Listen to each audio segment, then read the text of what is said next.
Ooh. Might have to watch this while doing all this work. Oh, by the way, hello there everyone. My name is Kirivaku and I'm your host and your voice for the voice. Here's to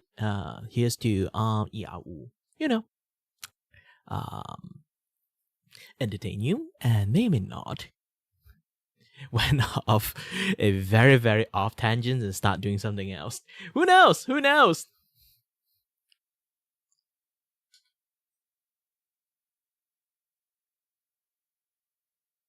Let me do my thing. Okay.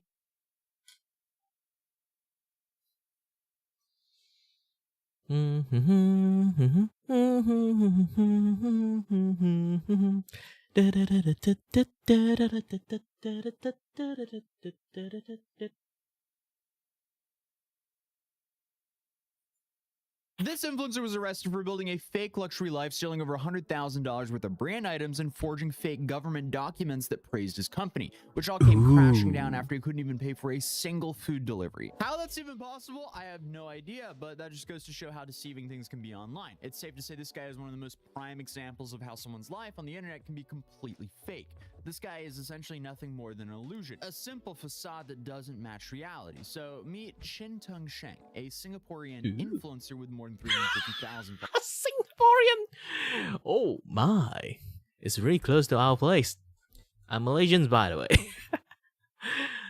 Oh, by the way, hold on a little bit. I'm still need to do something first. Either way, yeah, hi there everyone. My name is Kirivaku and I'm your host and your voice for the voice. Here's to entertain you and maybe not. I'm still trying to like adjust my overlay stuff like this one. So yeah, it might take some time. I need to rename some of the things that I do.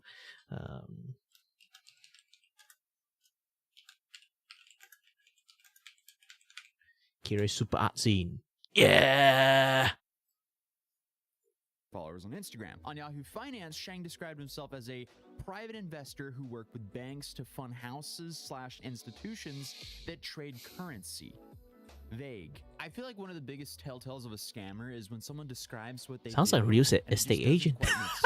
So allegedly, he also did quite a few things. He owned an entertainment and asset management company, was the director of a Singaporean-based company called Grey Solutions, and also served as a director of a concierge company. Then in a South China Morning Post list, he was featured as one of Singapore's top influencers. And this was essentially for flaunting his luxurious and prosperous lifestyle and fancy cars that he I guess drove. However, while he was staging all that for the public, his entire life was complete forgery. As of now, he's confessed to one of the most elaborate strings of frauds that I've seen in a while. And I'm not even talking about the typical influencer stuff like renting private jets or photo shoots or posting old travel photos to pretend they're always traveling when actually they're sitting at home. I mean, this dude just took things to a whole new level. He forged documents claiming to have $1 billion in his bank account. He created fake letters from the Prime Minister's office, and he scammed luxury hotels and shopping malls, and even broke into a bungalow and stole over $100,000 worth of Louis Vuitton. And all of this apparently just happened in like 2 years. So his schemes were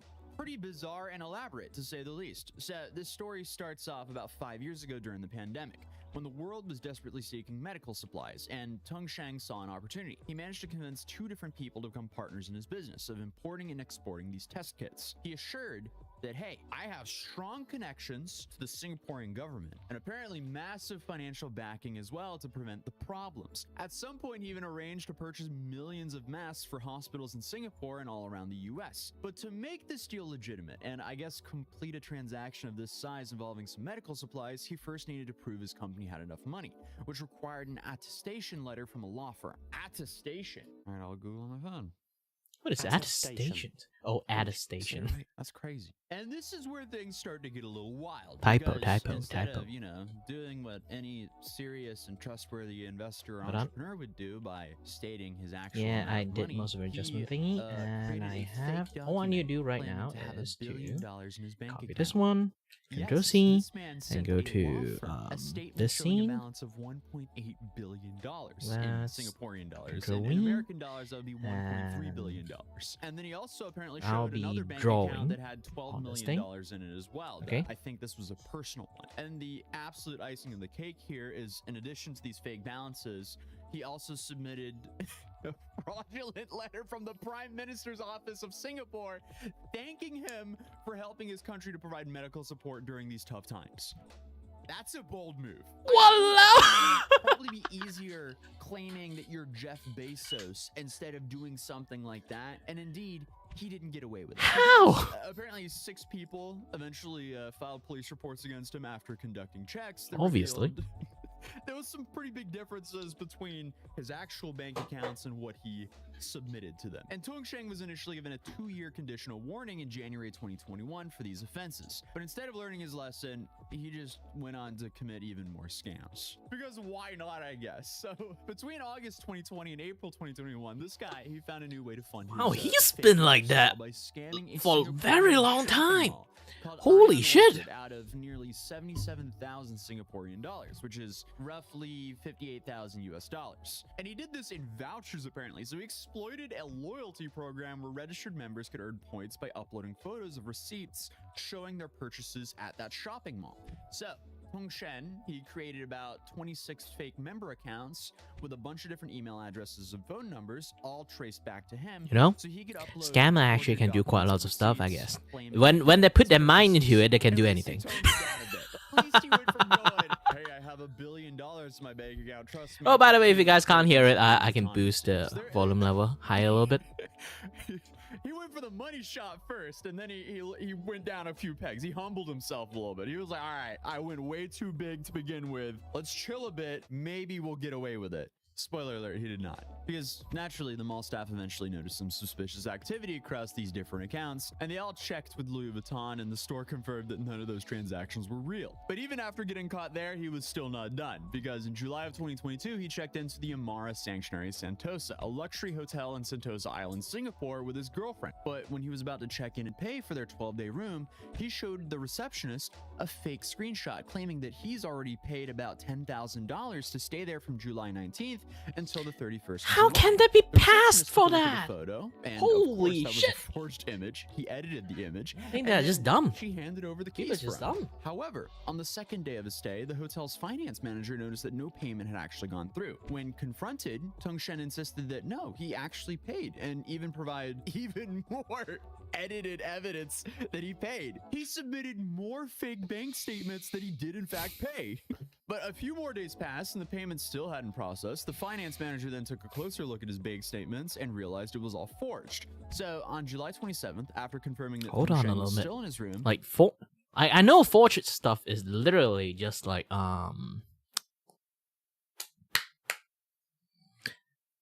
completely illegal. So, how, if this is like repeat so many times, how did he still able to do what he does? It's weird. Shouldn't he be arrested a long time ago? the finance manager called the police and he was arrested. But he wasn't even finished there either, because before being arrested, he was still at this luxury hotel that he hadn't paid for, and he faked an online transaction for a 63 Singaporean dollar Food Panda delivery, which is apparently their version of Uber Eats. So after the money was taken out of the driver's wallet, even the delivery driver filed a police report against Hung Shen for not receiving this payment. I mean, that has to be a new low. Being so committed to your fraud that you can't even spare $47 for the delivery guy who brought you your food. Meanwhile, on your Instagram, you're posting Lambos and just rocking full like Gucci tracksuits and Louis tracksuits. Come on. How pathetic can we get here? So now I'm sure you're thinking, well, it can't get too much worse than this. Well, here on my content it normally does, because in October 2023, he replied to an advertisement for renting a bungalow in Sentosa. This is the same. Sorry, I got really island distracted he by was the at video. previously when he was scheming a different hotel room. And here he finessed himself into some sort of like house viewing because he went to view the same house several times between October and November of that year. He then apparently spotted 3 large trunks, even suitcases, and 4 boxes from the designer Louis Vuitton. So 1 month later in December, a worker hired to conduct repairs and maintenance to the bungalow noticed that some items on the display were missing: 2 trunks, 2 suitcases, and 4 small boxes. A police report was made, and the investigations revealed that Tong Sheng had entered the bungalow while it was unoccupied, either by using the passcode he memorized from the front door or by sneakily unlocking the back door during one of his tours of the house. So after he was brought in for questioning, he confessed to stealing 2 Louis Vuitton trunks valued more than $50,000 each and 6 other items, which he sold to people online and to luxury resellers. And probably the craziest thing about this story is, while, you know, he's so committed to all these crimes, he still managed to run this Instagram account with more than 350,000 followers and growing for years, portraying himself as this extremely successful and wealthy guy who only existed, I guess, in his own imagination, because none of this was real. So this guy literally destroyed his life fake flexing online. It was more important for him that random people on the internet thought that he was rich than for him to just live a happy life. Yeah, it's kind of sad. This is just here's the thing.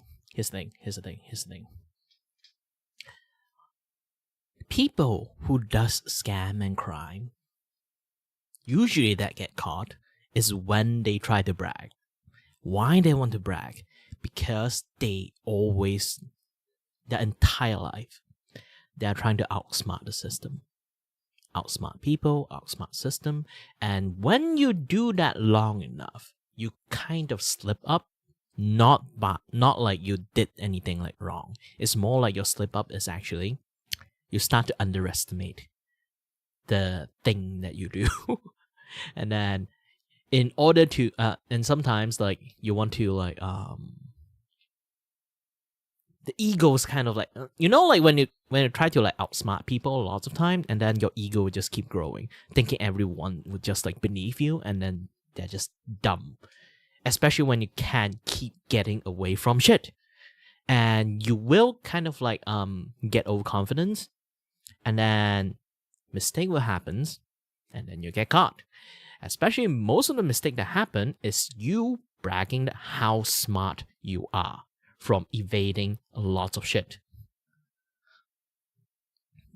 That's just how most of the scam actually got caught. That's the funniest part. Yeah.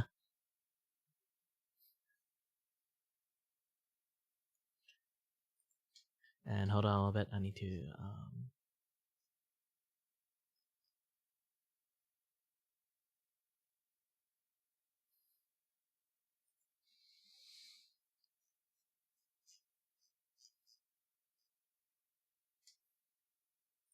hold on.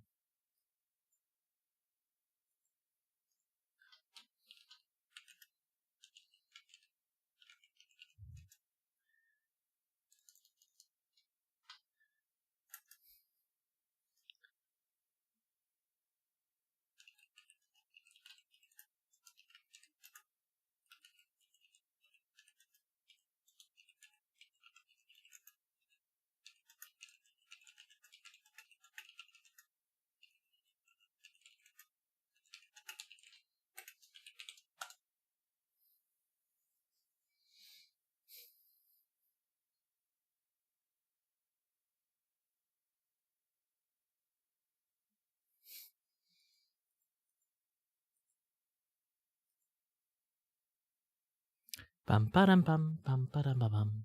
another reminder that you got to take everything you see on Instagram and social media with a pinch of salt, because you have no idea where this money's from and if it's even real, or if it's some dude just trying to sell you a course. Let's be real. So after years of scamming and stealing, Tong Sheng finally had his day in court on March 7th of 2025. There, he confessed and pleaded guilty to 7 charges. These charges include scamming, forgery, burglary, and dishonest obtaining of services. Meanwhile, 9 additional others involving deception were also considered during his sentencing. His defense lawyer argued that his client committed these offenses during a time where he had suffered an extreme significant setback in his financial economic situation and career. But I mean, looking at his career, the whole thing was built on lies to begin with. What kind of setback are we talking about? Getting arrested for claiming to have $1.3 billion in your bank account. And the lawyer also said that Tung Chang had saved a significant state and judicial resources by choosing to plead guilty instead of fighting. So, I mean, congrats for not making your own situation worse for yourself, I guess. It's not like they had a lack of evidence. But I mean, hey, at least he didn't IRL live stream himself driving a car into a store just to see what would happen like this guy did, because that is an absolute insane story as well. But other than that, if you're new here, feel free to subscribe and I'll see you in the next video tomorrow. Peace.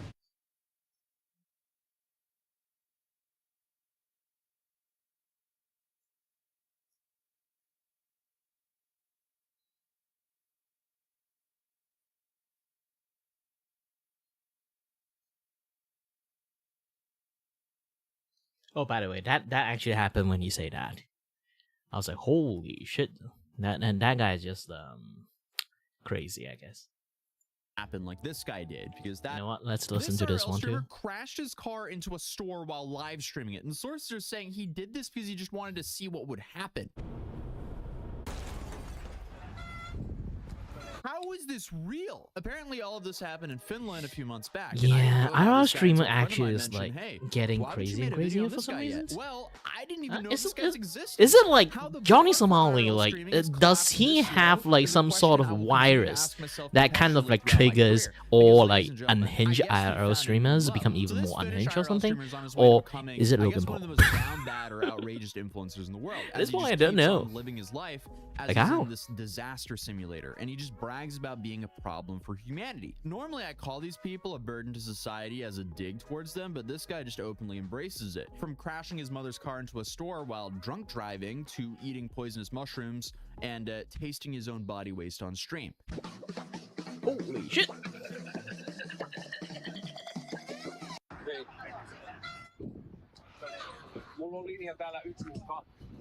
I mean, there is just, there's no words to describe that. And why is he doing this? Because again, he wanted to see what would happen. And all of those things I just listed happened within a few days of each other. And these aren't even the worst things that this guy has done live. So meet Arttu Pulkkinen, also known as Uppi, a Finnish IRL streamer who's made it his life mission to become the ultimate internet troll. And Uppi seems to be like a product of what you get if you take Johnny Somali and a couple other IRL streamers who are just complete degenerates, and you put them in an environment like Finland where there's basically no consequences. Certifiable Nordic region moment. But like many other IRL streamers, this guy has basically turned his entire life into just one big internet reality TV show, except he gets banned all the time. So it's a constant scramble to find where he is next because he's always banned.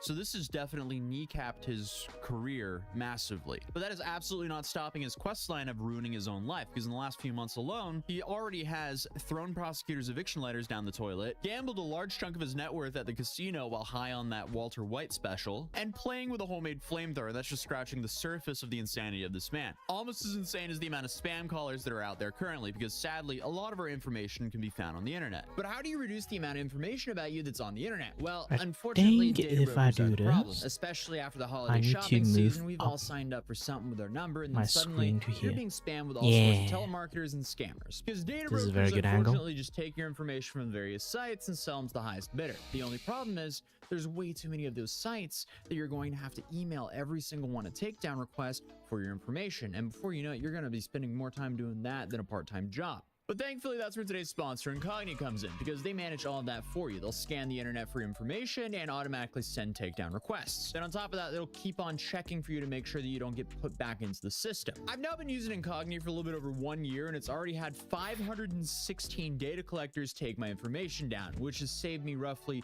387 hours. So I am happy that there's at least a solution to this massive problem. And hey, if you're dealing with these same issues, you can use my code ATOZI for 60% off of your first year. For me, the service has already been a massive win because the spam calls I used to get multiple times a day have vanished. But unfortunately, that's just the tip of the iceberg for what data collectors collect. The crazier stuff would be your shopping habits, your address, your social security number, and your employment history. So I'm grateful Incogni wanted to support the channel and allow me to promote a product I personally use and enjoy. And if you think Incogni can help, you can go to incogni.com/ATOZI by clicking the link right down below to start taking your personal data off the market right now. But without further ado, let's continue this video. Because Uppi first appeared on some random Finnish image board boards back in 2017, where he mostly talked about his daily routine. Back then, it was nothing more than an awkward, heavy drinking young dude who filmed videos on his cell phone for fun and was studying to become an IT technician. However, as his videos became increasingly bizarre and more viral, he inevitably became popular in the Finnish community. His content drew the attention of his classmates, who discovered his threads on the anonymous image boards, and after being recognized,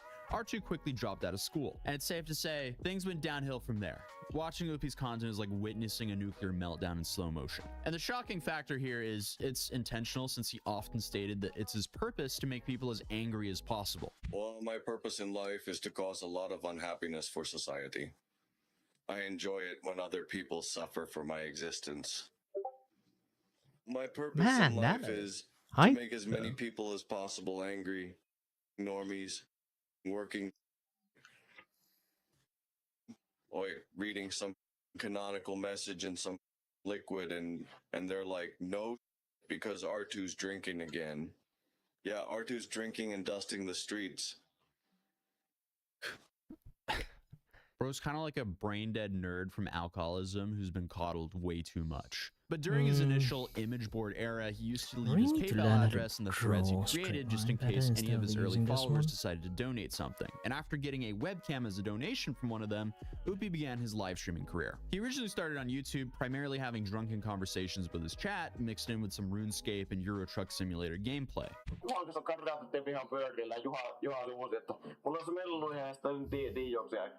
Okay, let's do this.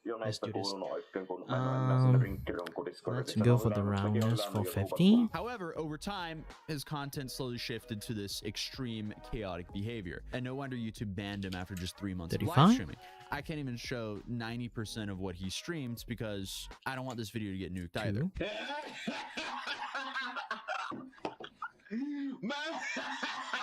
But did that stop him? Absolutely not, because after his first ban on the platform, Upi decided to create a new channel. He then shared a new URL in another image board thread and began what his viewers call the Upi ban cycle, in which he creates an account, streams increasingly deranged content, gets banned, and then repeats the cycle. Honestly, it's kind of like the same cycle that Johnny Smalley's in. Is it a ban evasion? IRL streamers are sadly very similar to each other because, of course, every single time he gets banned, it's for violating the platform guidelines. And as I hinted to earlier, it's extremely difficult to keep track of his online presence because his online accounts change so frequently. However, his most dedicated fans always find a way to keep up with him. Currently, he's streaming on Kick, and he has recently been making some appearances on Taiga streams, a former Norwegian Dota 2 player. Well, actually, after checking right now, he's banned on Kick again. So, yeah, he's gone. But Upi's career can easily be divided in 3 phases based on where he's living. The first would be from his apartment in Kajani, or is it Kajani? Kajani? Man, as a Norwegian, I should probably have the gist or like a basic understanding of how to pronounce Finnish words. But no, I mean, Finnish is very far away from Norwegian, Swedish, or Danish. So I'm completely lost here. So I'm probably going to mispronounce a lot of words here. But maybe Kajani. Which lasted from 2017 to the end of 2018. The second one was after he moved to Paltamu, where he stayed until 2023. And this was probably the craziest period of his life. And his most recent and current phase of Upi starts when he returns to his hometown of Kajani, after essentially screwing up so badly in that Paltamu place that he had to flee back home. And even though the events from his first phase could be considered pretty tame by Upi's standards, it's safe to say he didn't leave the apartment before creating some real highlights of his antics. For example, the time where he took loads of pills on stream and forced first responders to come save him in his house. Wow, that is extreme. And also when he drank cleaning solution while playing RuneScape after he ran out of beer.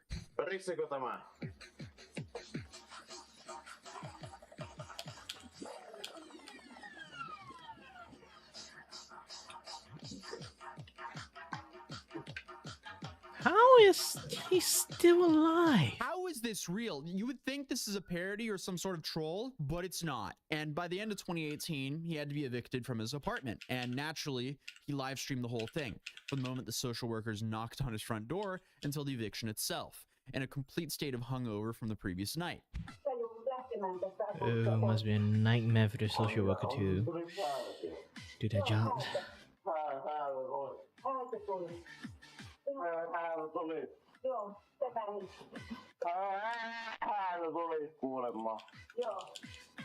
So after getting evicted, he moved to the small town of Baltimore, where things went from bad to completely unhinged. His streams now received way more special guests than ever, and his apartment essentially became Finland's most chaotic frat house, bringing together a varied list of Finnish deranged influencers under the same roof.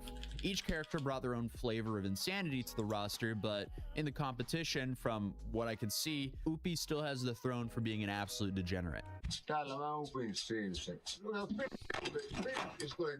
But the Finnish streamers and influencers weren't the only guests at his house most of the time. In fact, during his years at Baltimore, law enforcement became well acquainted with him, and the first responders became almost tenants at his apartment due to how often they would have to show up midstream.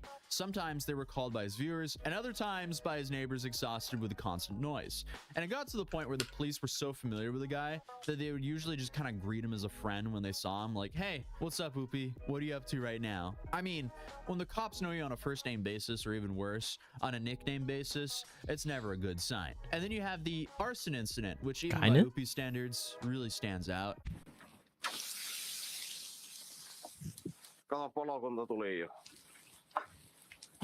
One day when he was live, his genius had the idea of burning some of his furniture in his backyard alongside of whatever else he could find inside of his house. The fire then quickly spread to his fence and then his apartment complex. And then, of course, the fire department was called to put it out. And how did Upi thank the firefighters that came to prevent his stunt from burning down the whole neighborhood?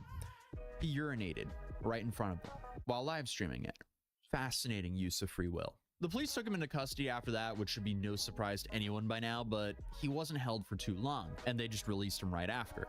And much like all the furniture that he's burned in his backyard, he must have done the same to all of his bridges in Baltimore, as of in 2023, he made the greatest return to his hometown, Kajani, or Kajani. I am so sorry to my Finnish viewers out there. So he's back to where his roots started from, and so many things have already happened in this chapter that it's impossible to list them all here, especially because many of them are not very family-friendly, to say the least. But there was a moment at the end of last year where he managed to drunkenly drive his mother's car 2 times and crash into an empty store while live streaming the latter.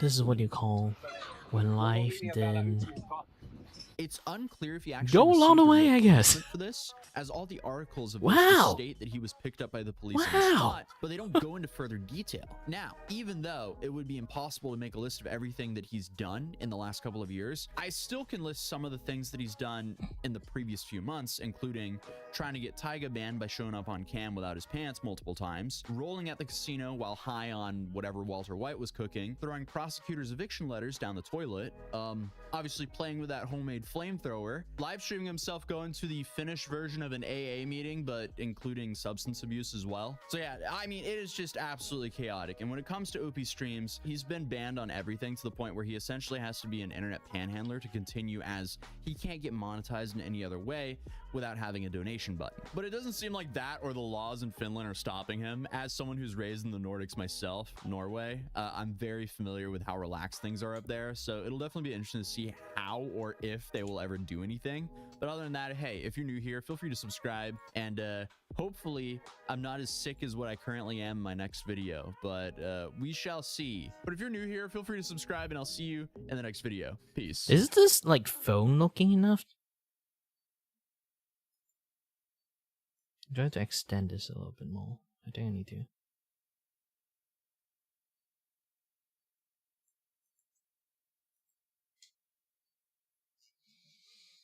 Yeah, I'm actually using like a stand right now, something like this, to look at my own phone sometimes when I have to like see my own stream sometimes, or like, because like I'm not really sure, like sometimes when I do some things that I can see like my recording is a little bit lag on the YouTube side, so I have to like open up using my phone to see like is it lag on that side or not, so stuff like that.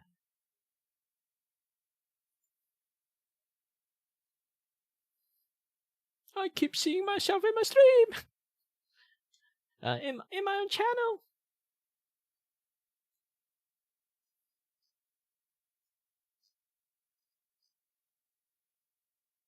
Mm-hmm. Mm-hmm.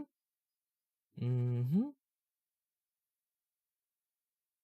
Oh, Ross Straw side of story. If you guys didn't know, Ross Straw actually like a very good artist, but I don't know why. Being like a good artist, like he end up like have to one day suddenly start to use like AI to do his drawing. Like he basically just make an AI art and then just do touch up on it.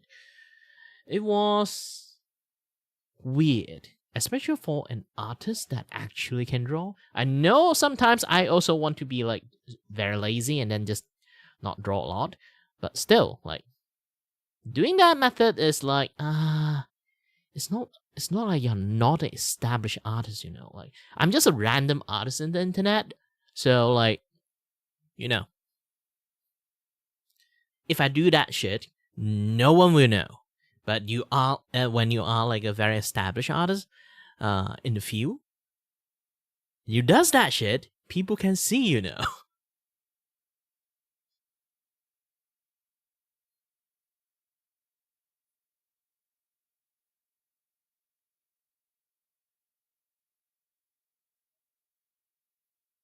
Oh, I want to see this. Oh my god, I have an awkward story one time that actually happened to me a bit recently. There was a show, or like, I went to an area, right? And I went with my mom and dad. And there was an area where they were like showcasing cars. I don't drive, but I like looking at, you know, like the new car smell. You know what I mean? Like you see a new car and then you see inside of the new car and you're like, whoa, everything is so padded. And it has like that specific smell. I really like it. So my parents went there for another like... You know what? Actually, I hate new car smell. Maybe not all type of new car, but I hate the new car with leather smell. I don't know why my nose cannot tolerate leather smell at all.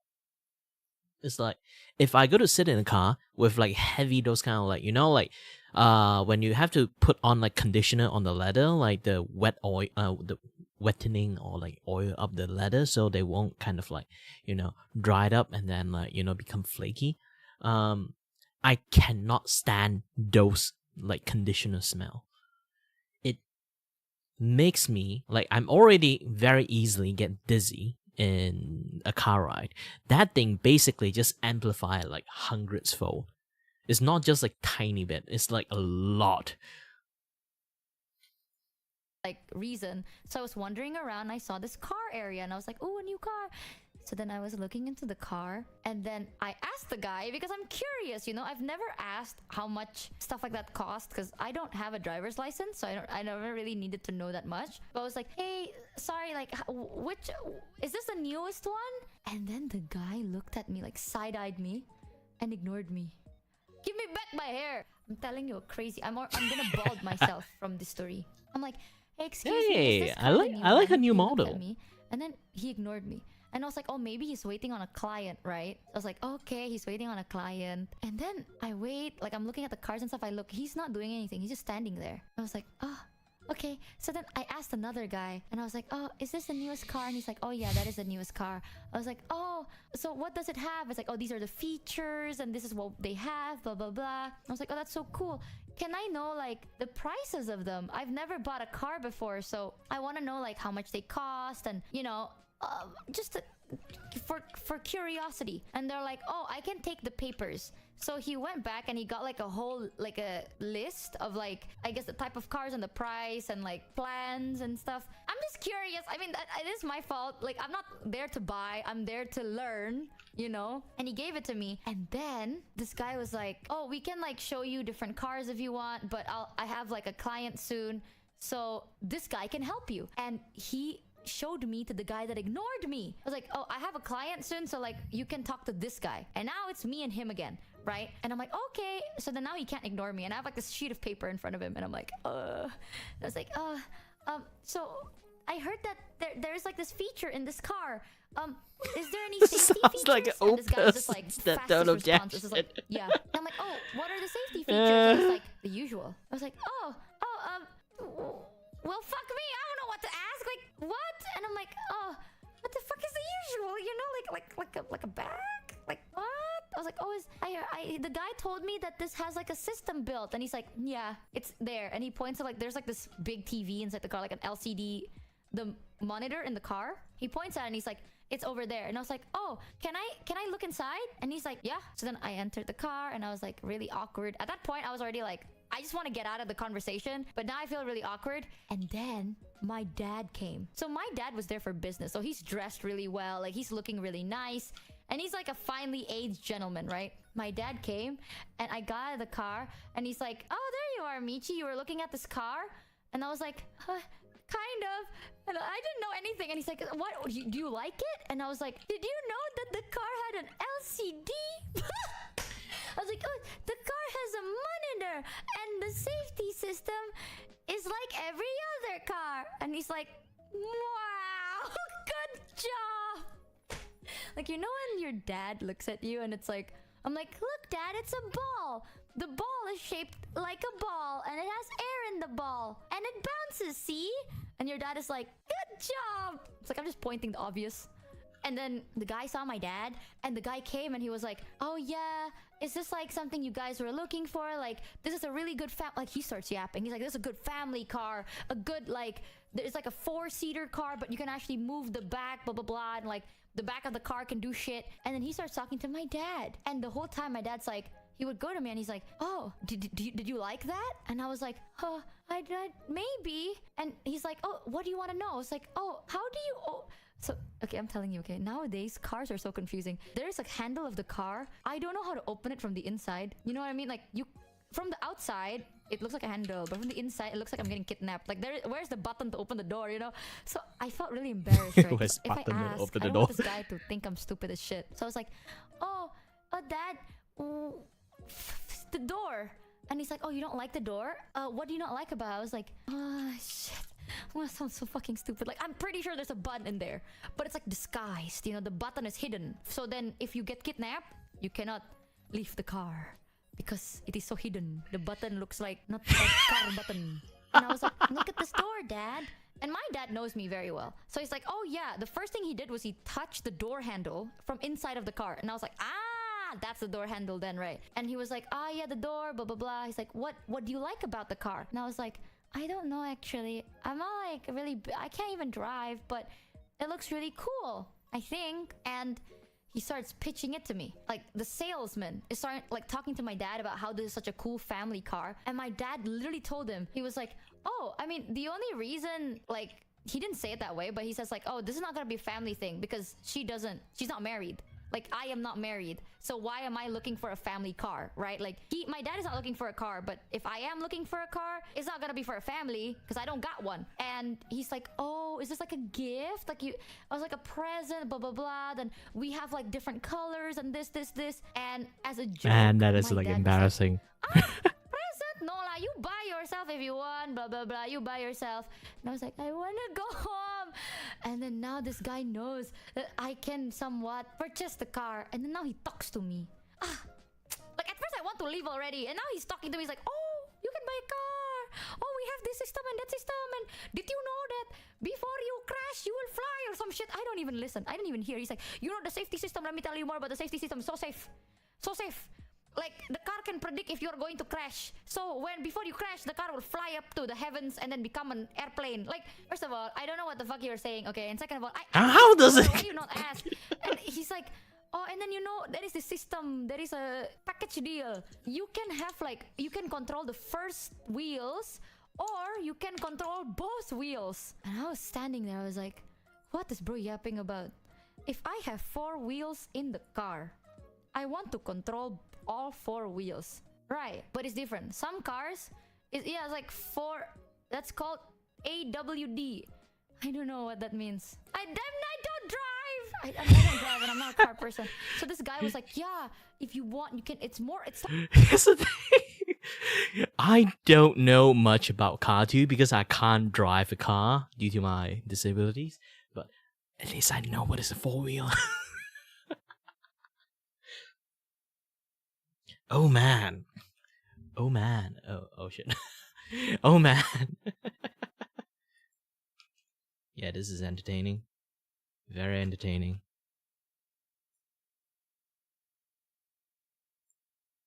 But the poor man. The poor salesman. So trying so hard to sell something that would never get sell. Oh man. Slightly, just a little bit more expensive. It's not, by the way. It's like insanely more expensive. But it's like slightly more expensive. You can now control all 4 of your wheels. I was standing there and I was like, if I buy the damn fucking car and it comes with 4 fucking wheels, I want to drive all 4 fucking wheels. If I buy a car and I can only drive the first 2 fucking wheels, that's called a bicycle with 2 extra wheels. What are you talking about? That is literally called a bicycle with 2 more wheels. Yeah, what do you mean? But I cannot ask. And I never did. Because if I ask, then he will think I'm extra stupid. So I left. I was like, oh, I will think about it. And then I left. But chat, what the fuck is the difference? 4-wheel drive is more expensive and has more to brake. But if you have 4 wheels and you can only control 2 wheels, why have 4 wheels? I don't get it. I don't get it. What is the difference? You have foot, root, and out. Explain it to me like I'm 3. Okay, what the hell is foot, root, and out? Yeah. Out is good for snow. People like you are still wife sales. People have their job. If I ever want to buy a car, I will start by getting a driver license first. And then I will ask one of my smarter friends. I have a friend that really is into car modification. I'll ask them to come with me. Because I don't get it. They all look the same to me, man. It's either the car is big or flat or small, or it's a van and a truck. They look the same. 2 of the 4 wheels on the car are basically training wheels, so the car can't fall over. 2 wheels only handle while 4 wheels got speed? Huh? Man, fuck cars. Walkable cities are better. Fuck walkable cities, bro. Stay at home. Don't walk. Most cars only have 1 drive wheel. 1 wheel has all the power. Most 4-wheel drive cars actually FWD's front wheel drive, RWD's rear wheel drive, AWD's all wheel drive. How do I drive the car if the back wheel doesn't move? I'm assuming front wheel drive means the 2 wheels in the front. Rear wheel drive is the 2 wheel in the back. And all wheel drive is everything. But if it's front wheel drive, then what does the back wheel do? You're so fucking funny. I'm going to jump. Don't tell me this shit's a bit again. This is not common sense, okay? I've never gotten a car before. I've never needed a car. Get a tank. Thanks, Chad. You know what? That'd be sick. They're just not powered. The wheels? Huh? One more time.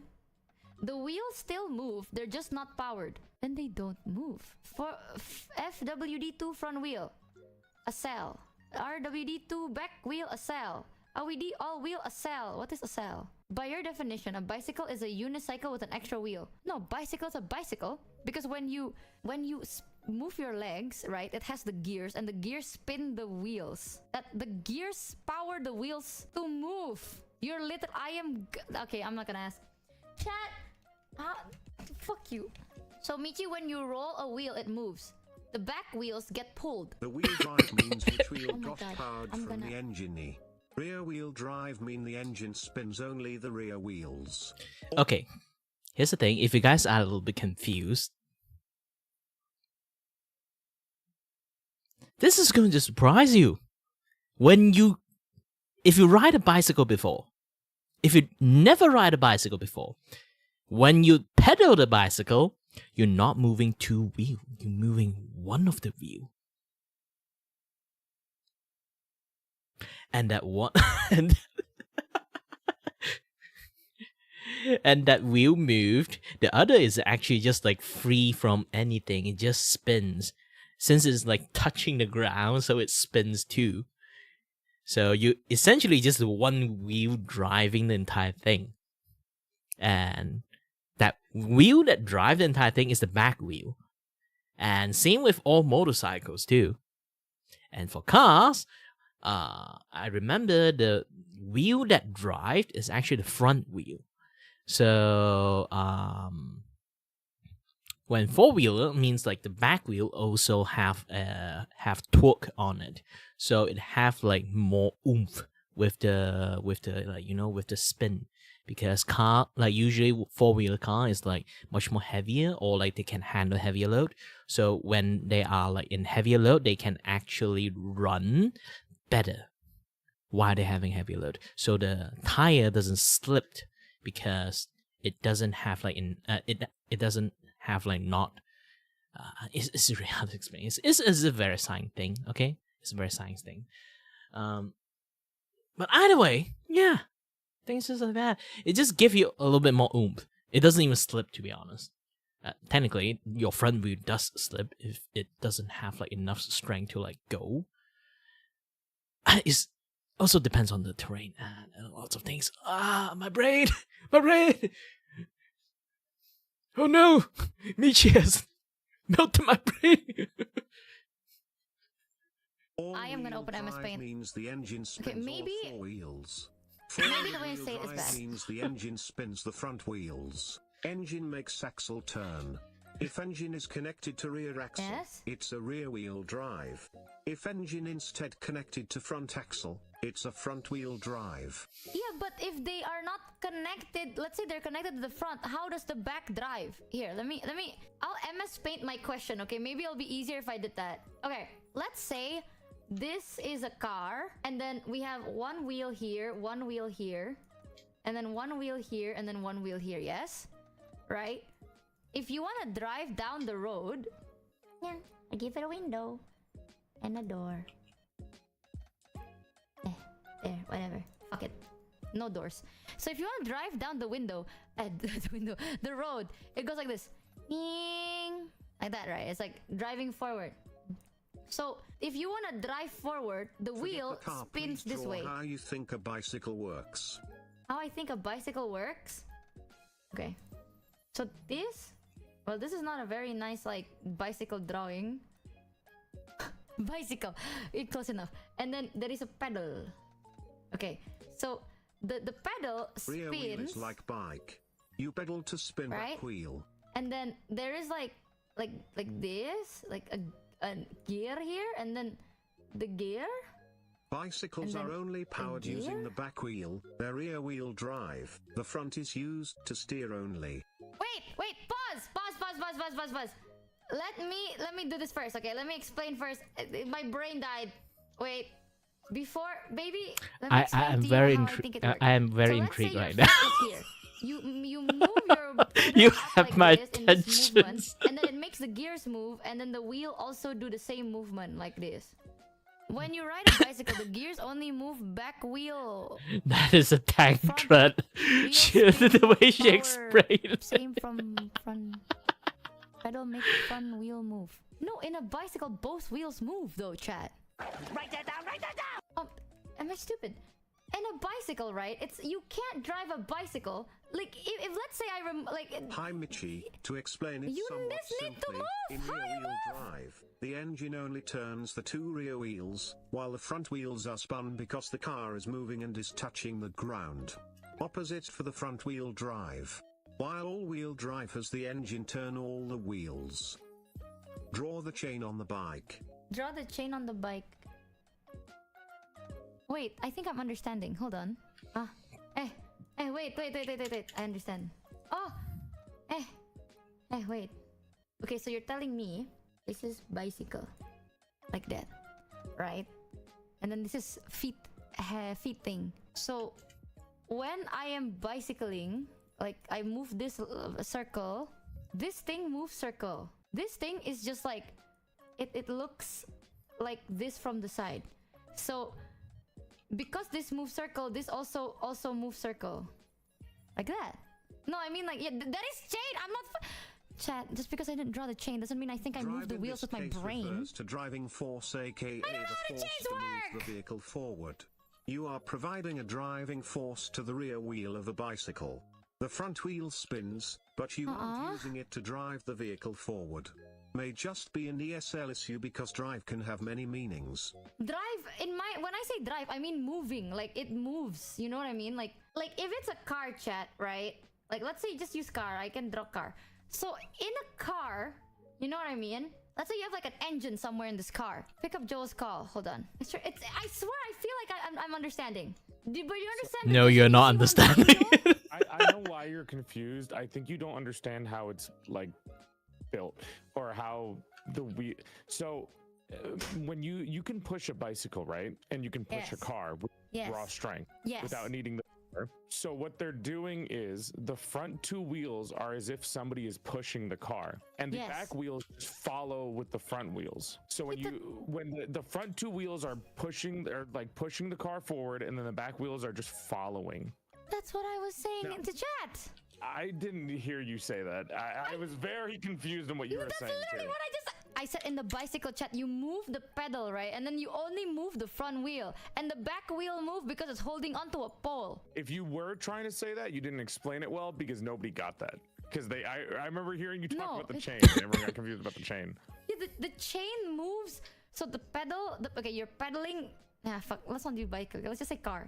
Your You bike is drive. backwards, homie. No, you drive the car, right? And then the machine go bup, bup, bup, bup, right? And then it spins the wheels in the front. So it's like moving on its own without needing to like, yeah, you don't have to pedaling, right? And the back moves because You keep it saying you move moves. the front wheel, but the chain Like, moves it's the holding. back wheels.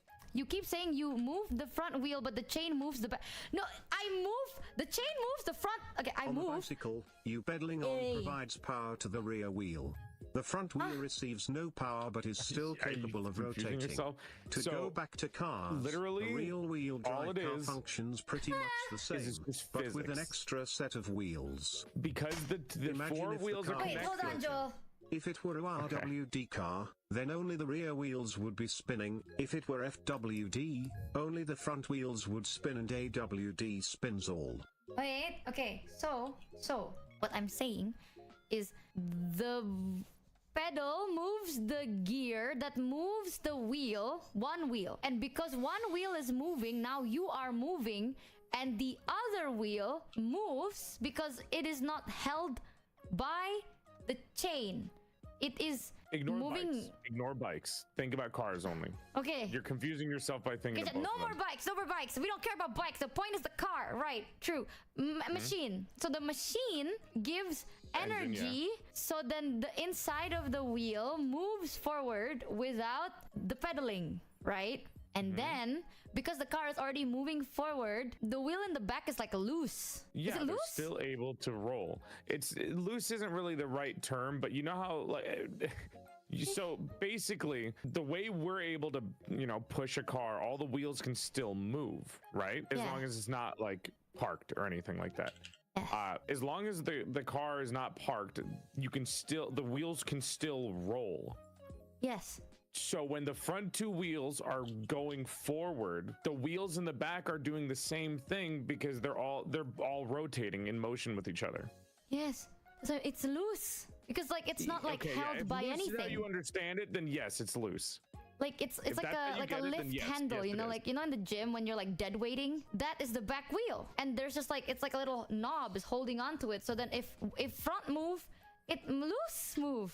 Yeah, that's close enough to being correct. So yes. Oh my god, dude, all I have to say is that. I gotta use all this car terminology shit. I get that. I understand physics. If you hold the donut on top of a hill, the donut goes downhill because it rolls down. I understand that. I thought because okay, here let me explain to you why I got 30 minutes of getting fucking lost No, as shit. hear to me going out. like, I knew that all along. No, I mean, I didn't know that until today. Okay, I thought that you know in a car there's like this like a roof that holds like Yes, your teach me wheel, about the car. Yeah. right? Not- I thought not the the roof, wheel was holding you. attached to Fair. the roof of no like. You Oh, see what I'm she saying? Look at got the her. drawing. Yeah. Yeah, that they're. It's not. What is it attached to then? So the car is attached to. Do you know like a? This is gonna sound weird. It's like a robot like a robot skeleton. So think of just like you used gym stuff, like a dumbbell, right? Dumbbell. And how yes. the weights on the dumbbells can like, if they're too big, they spin around. They're loose, as you said, they're loose, and they spin around that. Mm-hmm. That's what it's connected to. It's not connected to the actual roof of the car. Ask Michi how the car. Oh, yeah, how do cars? Oh no, cars go up because the engine pedals for you. Yeah, it's power. I mean, there's a lot more stuff to it. There's like traction and other things, but I'm not a big car person. I'm just telling you how it basically works. That's the energy boosts the car up. That's why when you go uphill, you have to like click the drive, but when you go downhill, you click the brake. Because if you go downhill and you drive, you meow feather down. the brakes. Yeah. So you don't want to hit drive when you're going downhill because that accelerates. So what you want to do is you want to slow down when going down a hill by what we say is feathering the brakes, where you kind of just like lightly tap on it in case it goes too fast. Yeah, I'm not. Chat, you should have just told me that the car wheel is not attached to the car. That makes sense. Just why you have to use the. They didn't know that you didn't know that. They didn't know that you thought it was connected to the roof. I did eventually. I was like, ah, shit, that's so cool. I get it now. And then Chat was like, no. I was like, wait, what? I thought I did, but I guess I didn't. I No, you never understand did. Basic physics, like no power equal no motion. I know that. Without force, nothing happens. She's actually just clip farming. Can we ban that guy? You know how many times I've asked a genuine question and Chaz is like, bro, stop clip farming right now. And I just want to jump. I am going to become that back wheel. I will. I'm so done, bro. This is. I know how to practically do it, Chad. The back wheel. What does that mean? What does that threat mean? It's. I'm going to just lay there. I will lay there and just move if you move. This is confusing. Listen, I know how to do. You don't need to understand how shit came to be to do the shit you need to do, right? Like I know how to drive in game because I see cars. That's fine. You don't know how things or where they come from or how they work, but you still do them. I'm sure a lot of people in chat don't know how televisions work or computers. Don't go there, bitch. I don't want to know. They turn on. That's all I care about. Okay. How come they? I don't know. Eldritch technology. That was from the Lost Gods era. 7 hip I don't want to know. For $3. No, Mitchie, That's what.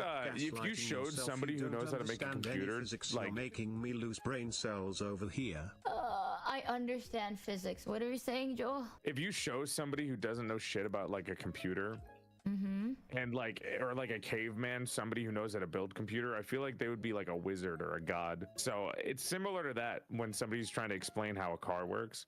But cars are admittedly a little bit more like simple in terms of the basic concept of it. You don't have to wait until a caveman. If my PC breaks and all I did was just click the on and off button and it turns back on, I feel like a god. I don't know what to tell you, dude. I'm like, I am her. I turn off and on. It worked now. Okay. Hey man, it's little things in life that you got to look for, huh? Do you have there's more than 3 drive like RRMR? Fuck you. What is that? No, I don't want to know. I'm never getting a car. Fuck it. I'm never going outside. Fuck you. No. I'm never driving. This shit's What if confusing. you're in a life or death situation and you have to know how a car works? No, Michi. You know, every time people ask me that question, it's like, what? Michi, you know, my mom says that too. My mom's like, you need to learn how to drive, because what if you're in a life or death situation and you can only, like, there's only a car and you need to learn to drive, like, you have to drive that car. Then I die.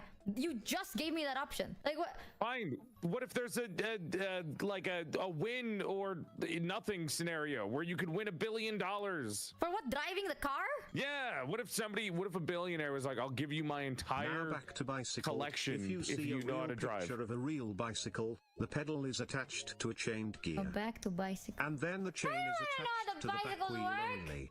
Oh, really? So bicycle is rear-powered vehicle. Not low key though, the fact that Joel knows that I would rather die, but okay, Michi, if it came to money, need to drive, now but I this think time your mom's life depends on it. Life or death means nothing. It's about life and money. So listen, obscurity or money, you get so much money if you know how to drive a car, or at least how a car works. That will never fucking happen though. Oh yeah? I'll give you my entire fortune right now. Learn if you drive a car. I will drive a car. I will do it. Right now. Yes, right now. Go drive it right now. Yeah, I will drive a car right now. Okay, wait, hold on. I'll give you Chat's entire fortune if you learn how a car works. That might take some time. So here's the thing, right? It's okay. Driving a car doesn't mean you have to drive it well. You just have to drive it. It's not that hard, bro. Turn it on. You put the key inside the hole. You turn the key. What are you, a fucking genie? I have to write down like descriptors of everything for you? Actually, the clauses matter. Okay, how to drive a car is simple. You enter the car where the wheel is. You sit on the chair. You put the key in the keyhole, and then you spin it to the right, not the left. You have to learn how the car works. Drive the car. No, you do not. Get a you go into the car. License, well, that's a lot of shit. One to a store and not have the loved one shit. I don't want to say this, but Sometimes I feel like people who don't know don't know how to drive. I think the brain functioning is basically just like how Michi does. Man, the road is dangerous when they think like that.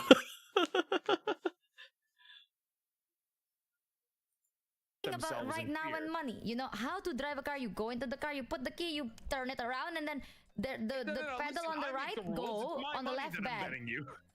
You already made the deal. You cannot change it after you already made a deal. That is called the gentleman code, Joel. Grand Theft Auto. What proof do you have? You only have word of mouth. It's not like there's any witnesses here that heard that. Exactly. That's why I nobody never would end believe you. Haha, don't forget to sub for nonsense. I'm kidding. No one will believe what you are claiming. You're streaming? Uh-oh. I almost... Uh-oh.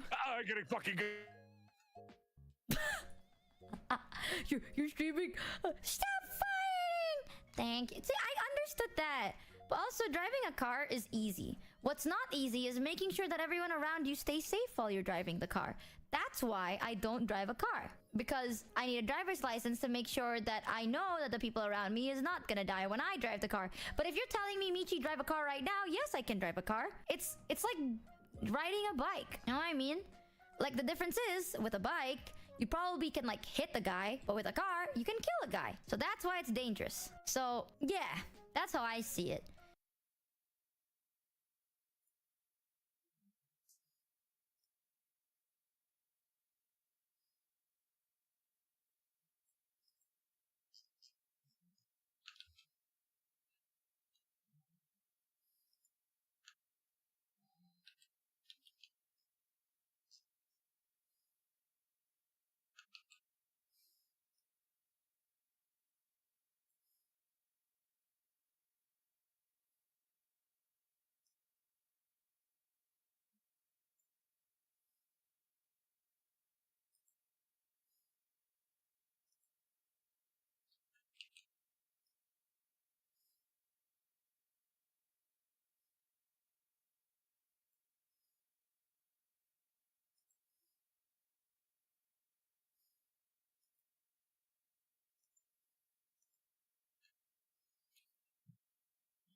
Do you prefer getting a house in a big city or a small one? Small, but not isolated. Like, it still has people and some stores, but not isolated cabin in the woods style area, but small city 100%. People that want to live in a big city, like they genuinely want to because they want to be happy, not for job opportunity, like that will make them happy, you're crazy. Okay, that big cities are so ass. It is absolutely so ass. And I'll say it right now, it is the most isolating, craziest shit ever. You don't know nobody. You move into a home, no one's happy. Like, nobody is fucking ever happy, bro. The air quality is ass. The water quality is ass. You don't know your neighbors neighbors don't know you. Fake. Shut the fuck up, Heavenly. Hi, Heavenlies. Big Either a cities are the giant shit. City or the middle Nah. of nowhere. Cheer 300. Your city just sucks? Okay. Either a giant city or the middle of nowhere. I think big cities are very isolating. Unless you're super duper extroverted, then maybe that's different. They're only isolating because you're an introvert. If you actually talk to people, they're awesome. Heavenly, you are crazy, okay? Small, too much noise and busy and traffic. Exactly! Dude, in the big city, time goes by too fast. You know what I mean? Like, no one knows who you are. You can't make actual connections with everyone is just hustling and bustling. Everyone is on that grind, which is fine, but being on that grind when you're working is great, you know? But when you want to go home, you want time to stop a little bit. You want to relax, but you can't. All you hear is like cars, ambulance. Well, it depends on where I police, lived too. everyone- I live in a everyone is city. just worried about It's relatively themselves. They're peaceful all in in my a rush place. to do something or to get somewhere. I am not introverted, but I have social anxiety, to be fair. But I feel like in big cities, right? Everyone is so in a rush. Why? They always want to see something newer and better and cooler. It always has to be something. I lived in a big city and knew my neighbors. Heavenly, No, but everything is always the shinier, the better, the bigger. In smaller cities, people like what they have. Give me back my hair. Give it black. Thank you so much. How dare you turn me bald? Depends on how the city is designed. EU big cities are so different from US big cities. Indo big city. Thank you, Megalodon, for the raid. I don't know actually. I feel like people lose track of shit, you know? People find money and wealth and all that to be the most important thing when you live in a bigger city.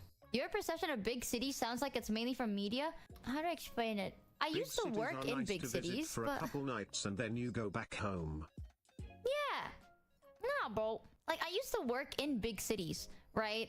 It's so isolating. People don't care. It's weird. It's very weird. It's fine, you know? If you're ambitious, big cities are so great. But you can never stop. Like, pausing, it's just, you can't. It's weird. The vibes are off. That's just me. I want to live in, like, smaller cities. Not too isolated, but smaller, nicer, kind of like safe. People aren't always trying to find something better. People just want to live their life, you know? No one is trying to be like, oh, I'm looking for the next best thing. People just want to survive day to day. Ooh, that shit's the best type of shit. No one is always upset. Like, people complain, but they complain as banter. No one is actually upset, and no one's always complaining. Always like, oh, I don't have this and I don't have that. How come this person have that and this? With more people, right? Ambition breeds greed, bro. And I don't want to be surrounded by people that are fucking greedy. It's like, oh, I want this. I make more, and thus I have more, and thus I'm better. Shut the fuck up. Now, people actually care for one another. That happens everywhere. Heavenly, you clearly have never lived in like a nice small city before, dude. Because it is not like that. It is so nice. No one is trying to always take your shit. And if they do take your shit, it's small shit, like your fruit. It's like, oh, you have a tree in front of your house and they steal your fruit. And that's kind of all you lose. No one's trying to like What steal is your this car. perspective of Crazy. city I place? lived in the fucking suburbs and rural areas. Rural. I can't pronounce that word. Rural areas. They Rural. literally make HOAs to shit Rural. on poor people. What the fuck is HOAs? What is HOAs? Fuck HOAs. I hate HOA. Fuck the HOA. I hate that HOA. Are you just trying to make me say ho? What is HOA? HOA TOA? Is this a HOA TOA joke? What the fuck is that? Okay, the fact that you say fuck that thing specifically, I don't know what that is. What is that? Do we have that in Indo? Homeowners Association. An association for people that have houses? I don't get it. Why is it bad? Yes. Yeah, I have bad no for idea. houses?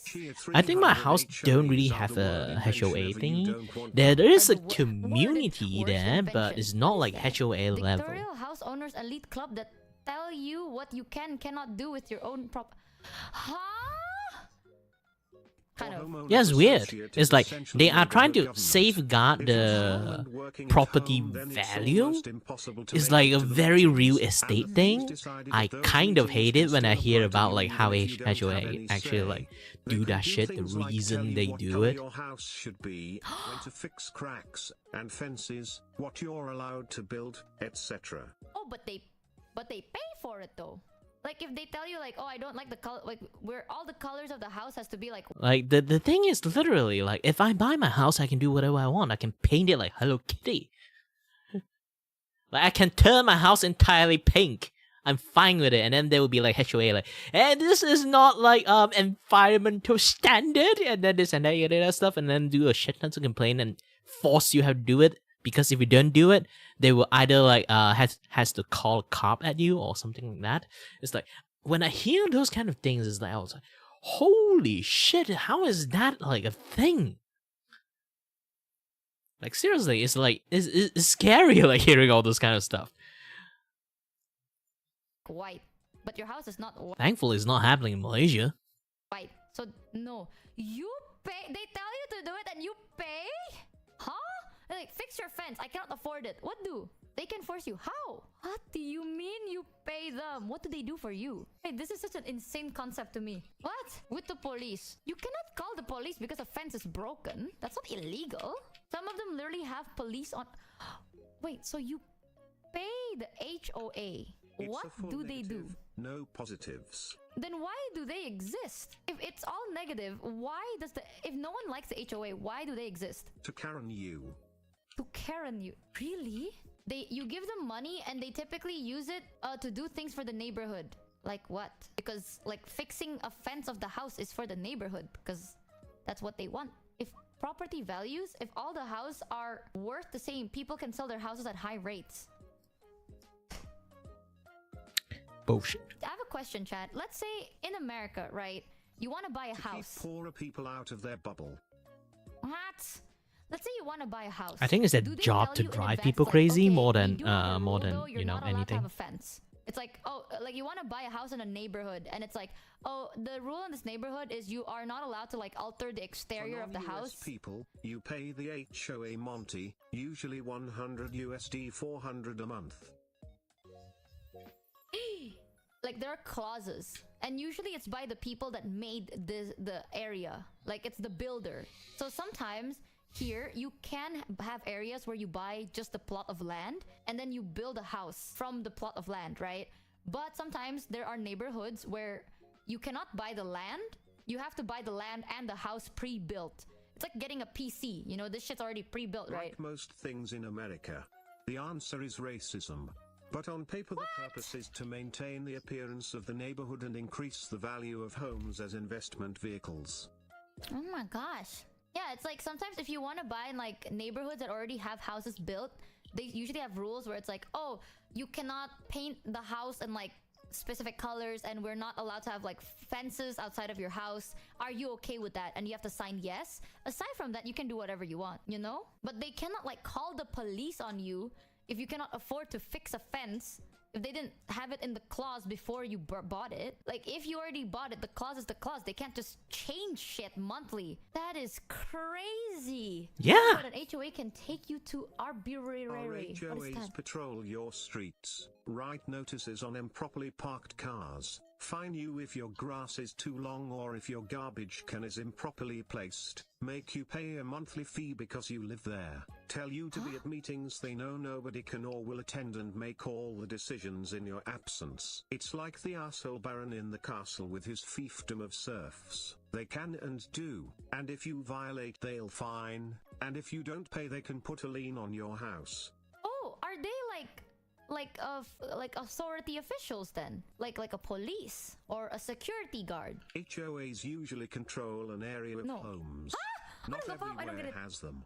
But in the places that they exist, they have a mass of rules and can dictate and enforce them. Tier 300 HOAs came about for the purpose of having suburbs take care That's of the their power own of roads and HOA. sidewalks and things that aren't on individual properties. It was meant to be so that the local governments didn't have to spend as much on so few peoples. That changed due to power grubbing and greed. So, how's the phone I made? Nuts. You live like this? Ah, shit. I see why you guys... Dude, okay. I want to say this, but I feel like that is the point. As someone that's not American, and I also come from a third world country, like, yeah, what?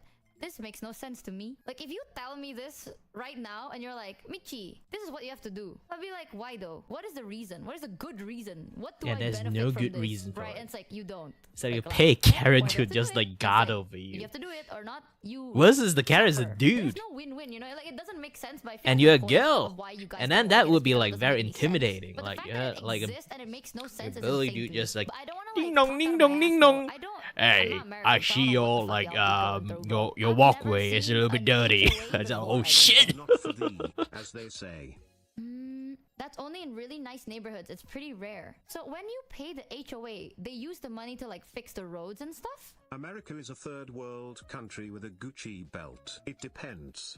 In my city, some condo Actual buildings scam. have an HOA That that TDS. collects money for upkeep of the common spaces, but that exists under other names around the country. Tier 300. If you're ever wondering why an American institution does something, the answer is usually money and greed.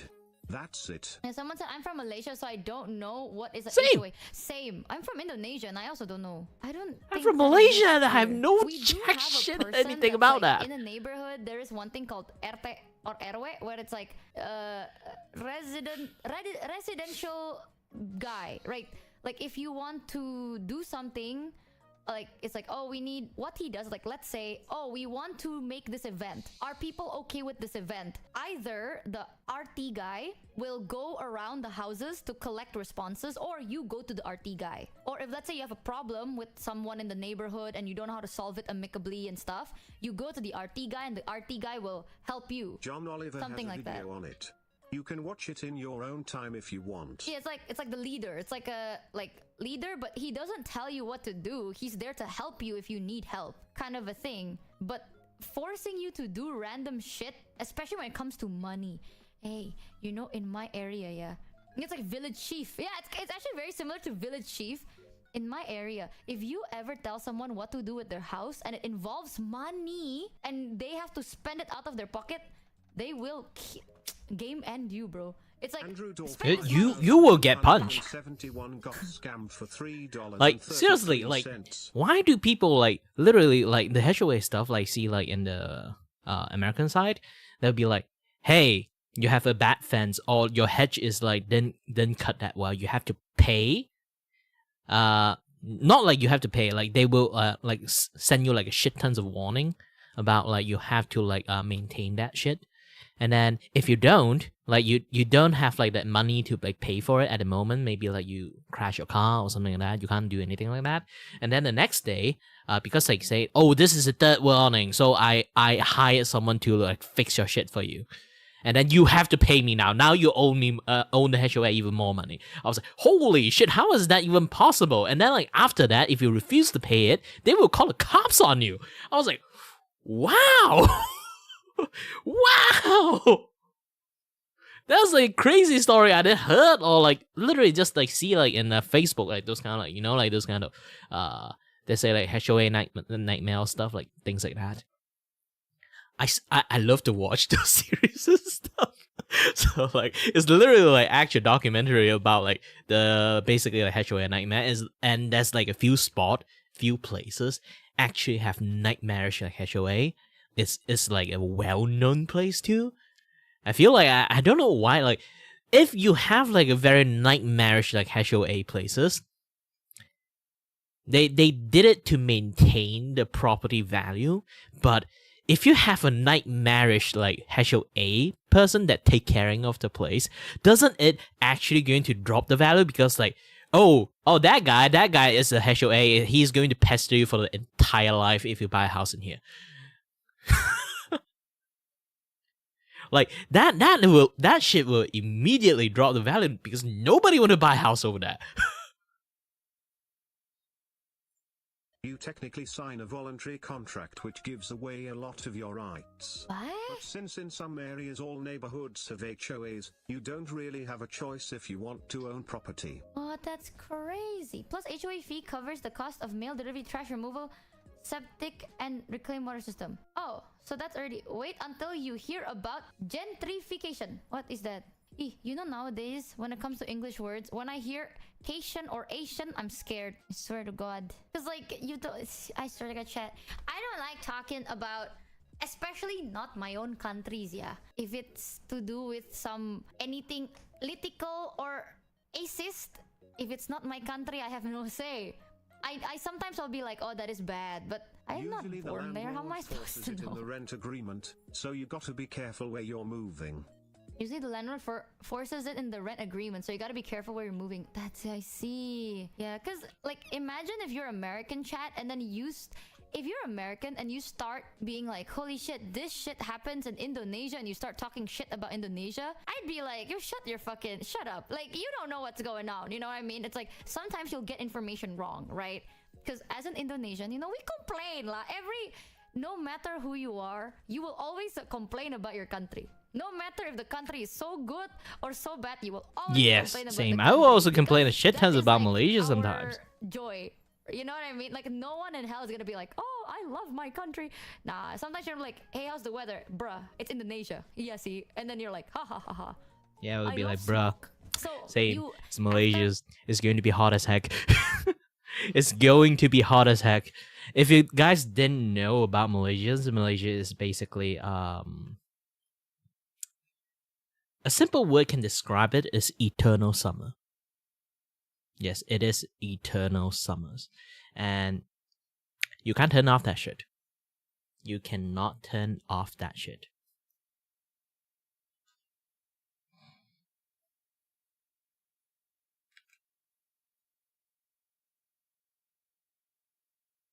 And yeah, and it's the scariest thing in the world, in fact.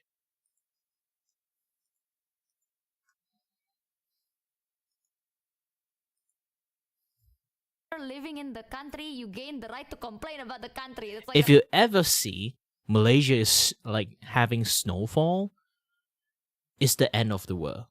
If Malaysia is not like having a very cold season for no reasons, it's going to have like the end of the world. If it's like, it's like rainstorm, this and that, yeah, stuff, so Malaysia is like a little bit much more colder that day, it's fine. But Malaysia is just like cold out of nowhere, you can't see the sun. Fuck, the world is like basically just like, yeah, it's just end of the world. You can't say anything about it. You can't complain about it because it is the end of the world. Especially when it's snowing in Malaysia. Imagine like someone just want to pull a prank and then just like ride a plane and just like shoot out snow from the sky. Scare the crap out of people. a perk, but you have to live in the country for a specific amount of time before you unlock that perk. It's not something that just because you know the country exists, you can start shit talking the country. No. You have to grind for the ability to shit on the country. HOAs came Like that. from a widespread unofficial racist housing policy in the United States in the 1950s called redlining. There's entire semester-long college courses that cover the topic. Too complex to explain in full here, TBA. Oh, that's scary. Yeah, you gotta know what you're shit talking about. So sometimes when people tell me it's like, oh, there's like this really bad thing in America, blah blah blah. I don't want to like shit talk about it too much because, or like agree too much to the point that it sounds like I'm insulting it, because I'm not from there. I don't know why they originally exist and what it's about, and I have never experienced. My perk is locked, I only unlock the agreeing perk. Oh my god, you went through that. That's so bad. That is the perk I unlocked. Yeah, for me it's just like I never really understand it. This is why sometimes I just confuse about on the Western side stuff. It's like, if you shit on America what? and you're not American, What? they get mad. If I shit talk America to you in private, I give you permission to shit talk us. I don't know what to shit talk about. Like it's different. Like, what am I supposed to be like? Oh, I went through HOA. I can't be like, oh my god, I understand the pain. I don't. I've never had an HOA. They don't exist in my country. America, the country of yeah, same freedom, with like the the freedom to diversity freely thing oppress is like, others, huzzah. it's a Oh foreign my God, concept. you know what? I'll just, Not as- like as foreign an- concept, as you like guys are not American, feel diversity free to actually. shit Like on if your you own kind of think about this country thing, if you want. there's like this part that is like you know what? Let me turn on some music. I can talk a lot about this one. It's about this part that last time I did like see like, have you seen like the drama happen? Like literally, it is a drama at that point. The Twitter stuff, like Twitter, is land of like unhinged and like weird ass stuff happening there. So there's a person did a dread in her like in her VTuber model. Okay. Get that? Yes, good. And then, because her hair is dread, and then people be like shitting on her non-stop. Like, and it's like, it seems like it's only happening in like on Twitter for some reasons, and people will keep like some people would just keep yelling like something like akin to like cultural inappropriations, and again, it's a very very very foreign concept for me. It's because I am a Malaysian. And if you guys don't know what Malaysian is, basically we are a country that is jam-packed of like cultures and stuff. So we like, and then like everything about us is basically not just mixed cultures. We combine each and other traditions and cultures. We wear each other like traditional clothes, this and that, yet stuff, as a sign of respect, and this and that, yet stuff. And the moment I see like every single time, and it's every single time when it involves a little bit about like the the cultures in like you can definitely say like there's like two major races in like America, and then there's like the and either one of them touch even a little bit part about like their own culture stuff, they will flip the freak out. I have no idea. I have zero idea why this is like a thing, because like even right now, like some people like because of that like banana drama, I went ahead and asked like why are people so sensitive about it. Some people like give me quite valid reasons, but afterward I see like there's like a chain post about like people just arguing with like useless shit. I mean like legitly useless shit. It suddenly become like oh, because of this ancestor, that ancestor. I'd be like, you guys deviate like the confusion like further apart, you know. You just make me even more confused. It's like, here's the thing. When you wear something about like different people culture, in my perspective, it would be like this. If I go to Antarctica, is it Antarctica? I don't know. Anywhere like the Inuit side, so I wear like Inuit because their clothes is literally built for that. How you say it? Built for the environment. Yes, it's like if I go to Malaysia, I can wear the traditional clothing because like the traditional clothing there is literally built for that environment. If I go for the what view again, like the place above China, I forgot where is it, what they call there's a plane like, you know, like I suddenly got brain fart. I can't even recall that place. Genghis Khan area. Like the white plain field. You know, like those kind of things. If I wear the traditional clothes, it's kind of like makes sense, you know. It's built for the environment. It's like resources available for that places, and they make it and do it to withstand the environment for their areas. So if you wear it, that's the logic side. It's not like it's literally in the sense like, especially nowadays we got like better like environment control stuff, so we don't really have to be so careful about like the clothes we're wearing. So we can sometimes like wear some clothes that certainly over that area wearing, and then in here, like in Malaysia, and if it's like if I decide to wear Inuit clothes for no reasons, and then I will be practically get cooked inside the clothes. But if I have a very strong air conditioners, I will be fine. But still, like in any other way, means like it's still fine wearing other people's clothes, you know. It's like, oh, you find this like style nice, then you can just wear it. If it's just for the environment, it's just for the areas, the styles, this and that other stuff, like you can just wear it. It's not like, oh, this is like a tribal warrior token, you cannot just wear it. And then if you're wearing something, you really need to like earn it, or like maybe just something like connected spiritually or religiously, maybe you can't, maybe you shouldn't wear it, obviously. But you still can wear like the standard stuff that do not have any connection to those things, you know. And for me, when I take a look at Dread, I do not know. Here's the thing: nobody explain. Like they have like very, very, very long fight without really explain to me why the Dread is only available for them.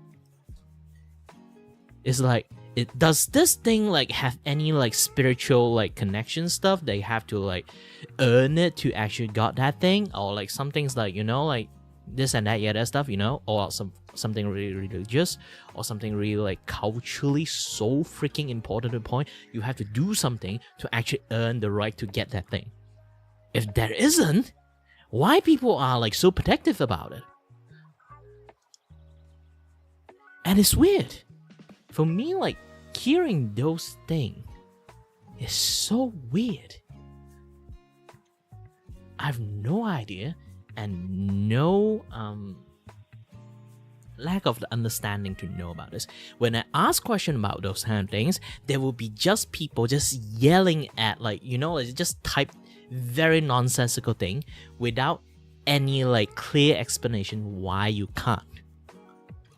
Even now, I'm still confused at that nobody tell me jack shit, because everyone is arguing with everyone inside the freaking reply. I was like, holy shit, can't you guys just make sense instead of arguing? Oh my. Twitter, do not try to seek knowledge in there. It's a complete cesspool.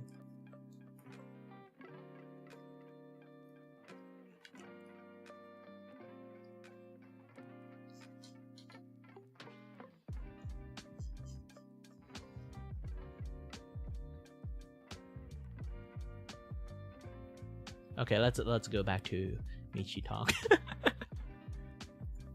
Maybe 90% of Americans don't know why Americans do the things they do either. Yeah, one of the things that I like about at least my area in Indonesia is the rules aren't always so strict, but we have one rule that you absolutely cannot break. And it's a very specific one. It's like a clear boundary. If you cross it, everyone will be against you. And it's about cash. You don't tell people what to do with their money. And if you want them to do something with their money that you want them to do, you pay them. You want it, it's your money. If you want them to change, you give them the money. You don't fuck with the cash, right? If you do, Yes, people will be like, same with okay, listen, Malaysians. you did have good reason. Like, here's the thing, like sometimes when I do drawing, some people will just come in and just say, hey, draw this for me. Are you paying me? No, then why are you wanting me to change my content or like the stuff that I'm doing right now to do your thing? Like, in what right you demand me to be your clown? Like, did you pay me to be your clown? If you didn't pay me to be your clown, why should I become the clown for you? Like, stuff like that happens like so many times in the internet. Like, sometimes I think like either people just don't really understand the etiquette on like internet stuff, or like they just think like things is just that simple, which is like still again like quite bad for me too. Yeah, I'm going to use this thing as a screen, background screen, and then like I'm going to blur it in I'm going to use it as like an overlay to show the chat. You can see like I already have like a spot over here. I move my camera up a little bit, so I have a spot over here that I can kind of like put the chat stuff there. I'm still trying to design my overlay if you guys are wondering what the heck I'm doing. And also at the same time like listening to some other like VTuber yapping. Reasoning, but fuck you. It's like, you have to fix your door because that's dangerous for you and everyone around you. It's like, I can't afford it. It's like, well, you have to, or not, we're gonna call the police. If you did. Yeah, here's the thing. Again, like they not just will call the police. Do you know how they actually managed to involve the police in the first place?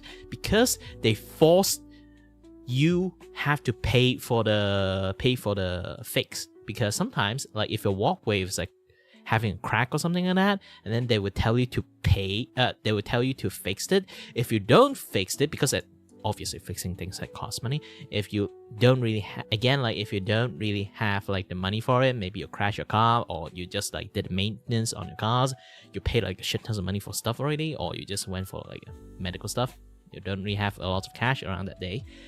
Actually, we just keep on like sending a letter for you. There's like a few types that will like most HOA, from what I hear, is actually quite fine.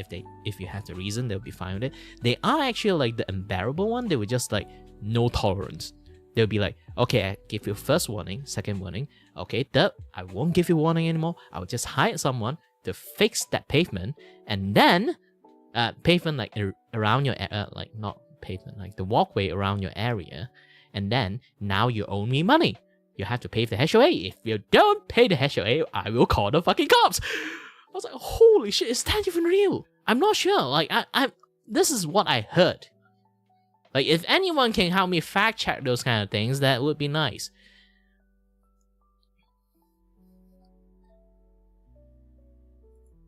Oh, wait. I forgot to turn off the music. That people will be like, we're gonna rob you. No, no, no. No one's gonna rob you, but people will be like, huh? What the fuck is wrong with you? If you think it's not safe for you, then you pay for their door. Clearly, they know that the door is not safe for them. And they would rather die. So let them. It's like that. It's like, it's my door and it's my safety. It's up to me. But if it's my As long door as it and works, your it safety, works. then either you stay away or You know? you buy me a new door, right? Like, I'm like that kind of mentality. Thanks, Gambaretta So Radio you don't cross that for shit. the one resub.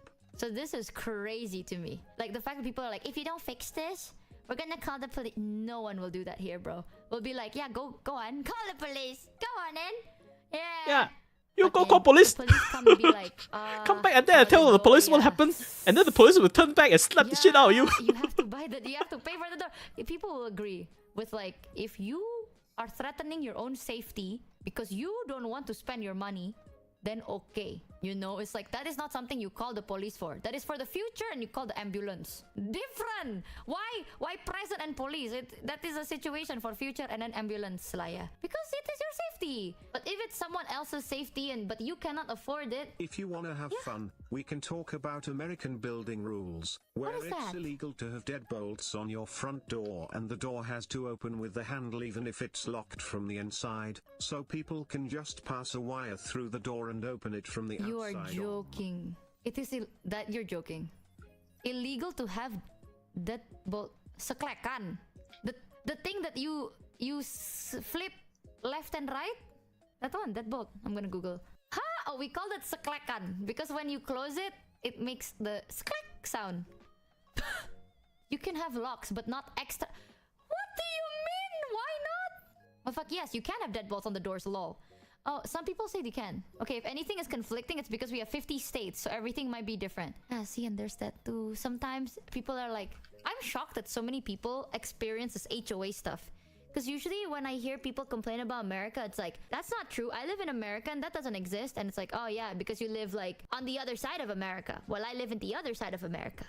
And it's different rules. So I'm shocked that you guys have like one thing that everyone fully is like, oh, me too, bro. That shit sucks. Agree. We have city, county, state. Yeah, is country it laws, like and they one don't always united agree. thing? I see. The most I find united it state of the funny that one united of the issues states- is actually Horrors of HOA, HOA, it seems. heard it from both ends of the country. Oh my god. I think it's just very not common here. Someone said there is a state that bans wearing heels? I don't get it. Holy shit. I just don't get it. Is that real?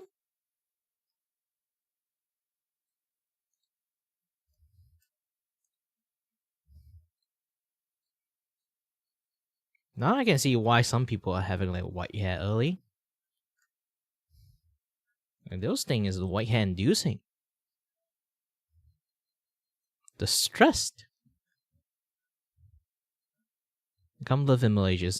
It's going to be a great country. You can still have to bother so many stuff. If you're fine with the driving stuff, like just live in Seremban and stuff. Seremban like houses are cheap. Stupidly cheap.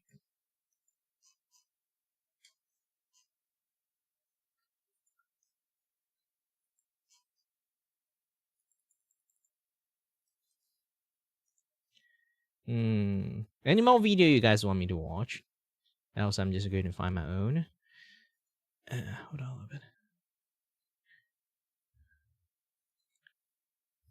Usually I don't really draw with this. I usually color with this one. It's much more easier, sharper, you know.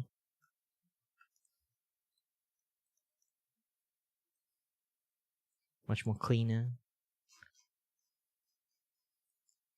Now with this, I can go for...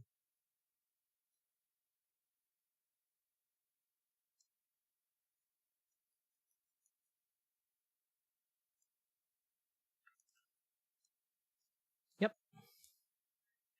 The more I do, the more this thing looks like a phone. Good.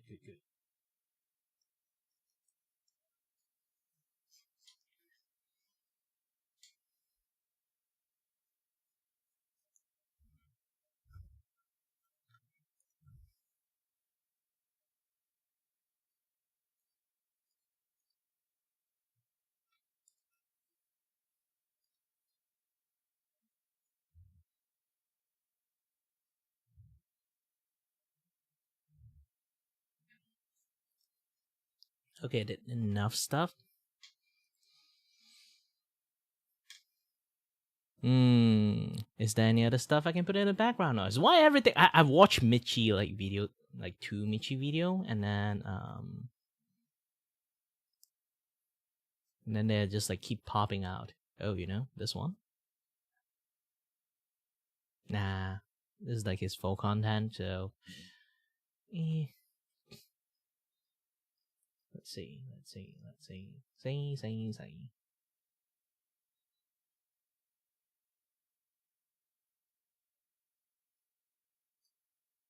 Ooh. Do I watch this? I know I'm those kind of like people who like drama stuff, okay? On my list is the Despite I'm a dude. taking shots at Neurosama and Vidal allegation. So, Pirate Software, the lovely human being that he is. Again, Pirate Software. I don't know why it always like Pirate Software having beef with someone. I kind of don't like him too, like hearing like all those things that happens. But still, it's still weird that he kind of like waging war with like lots of people like constantly for some reasons. Is it for cloud? I don't know.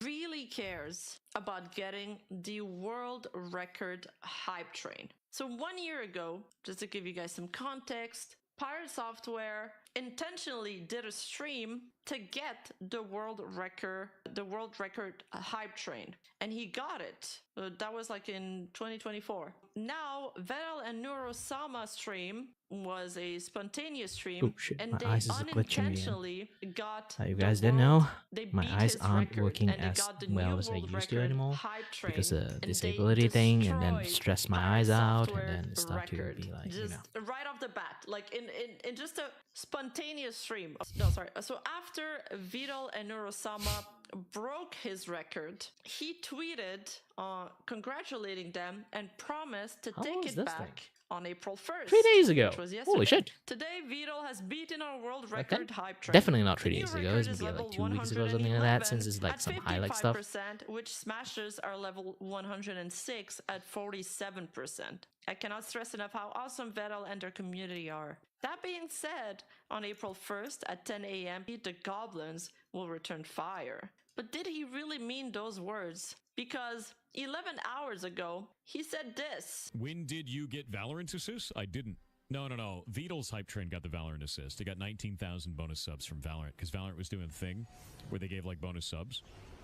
I think we're at the level of like the hype train competition that if we actually do want to beat the world record again, we're going to have to do it during one of those events. That's the only time that I think that can happen at this point. Because 111 is like, that's like you got to be Kai Cenat, or you got to have like some kind of event going on, you know? Yeah, that's completely wild, dude. Honestly, that's just true, really. I didn't know that the hype trains went so high. That's crazy. So there's some events where like, yeah, he's not wrong about that. People are saying that they would have still broken the record even if it wasn't for the Valorant gifting subs. So basically, he's like kind of passively saying that, it's really the Valorant promo that allowed Vidal to get ahead. And he's saying, how Vidal, he'd have to be somebody like Kai Cenat to get it naturally.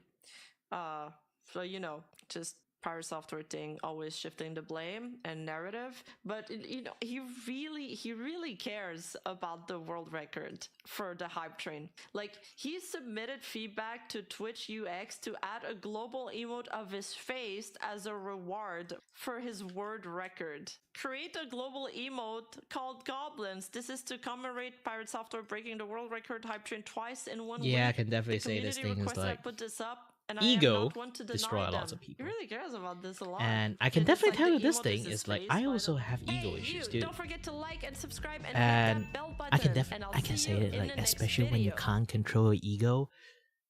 Holy moly, that kind of stuff can do lots of damage to you.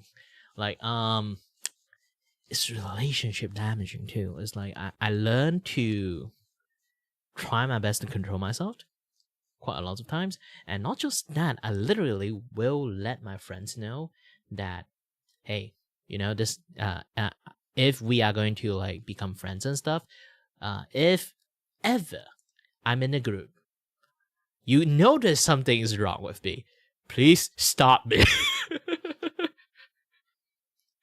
Yes, I literally will give my friend this kind of tips that, please, if you notice something wrong, stop me. You have to. That's what friends does, right? Even though I just like I lost control, you have to stop me.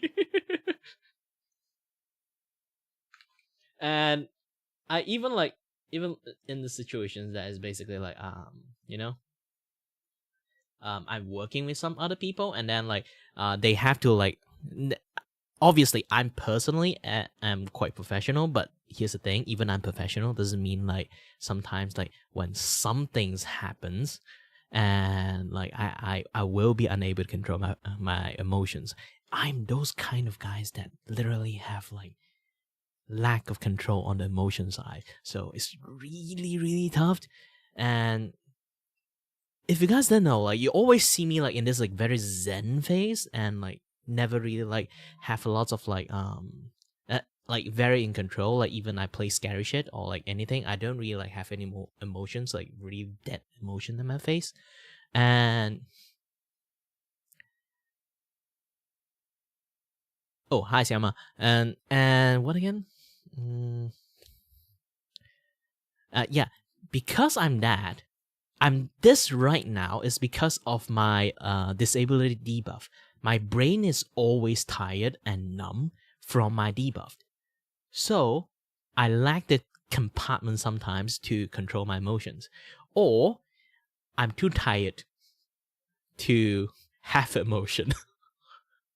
Aside from a default smiling face. Just that. And it's weird because like it's hard to say. If anyone know me from like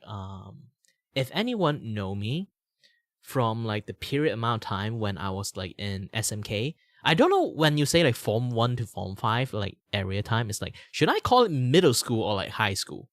High school is like diploma thing, right? So middle school should be in middle school, right? No.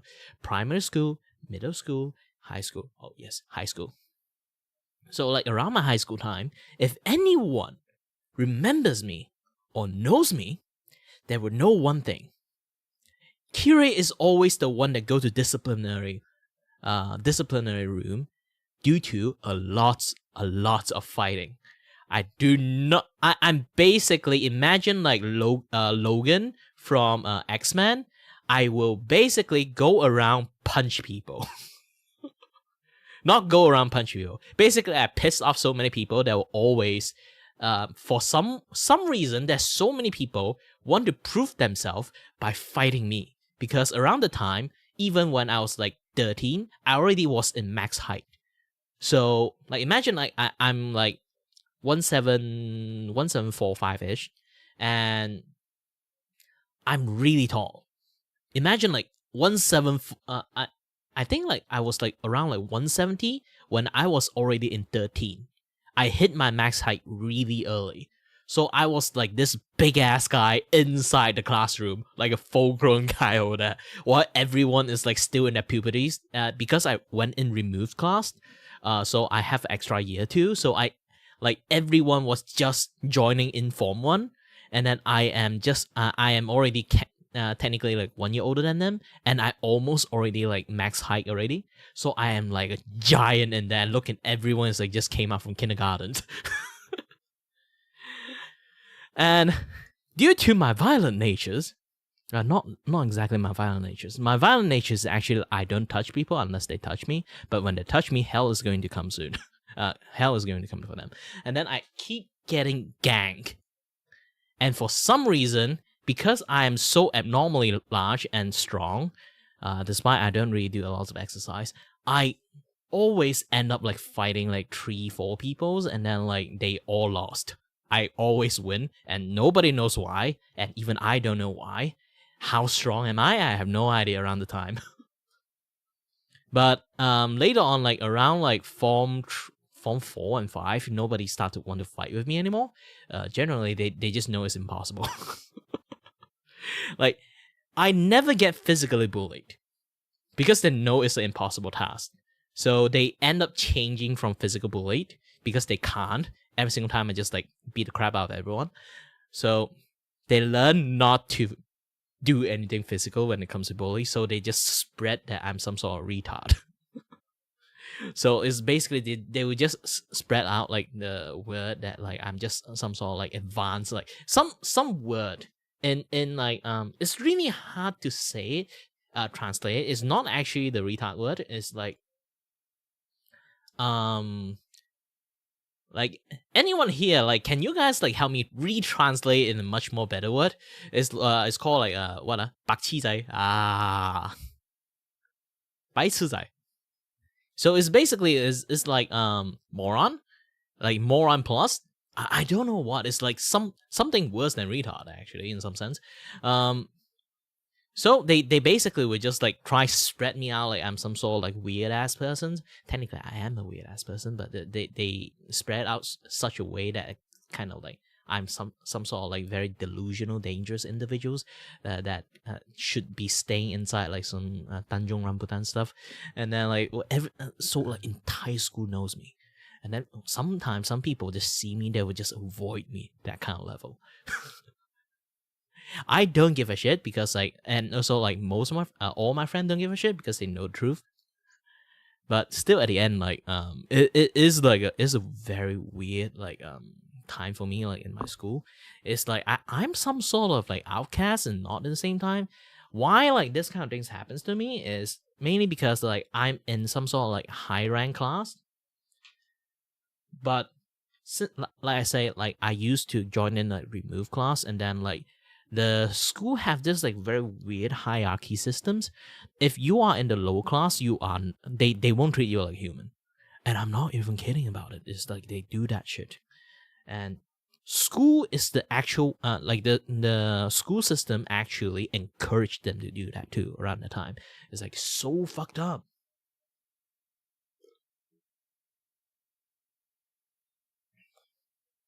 And due to I'm used to be in like remove class, like staying late class because my Malay is not that good.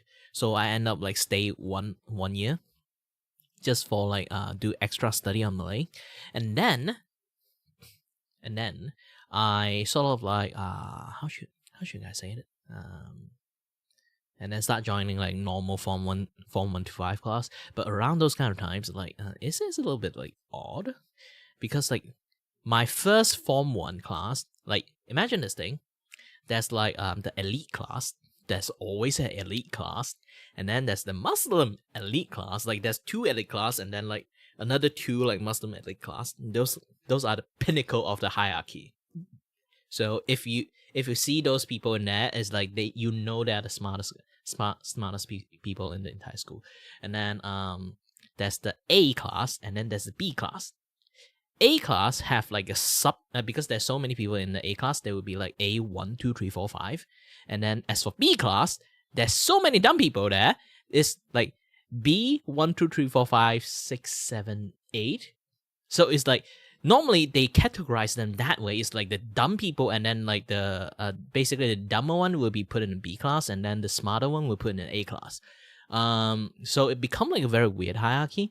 And when I first joined back and like finished my like later stage of the class, and then I joined back into form 1, I got arranged into B6. Yeah, B6 class. Why? Because I'm those kind of person who will hand in blank paper if I feel like it. But to be honest, I had a pretty good grade. I also was quite confused why I was moved to like B6 class. But because the stay late the people who stayed late with me too, they all went to A class. I'm the only 2 guy that went to B class, and then even the guy that in went to B class is like B1 stuff. I literally dropped to like B6 for no reasons. Originally I was in B2, and then they rearranged like school. I think like they like the B2 class is full, so they just tossed me to B6 class. because I went to B6 class, it's kind of like spread out. I'm a dum dum, and then like they just like all the people that I used to know when I was like in the school, like in the stay late, like 1 year late, like students with me that they know that I was like I was going to like B6 class. Hierarchy system immediately hit them. They just think I'm like the lowest of the low persons, and then they immediately cut connection or any like association with me. So I immediately got kicked out from all the friends group. Yeah, basically got cast away. It's weird, like this kind of like school system. Like, why is like this kind of like very stupid like hierarchy system in my school? Is because the vice school president, not vice school president, you know, the vice headmaster of the school is a dick. She literally encouraged this kind of like shitty behavior, and always like in A class, she generally teach people in the A class and the elite class, so she will always shit talks about the B class people. Seriously, I'm not even kidding. Some of my friends, literally in A class, like later on, I do get a lot of friends. Later on, like some of my A class friends, like literally, like they told me like how she actually teach, and they actually really hate that vice headmaster. And then you would think, if the vice headmaster is like this, why didn't the headmaster do anything to the vice headmaster? Simple. Around the time I was studying, from like remove class to like Form 4, end of Form 4, our headmaster had a heart attack. Our headmaster like had a heart attack and then basically just comatose like in hospital for straight up 5 years. So she's not taking care of the school at all. The vice president is the one, not the vice president. The vice headmaster was the one that take care of the school, because like how Karen she is, she basically made like the hierarchy system of the school and this and that other stuff, like make everyone like so freaking like A class and the elite class so freaking hubris. But at least the elite class kind of like smart enough not to be hubris. But the A class people generally are very impressionable. So they all become like very this like straight hierarchy people. They will like see a B class people, they will just insult them. Literally straight up insult them. And then get into a fight a lot. It's a very stupid school system back in the day. It's like, encourage you to do this kind of things too. It's like, holy shit. Obviously, like at the end of my like study, like Form 5 stuff, the headmaster came back, and then she managed to like, you know, in a very fast-paced way, she managed to like readjust the entire school system back again. And I was like, oh, but too bad it was like the end of my school years too, so I didn't manage to like see the full effect. But around the time when I graduate, my school from a gangster school, practically it's a gangster school because every day have like a fighting case. I'm not even not a fighting case, 3, 4, 5 fighting case in there. So I'm one of them, and I'm one of the contributors there. But I didn't start the fight; people fight me. Okay. So, yeah, finally, by the time I like graduated, I already can see like a lot of fact that like it's been less being like a gangster school. It's more like it's like most of the gangsters already got older and then got reformed too. So it's pretty nice. And then the people who literally just like skipping school, this and that, stuff, that they're not in the school anymore too. So, the school just generally become like way better, and people become less classist, which is a good thing. And the funniest thing is like I say I went like I got stuck into a lower class system and end up being ridiculed around the time. The funny thing is I was like in Form 1 I was like get stuck in B6 class, and then Form 2 I immediately jumped to B4 class, And then Form 3, I jumped to B2 class. And then Form 4 and 5, you will start like have like much more bigger segregation on the course thing. It's like this is like science stream, this is like accounting stream, and that is like art stream, that's like business stream, that's like polytechnic stream, something like that. So you like there's like polytechnic class, like this and that. Depends on the course that you will be set. Like depends how like your result is, like on your PMR, you're going to like get arranged that way. And I got a very good result because I usually hand in blank paper if I don't like it. I'm those kind of people. And do not, I repeat again, do not copy me. And also, hi Zane, Ducky's died, sad. I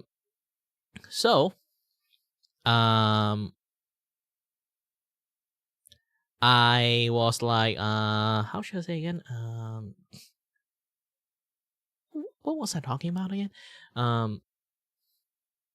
Oh yeah, I'm those kind of people who actually like don't like know the answer but decided not to answer because I'm too lazy. Those kind of persons. And if I'm not interested in that subject, even I know the answer, I won't write the answers. I have some ego issues, to be honest. Like I say again, I'm a weird person, okay?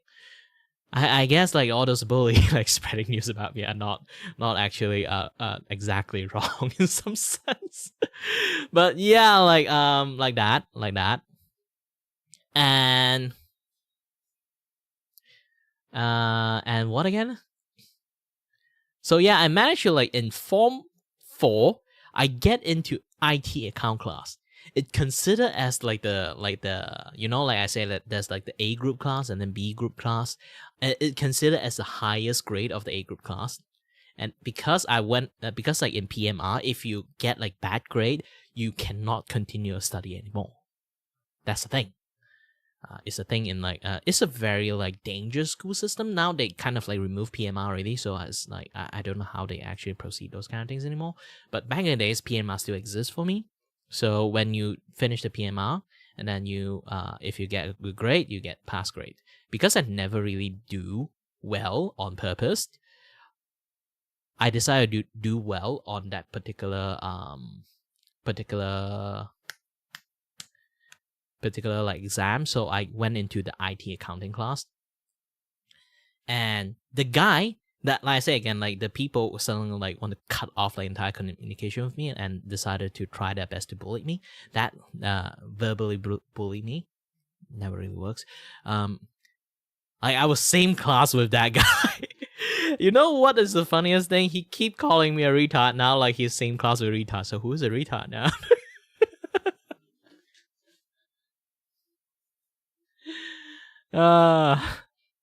Karma.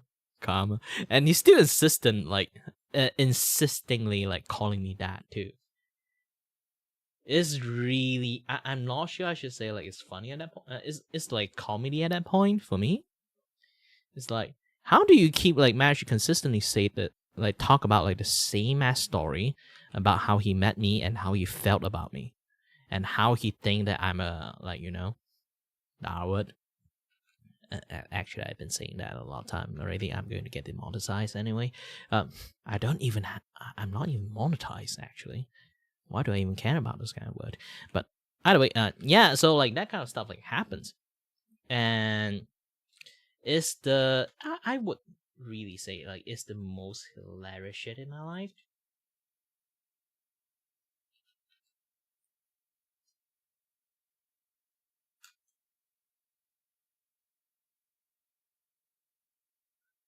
So yeah. Oops. Let me. Ooh, my mouse is sticky. Let me clean. Hold on a bit. Give it a little bit rubbed. Done. Clean enough.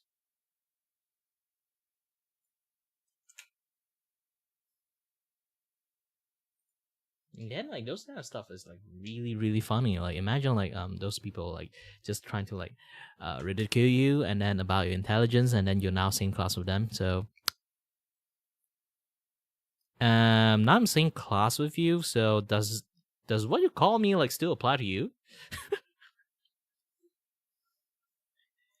I really want to say that, but I'm a moral person, so I shouldn't clap back like that. It's dangerous to do that to bullies. They had enough with their life already. I don't want to make their life worse.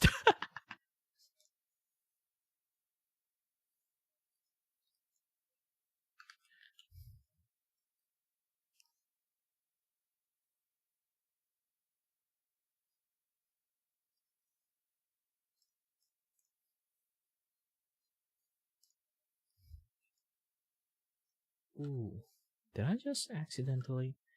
Hold on a bit. Boop, done.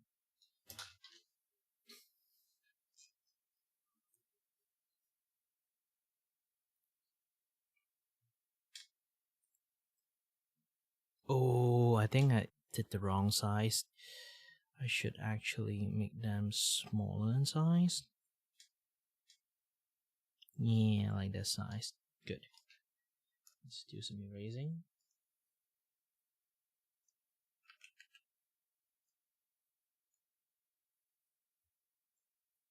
Oh yeah, I should play some video behind the scene again.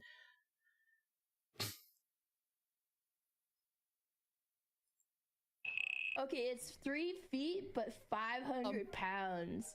Okay, He's steel type, so it makes sense. He's probably not gonna lay on you. So like, if that's like a scary thing, I don't think he's gonna like full body press. You know? Yeah, let's see. Watch some degenerate clip. We're just talking about this straight out the gate, huh? Okay. I didn't know.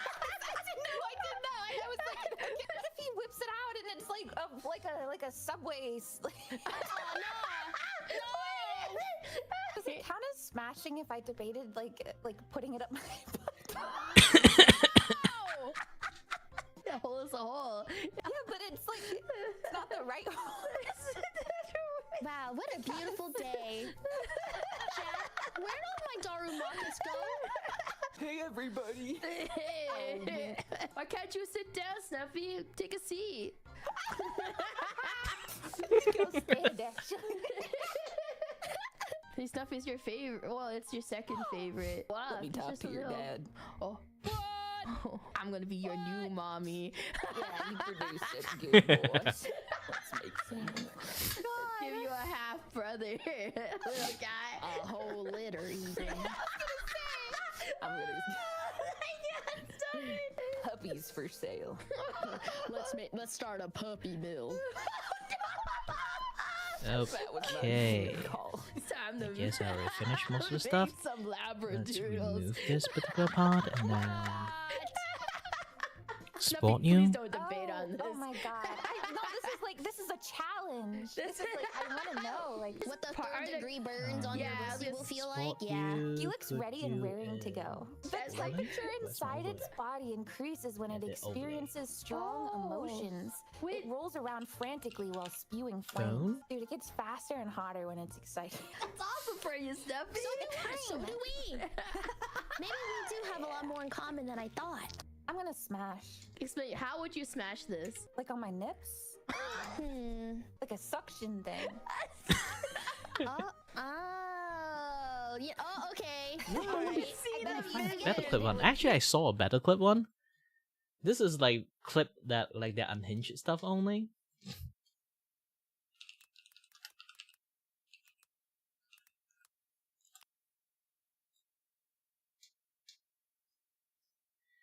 Na na na na na na na na na na na.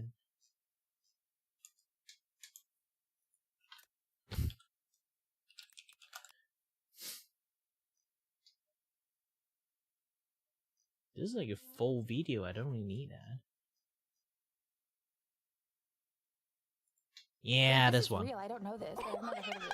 The ending of Pokemon Heroes and its horrific implications. I was thinking about the ending of the movie Pokemon Heroes. At the beginning of the movie, it's revealed that I don't know why. Marius and Here's the thing, like I very enjoy Doki voice for some reasons. I guess it's because like I'm also Asian, so she have like that very like kind of like Asian tone in there. I also have like the Asian tone and in like good English and Asian tone like mixed it in there. So it's like not all the way there, but also not all the way the other side too. So end up like You know, like this kind of stuff is always like have a certain level of like uniqueness when it comes to this type of accent. I do feel a little bit comfortable someone actually does that too. And she is actually I think she's from like Hong Kong or like Guangdong. Like not her, I mean like her parents. So like she know how to speak Cantonese too. Like 我都要講廣東話嘅問題，我都唔係成日用廣東話嘅人嚟嘅。我用廣東話嘅時候咧，都係同我嘅朋友講嘅啫。仲係唔係嗰啲普通朋友啊？係嗰啲好親嘅朋友嚟啊，或者同我親戚講，我通常都冇乜用廣東話。KL 人就用廣東話多啦。And then generally if I see any Chinese, I just speak Chinese. Or in public, yes, in public, first time meeting people, actually I speak English. And so many people, like in universities, actually are almost exclusively just speak English, even in stream. So a lot of people thought I'm a banana, that I don't know how to speak or like read like Chinese. And then they hear me like speak Chinese and then speak like Cantonese and then speak Hakka, like as Asian as I can get. And then they'll be like, oh, not as Asian, as Malaysian Chinese as I can get. And then they'd be like shocked, like, wow, you can speak like English like this, and then you still can speak like a very like good Chinese. And they'll be like, oh, you underestimated the power of Malaysians. A lot of Malaysians can do that, you know. Not everyone can talk like Uncle Roger, I know. Not like everyone not like everyone only talk like Uncle Roger, you know. Yes, actually a lot of Malaysian can actually talk like Uncle Roger. Technically, a lot of Malaysian talk like Uncle Roger. Not only the members of the respective species, but also siblings. At the end of the movie, Latios is shown flying off with 2 baby Latios and baby Latias. Once I connected these 2 facts, it hit me like a ton of bricks. Since Ditto is generically incompatible with any legendary or mythical Pokemon, the only Pokemon that could have fathered the Latios' babies at the end of the movie was... No. This one I know. Ash is the father. I've never seen that movie. Ash is the father. What happened? I'm going to say this. Ash is the father. I mean, look, you are the father. And, you know, They have babies. I didn't even know. This is how we get purebred like yeah, dogs like, it's and just stuff. Like, Oh my god, she's a Labrador. I mean, she's gotta save the bloodline, so. We get So $1 million and nobody would. It's to save a bloodline, Doki. And yeah, it's to to save a bloodline. And no one would know. yeah, we get rid of all the DNA reports. Like, we forged them all. It is implied. Since it was after her kiss with Ash, it was Ash's child.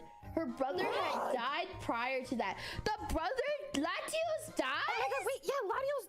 Well. I don't even remember her flying away with kids at the end of that movie. Am I crazy? I saw this movie like 20 bajillion years ago. What? So like, I don't remember that at all. So like, is that how Pokemon eggs are made? They just kiss each other and then an egg pops out? Like, I think it's like Pokemon lore that like nobody knows how eggs are made. Nobody knows. It's like mysterious. It's like Latios takes his hair or something and then clones an egg. They just will it into being. And then she puts it in. It's like fish, you know? It's like fish, but like it's like any bodily fluid or parts works. This is going to be a little bit cursed. It's fine. Okay. This is a Vtuber moment. Yes, a lot of Vtuber moment here. Dude, I literally buried that so deep in my mind. I even remember tweeting about it. Oh, wait, what's the slacking one? What does slacking do? Okay, I found the story. Oh my god. I forgot how it even started. It's so bad. So like, okay, the story starts by this like little kid going around the forest or something, and she like I think this one there was like Slackoth, the baby one. yeah. And they okay, here we go. Every day they were bored. The humans were bored, so they would often catch Slackoth living in a nearby forest. They would play cruel games with the captured Slackoth and sometimes killing them for fun, gouging out their eyes and cutting off their ears. And then eventually they come back and they start like killing all the humans and doing stuff to them because they were like, remember how you used to kill us? Well, we're gonna kill you. And yeah. Oh my god. I think the craziest part is just the fact that they wrote all these stories, but they like just for fun. Like it was never published out. It was just this one Mianfu, isn't he like a child? Isn't that a child? Okay. It evolves at level 50. So I don't know. So So this is the final evolution of something. No. It starts to evolve at level 50. So it's only got one evolution, but it's not for 50 levels, which is really insane. Okay, so he could be level 30 and it'd be fine. Well, it depends on how you see that. It's like, do you see like Digimon where there's like baby Pokemon evolutions, or do you see level based on like age or experience? Yeah, I'm like, is levels considered age, or like just you look at them and was like, he looks like he's like he looks like he's just started. Such murky waters right now. It's a weasel, Doki. It's a weasel.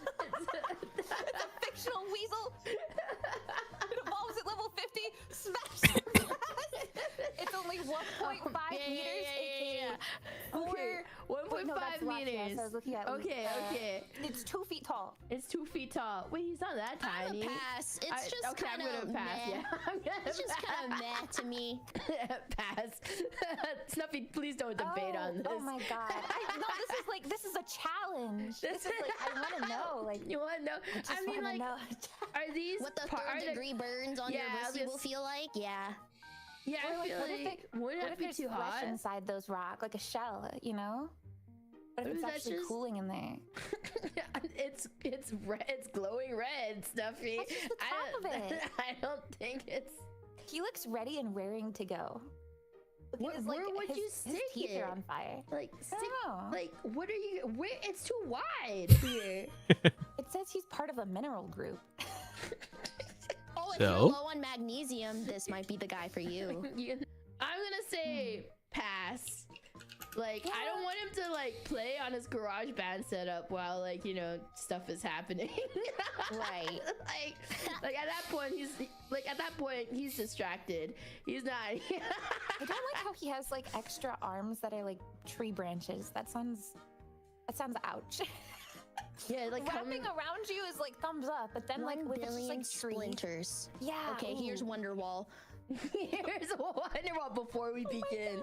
Here's Wonderwall.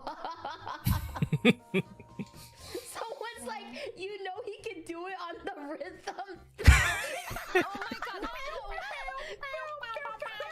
Just thinking of see that. I can't. So romantic. Wow. Yeah. Pass.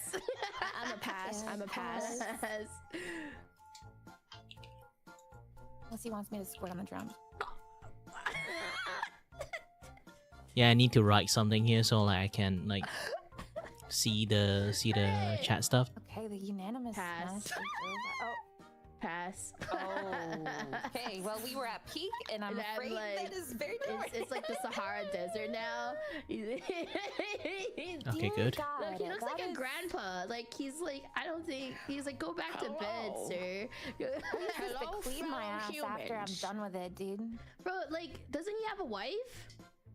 Like the other guy, the gelatin female or whatever. I don't know. He just looks like the top of my head. Oh, wait, he looks like a Pringles mascot. Someone was like, Mr. Pringles, sir, or like Monopoly Mass Jellyfish. Wig. You just took your head off. This is literally put it back on. Yeah, it just came to life.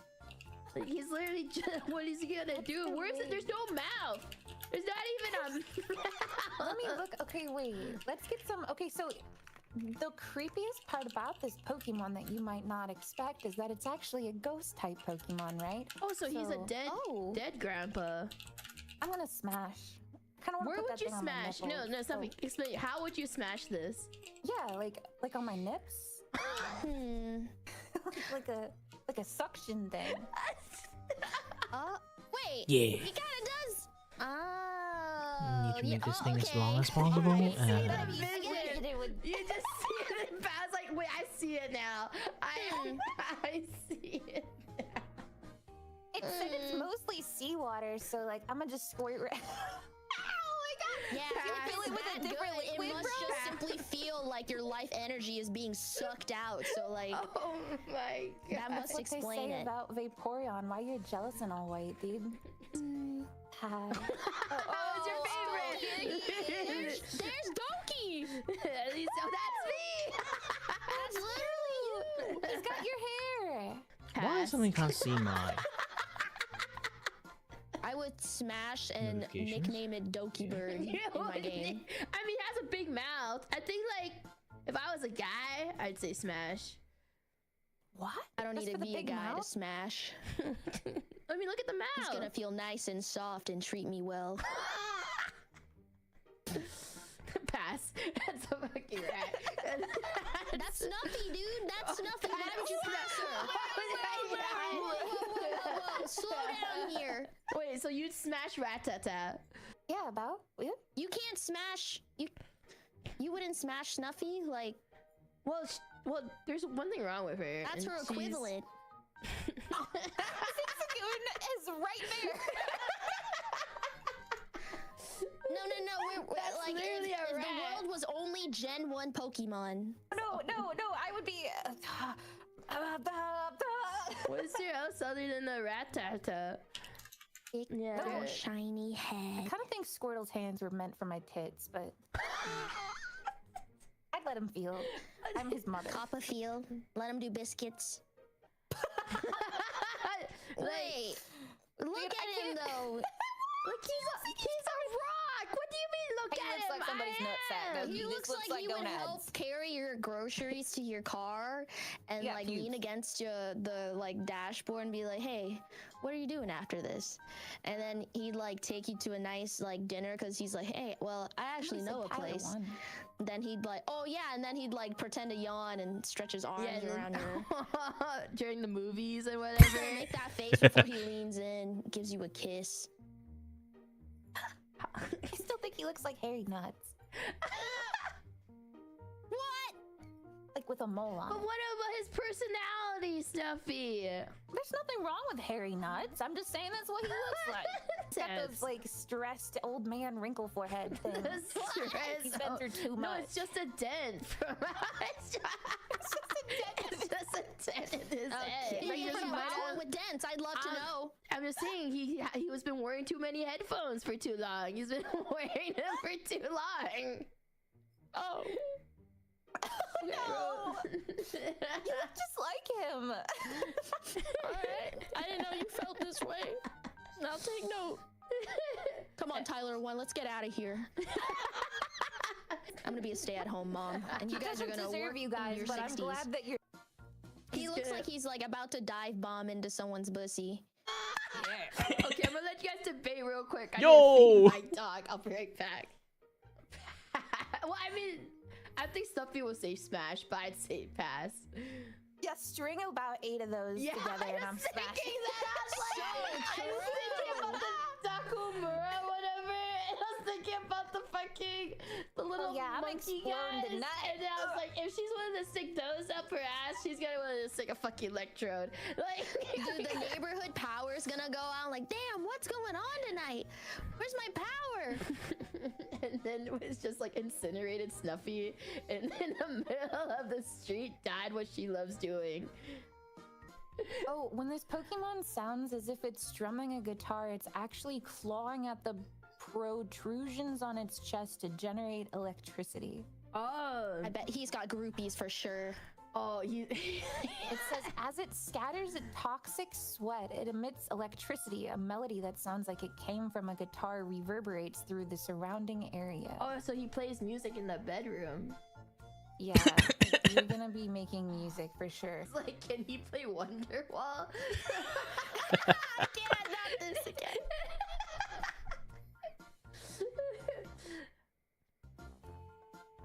Pass. Composited. Pass. I do love Marsh Pump though. I'm a He's fan of his. he's just a fun guy. Oh, A smash of whimsy and joy. You Yeah, guys would I don't pass wanna- on that. Are you gonna corrupt Marsh?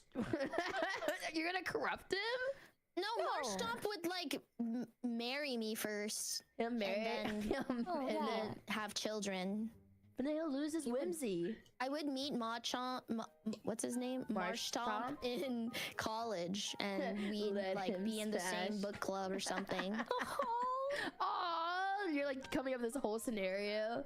Yeah. Of how you guys meet, and then we'd like talk at the library, and then his little fins would like slightly brush against my like pinky, and then he'd be like, oh, sorry.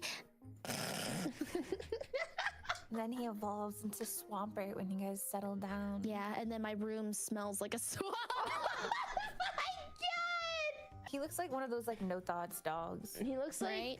He looks like he runs into walls on accident. Yeah, yeah. He looks like he's chasing his tail, too, but he just doesn't stop.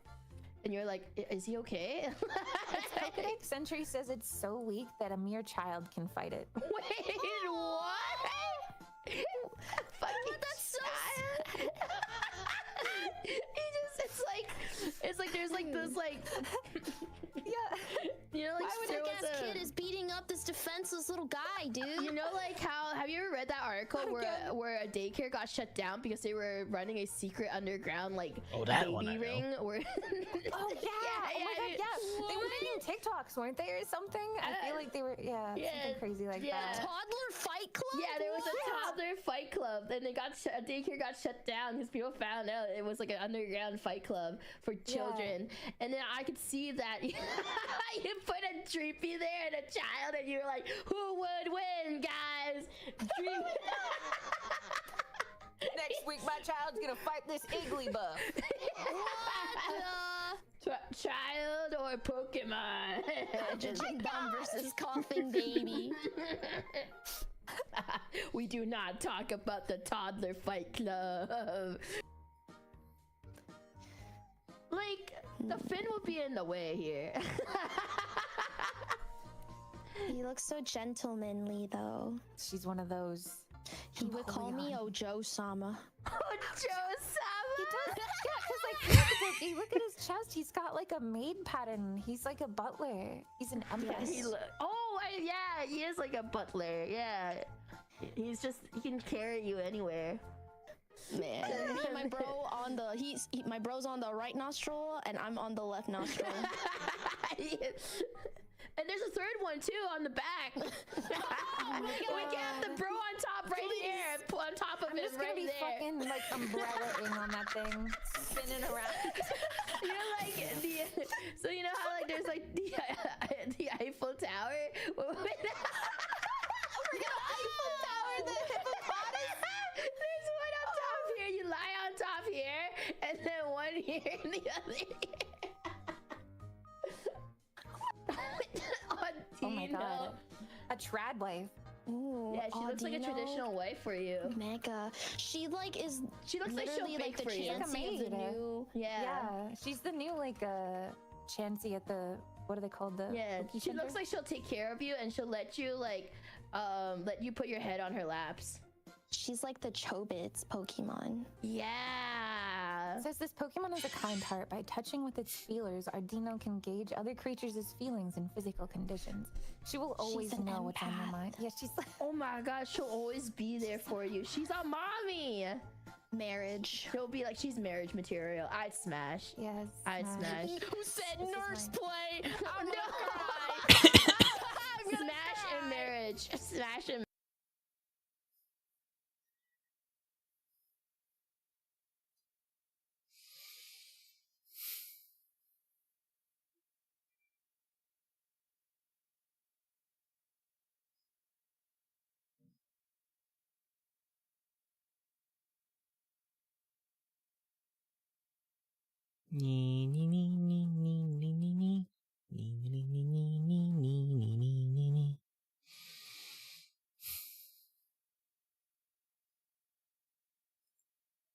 I just watched an unbelievable.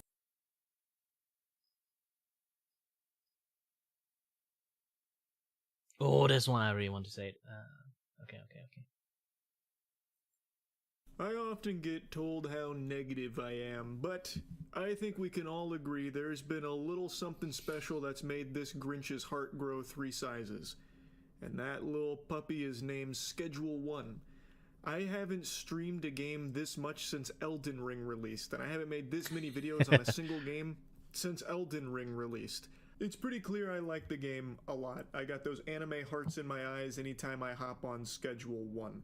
I've become addicted to it, much like my clients in the game itself. I feel like I'm making lifelong friends in there through this business, like Austin. That beautiful bastard is such a fiend, I could roll up a urinal cake and tell him that it's weed and he'd thank me for it.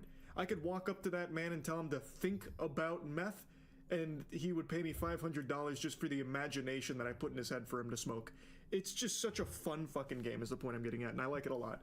And right now, it's in a little bit of legal hot water because a competitor in the drug dealing simulator space is launching a lawsuit against them for copyright infringement.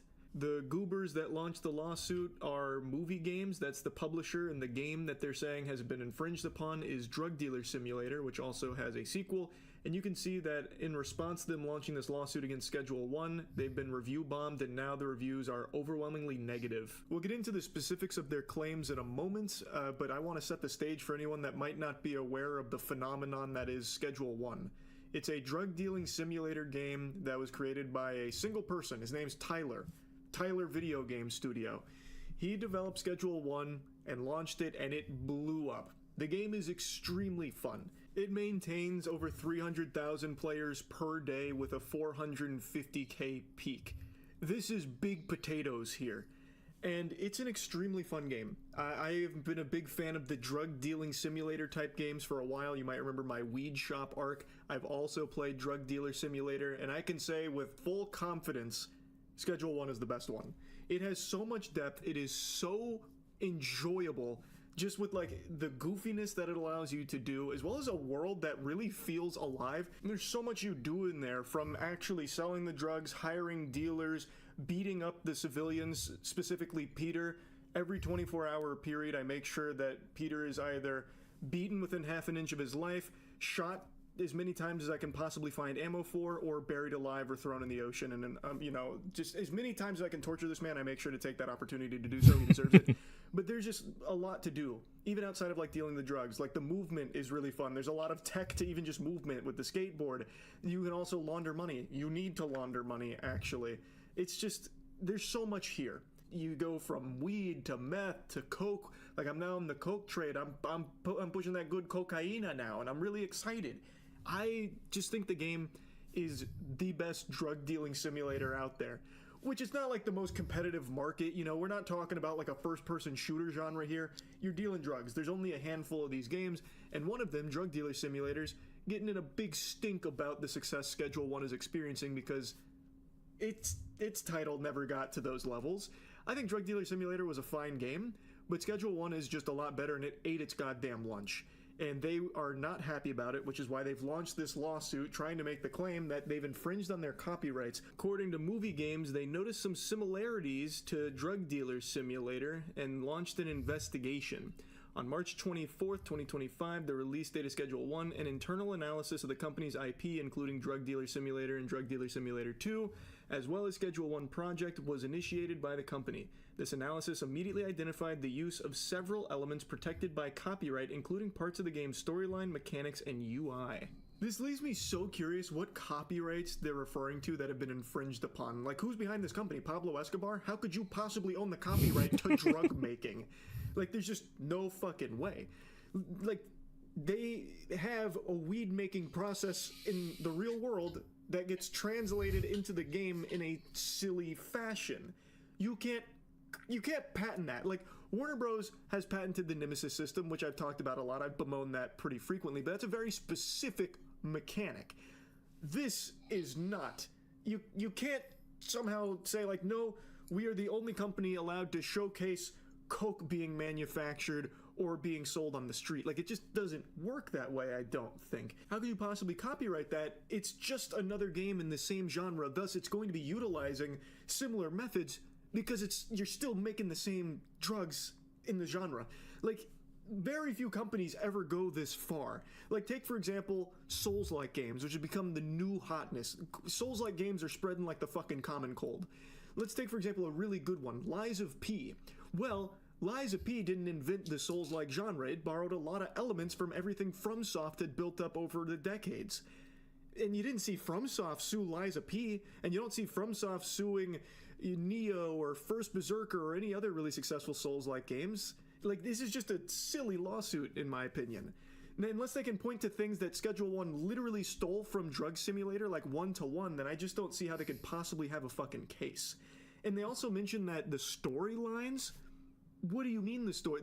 The story in Schedule 1 is you were making weed in an RV, your Uncle Nelson got busted, so you ran away, now you're in a city making weed. Which as you grow your business, you start to branch out beyond Weenie Hut Jr. weed, and you start manufacturing and selling meth and coke and all the good stuff, the bells and whistles. That's the whole story. Drug Dealer Simulator doesn't start that way. You're not in an RV, you don't have an Uncle Nelson. You start in an apartment, you get a call from Eddie. Like, there's not a real story to Schedule 1. The only thing these two games have in common narratively is they both use a phone to feed the player tutorials. In Schedule 1, you get Uncle Nelson on the payphone. In Drug Dealer Sim, you get Eddie on your phone. But you can't possibly copyright the phone mechanic here because so many games do that outside of just these two. Are you going to go after Rockstar Games next for their usage of phones in GTA? Like, it's ridiculous. Like, there's not anything narratively that I can find that's even similar between these two games, other than you start making drugs and selling them on the street. Now, if we want to get into some really nitpicky specifics that I feel like is probably going to be mentioned in this lawsuit, there are things in Drug Dealer Simulator that are similar in Schedule 1, such as the way you save the game. So in Drug Dealer Sim, you save the game here, like you'll see in Markiplier's Let's Play. In Schedule 1, you save in a similar way in the doorways. So those two things are similar, but there's no way you fucking copyright that. I have seen that exact same method of saving games in other games on Steam that I've played during, like, bad game nights. That is not unique to Drug Dealer Simulator, thus I can't imagine that that is copyrighted. Another example I think they're going to try is the body searching. So on the left you'll see the Drug Dealer Sim body searching, and on the right Schedule 1. I guess it's similar because they both have a progress bar. But what, did you patent progress bars in drug dealing genre? Like, I think it's just complete fucking lunacy here. Like, the body search existing in both games, that's not Schedule 1 stealing from you. That's, once again, just a whole drug dealing simulator idea in the genre, where body searches would happen with the fuzz, with the police coming through and patrolling. That's not something that is specific that was stolen from Drug Dealer Simulator, even though they both have a progress bar. You know what I mean? I think it's just silly. I think they are just so hurt that Schedule 1 has blown up like this when their game didn't, that now they're lashing out like, they shouldn't be able to make this much money when we didn't. We deserve a piece of that as pioneers in the drug dealing simulator genre, which I think is just ridiculous. Again, this is just another game in that genre that, of course, some of the mechanics are going to be similar because it's the same genre. You're still making drugs. There's only so many mechanics you can possibly have to showcase that process. And for what it's worth, it's not one-to-one in Schedule 1 and Drug Dealer Simulator. They're pretty different experiences, even in that regard. To me, this feels like if Overwatch came out and said, we're suing Marvel Rivals for copyright infringement. We're the only game in the hero genre allowed to be successful. Get the fuck If they, outta here. here's the thing, Time like, to if pull they them and actually strong-arm sue them out. Marvel It's Rival copyright for that, infringement. like Team Fortress will sue them. Team Fortress sue them, and then some. I remember something else did the similar thing before Team Fortress. So they will sue Team Fortress. This is like a very like weird things like going on there. It's like how Pokemon like suing Power for everything, and then technically if Square Enix won, Square Enix can sue the shit out of Pokemon. This is why Pokemon did not sue them by like by the nature of like designing of the mob, because Pokemon actually borrow quite a lot of design mob from like Dragon what again? Dragon Quest. So they can't actually do that. So they refrain from doing that and then like renew most of the patent they have for Pokemon mechanic, and then sue the shit out of them using the Pokemon mechanic, patented mechanic. So they're going for that route instead. so they won't incur like those kind of like the chain reaction that like how I said it. It's too similar to Overwatch. And it's like, okay, the games do play similar. They're in the same genre. But you can't possibly argue that any copyright was infringed upon when these games are fundamentally different. Like, yes, they're in the same genre, but they're very, very different games. It's the same with Schedule 1 and Drug Dealer Simulator. I guess we'll see what the investigation turns up, I suppose. But from having experienced both of these games, Schedule 1 feels nothing like Drug Dealer Simulator, and I cannot imagine anything was actually stolen from them in the making of Schedule 1. Like, this just feels like such a fucking delusional lawsuit out of desperation. And it's pathetic. It makes Drug Dealer Sim developers and the publisher look like such bitches for this. Just really salty that Schedule 1 is as popular as it is. So, yeah, I just wanted to talk about this a little bit. That's it. So, yeah.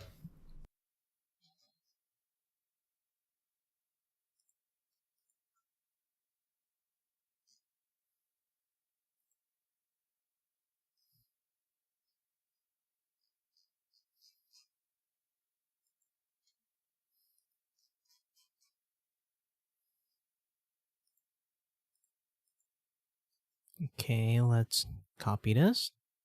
Not copy this, export this one. And move a little bit. Yeah, there's a new one in here. No, not Nintendo.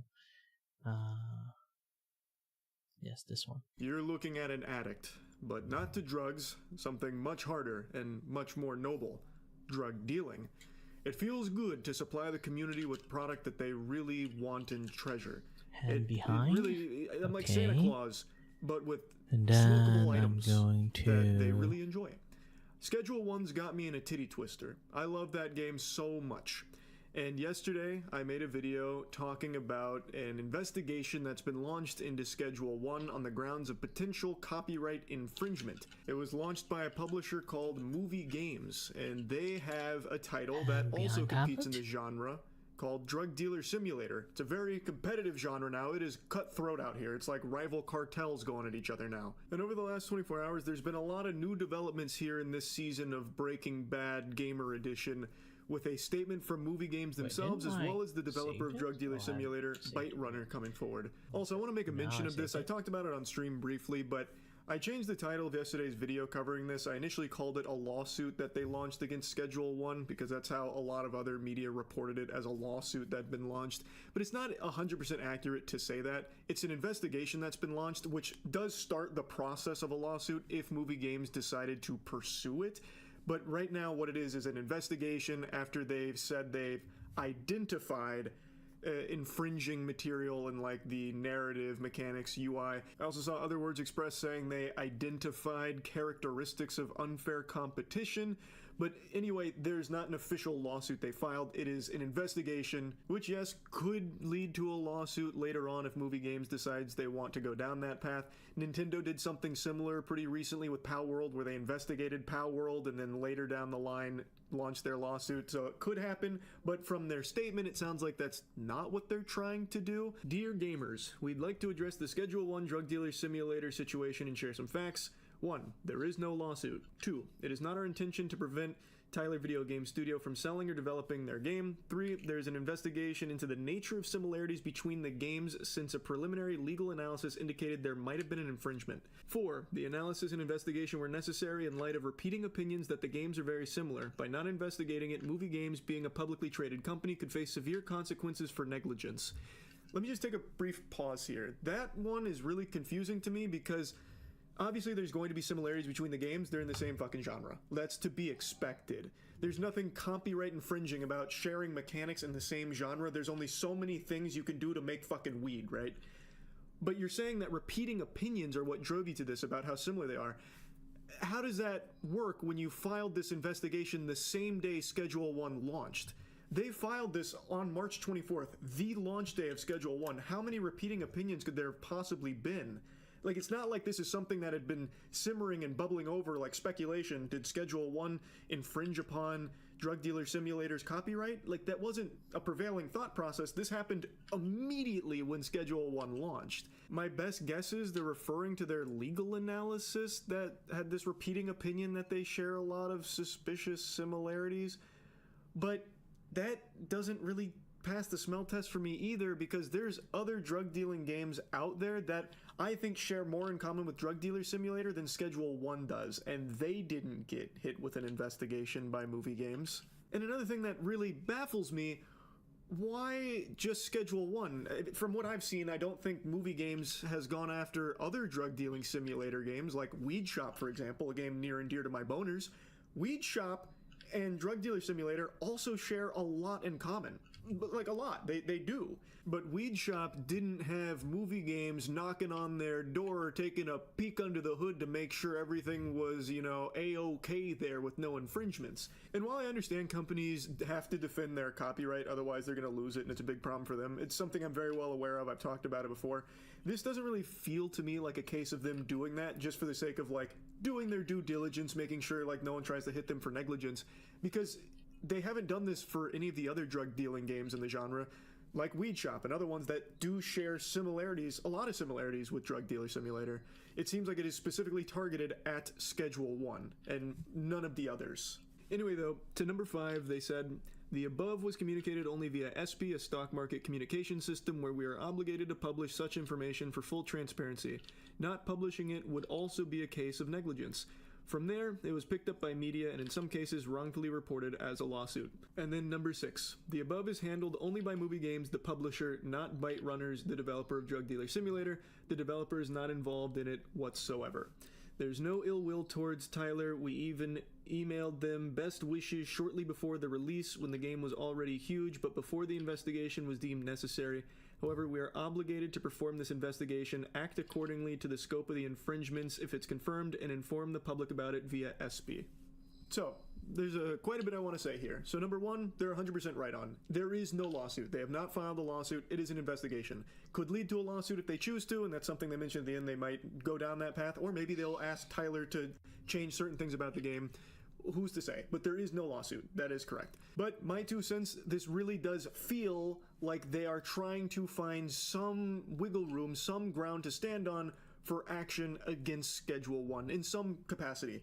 I think number 2, they're probably absolutely right about that. They're not trying to have it, you know, get taken down or have Tyler not be able to sell it or anything.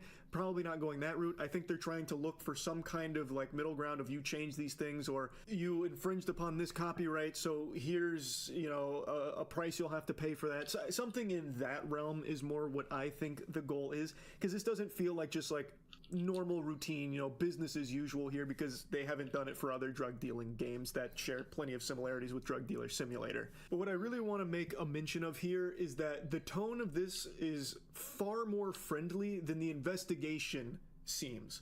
Like, this seems like they're trying to just, you know, hey, we love Tyler and what he's done with Schedule 1. We just had to investigate because we're a publicly traded company and we want to make sure everyone knows that we're doing our due diligence. You know, there's no negligence here. We're making sure it's just, you know, some coinky dinks. You know, we're in the same genre. It's just going to be a couple of little similarities, but nothing infringing or anything. Like, that's kind of how it comes across here. But in the investigation, they have kind of a different tone to it. Instead of saying, like, we're just checking things out to make sure, they explicitly use the word identified.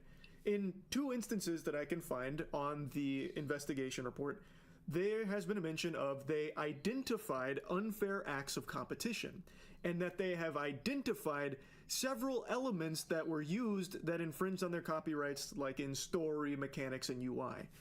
That's very different than just saying, hey, we're just checking things out. Hey, we're just doing a little perusal here. Maybe it's a mistranslation. I think that's definitely possible here from the initial reports. But when you say things like you have identified the unfair acts of competition, you have identified several elements that were protected by copyright, that's already saying you have found things that you believe there is an issue with. And now you are investigating further in case there's more, or to analyze the extent of it. Whereas in the statement, they portray it as though this is just something they need to do as a publicly traded company because there's similarities and they want to ensure there's no copyright infringement. They talk about how there may be copyright infringement, so they just needed to check and make sure.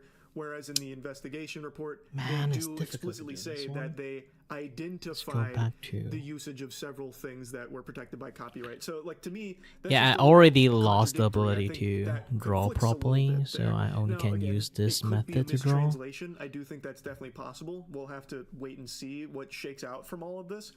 But there just is a difference to them saying, oh, we just do this because these games are really similar. We want to make sure everything's okay.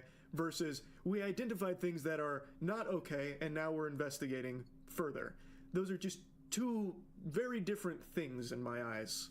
Now, as I mentioned, the developers behind the game also came forward. They said, in light of the recent movie games vs. Schedule 1 legal investigation controversy, I would like to state that we, Byte Runners, the development studio behind Drug Dealer Simulator series, do not have any ill intentions towards neither Schedule 1, Tyler, or the game community. Actions taken by our publisher, Movie Games, are part of their internal policy and business interest, which we have no influence over. We were not informed about their plans and are also surprised by this course of action. We are currently in talks with Movie Games on the matter. For now, we do not want to publicly neither condone nor approve the actions before these talks come to any conclusions. And then they go on to congratulate Tyler for the success of Schedule 1 and mentions that they want everyone to just support whatever game they choose and want to make their game the best it can possibly be. Byte Runners themselves obviously had no hand in any of this. This was solely a decision made by Movie Games, and Byte Runner comes out to confirm that and even mentions that they were just as surprised as everyone else was with this action that Movie Games has taken here. Now, I saw some people upset that they didn't fully come out with, like, you know, the iron fist and say this was really bad for Movie Games, but I understand it's a very tricky situation for them to be in because that's their publisher. Let's see. They can't just bite the hand that feeds them like that and potentially just lose their studio like that. That's not something that any developer can reasonably do. So I think that's a very unfair criticism of Byte Runners. I think this statement is totally fine. And there's something in here that I find very interesting about how this all unfolded.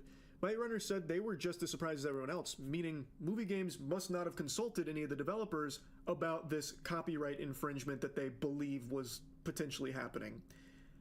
How the fuck would the publisher pursue this without even consulting the developers of the title? It's not like they were in the lab like fucking coding it themselves, making the game. How could they possibly say that something was potentially stolen from them or toes were stepped on in regards to their copyright with Schedule 1 without ever even talking to your own developers about it? That feels so weird to me. I don't know if that's weird to anyone else, but I thought that just sounded really backwards. Now, I did reach out to both Byte Runners as well as Movie Games to ask more specifics about what they think could even potentially be a copyright infringement between these two titles and why this action would be taken against Schedule 1 but no other drug dealer simulator game. Because I truly can't wrap my noodle around what could possibly be a copyright infringement here in the first place. Drug Dealer Simulator was not the only drug dealing sim game on the market. There's a handful of them. There's nothing super unique about that concept. There's nothing there that I believe is exclusive to just Movie Games property that no other game can ever use without stealing from them. Like, it's not like Spider-Man, for example, right? It's not like Tyler made a Spider-Man ripoff where instead of slinging webs from his hands, he's slinging webs from his feet. Then you've clearly got yourself an issue there. Here, it's similar mechanics, sure, because it's the same genre. There's only so many ways you can be making these drugs and distributing them on the street, using a phone to contact people. Like, all of these things are, of course, going to be similar. So I'm just so curious to hear from them what specifics they're even looking at in regards to a potential copyright infringement. I just don't get it, because I don't think it should have ever even come to this in the first place. Maybe it's all a huge misunderstanding, but I still just don't even see why the investigation would be led underway in the first place, stating that they've identified, you know, copyright infringing uses of story mechanics and UI. Like, that, to me, it just doesn't make sense. So I'm hoping to get some answers from them soon, and I'll let you all know if I do. Anyway, I wanted to just give you an update to this. That's really about it. See ya.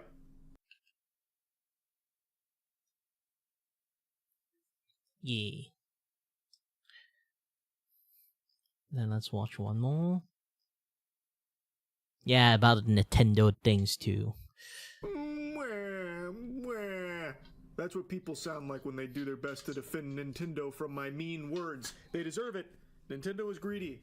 And I'm tired. This of is it, something I always so say too. keep I making fun of own them. a And Switch there's too, so many people and that defend I love Nintendo, even in Xenoblade spite of Saga. them Here's the thing, reaching man, into I love Xenoblade Saga, and I hate the fact it's only in Switch and in Nintendo only, because since Switch 2 become like such a expensive console, it's not going to be a chance for me to buy it forever and ever, unless like I somehow become successful as a streamer. Then maybe I have the cash for it, but I'm not at the moment. So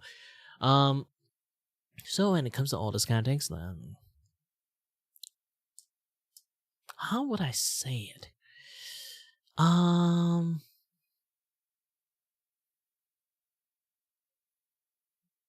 It's like this.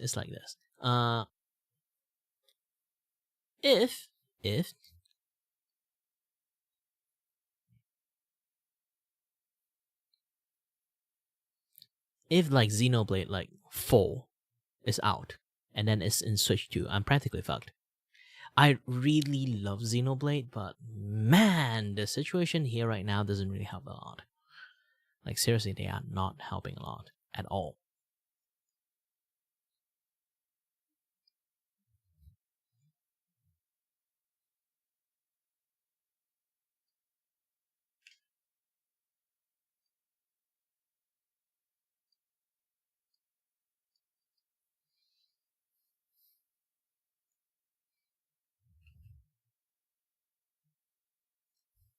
And man, like they just like Nintendo just love to escalate drama too.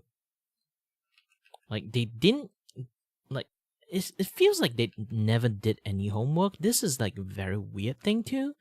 It's like, is this actually like how Nintendo does stuff now? It's like they shouldn't be doing that, you know?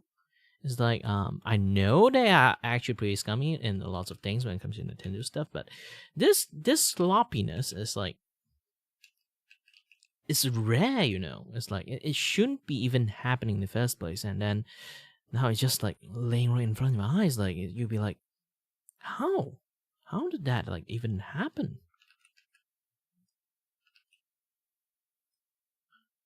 Like this kind of like issue shouldn't even be like a thing, shouldn't even be possible, to be honest. And then like, yeah, for some reason they just suddenly choose to be like, I want to be out of touch today. Like it's not the MO. Just going to say like it's not the MO to do this kind of stuff, you know? Like there's definitely something happened behind the scene, and then they become like so desperate they have to pull such a move out.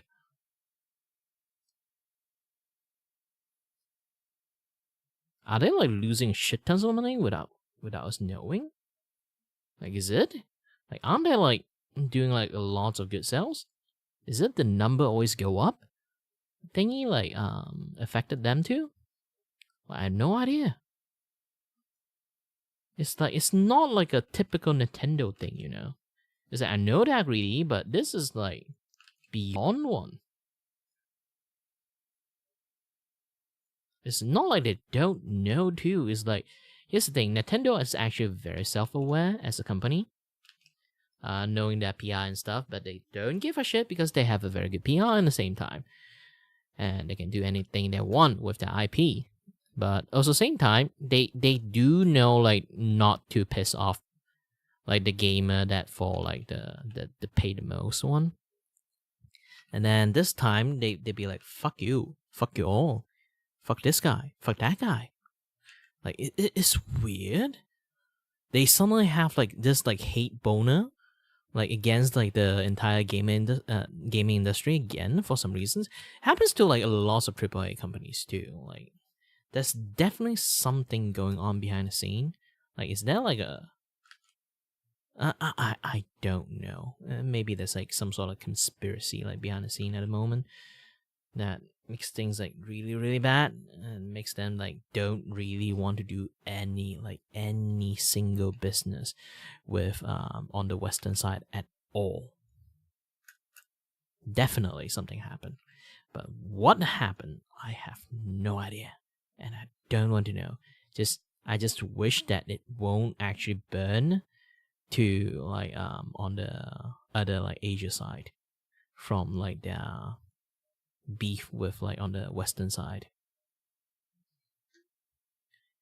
If it does burn to that way, I'm going to be very sad about it, because again, I really love Xenoblade, but if they really does like all those stuff, I won't be able to buy a single one, and I will not be able to play Xenoblade ever again, and I'll be like extremely sad. They're piggybanking, shaking it for everything that could fall out. Heavens to Betsy, Nintendo even has the gall to charge money for their tech demo welcome tour for the Nintendo Switch. This is a game with the Switch 2 that's supposed to teach you how to use the console. It is a tour of it, and they didn't even have the common courtesy to let it be free like other games of that kind, like Astrobot back on the PS4. It doesn't get more pathetic than that. How do you even defend that? How do you even begin to rationalize why they would charge money for their tutorial of the Switch 2? It's craziness. That is an actual Mr. Krabs maneuver. Like that episode where he was charging customers for air inside of the restaurant. Like, Nintendo is so beyond greedy, and I believe it is just truly indefensible, no matter how hard people jump through mental gymnastics to, you know, wave it away is not a big deal, and like they're totally right for increasing the price of their games and all this and that.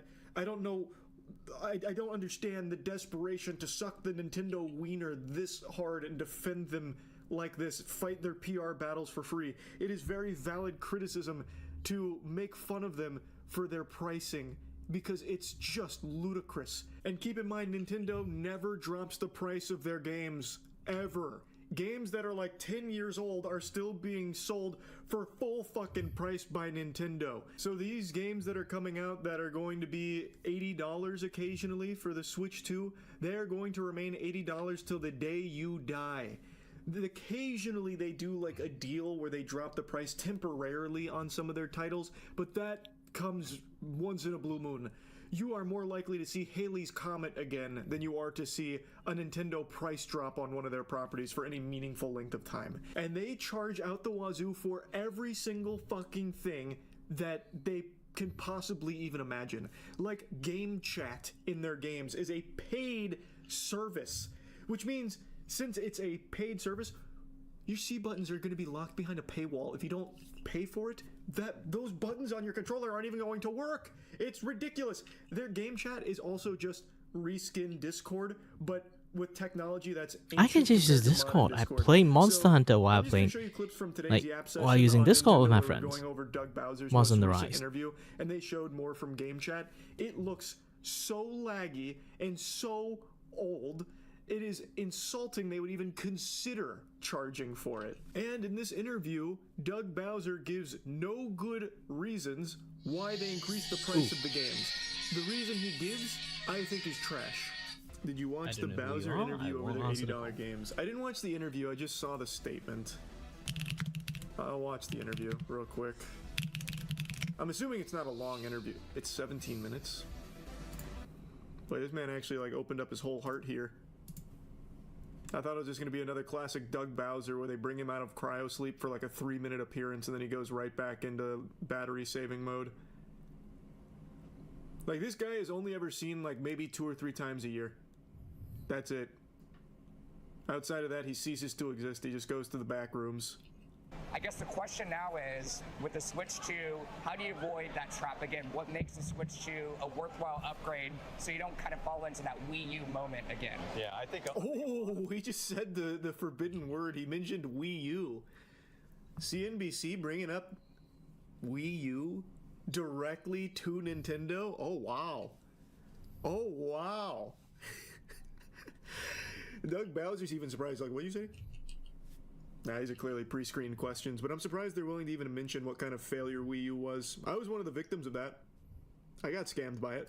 Is happening behind us right now. It really I did buy a Wii U. Yeah. Creating that next generation, but then added very powerful. What did you see in it? In the Wii U? Features. So it's that understanding. Okay, jeez, I can't believe I always have to defend myself about the Wii U. The reason I bought it is because I missed out on the Wii. I never owned a Wii. I only ever played it at Yeah, friends' same. I houses, never and owned a felt Wii. So weird about that.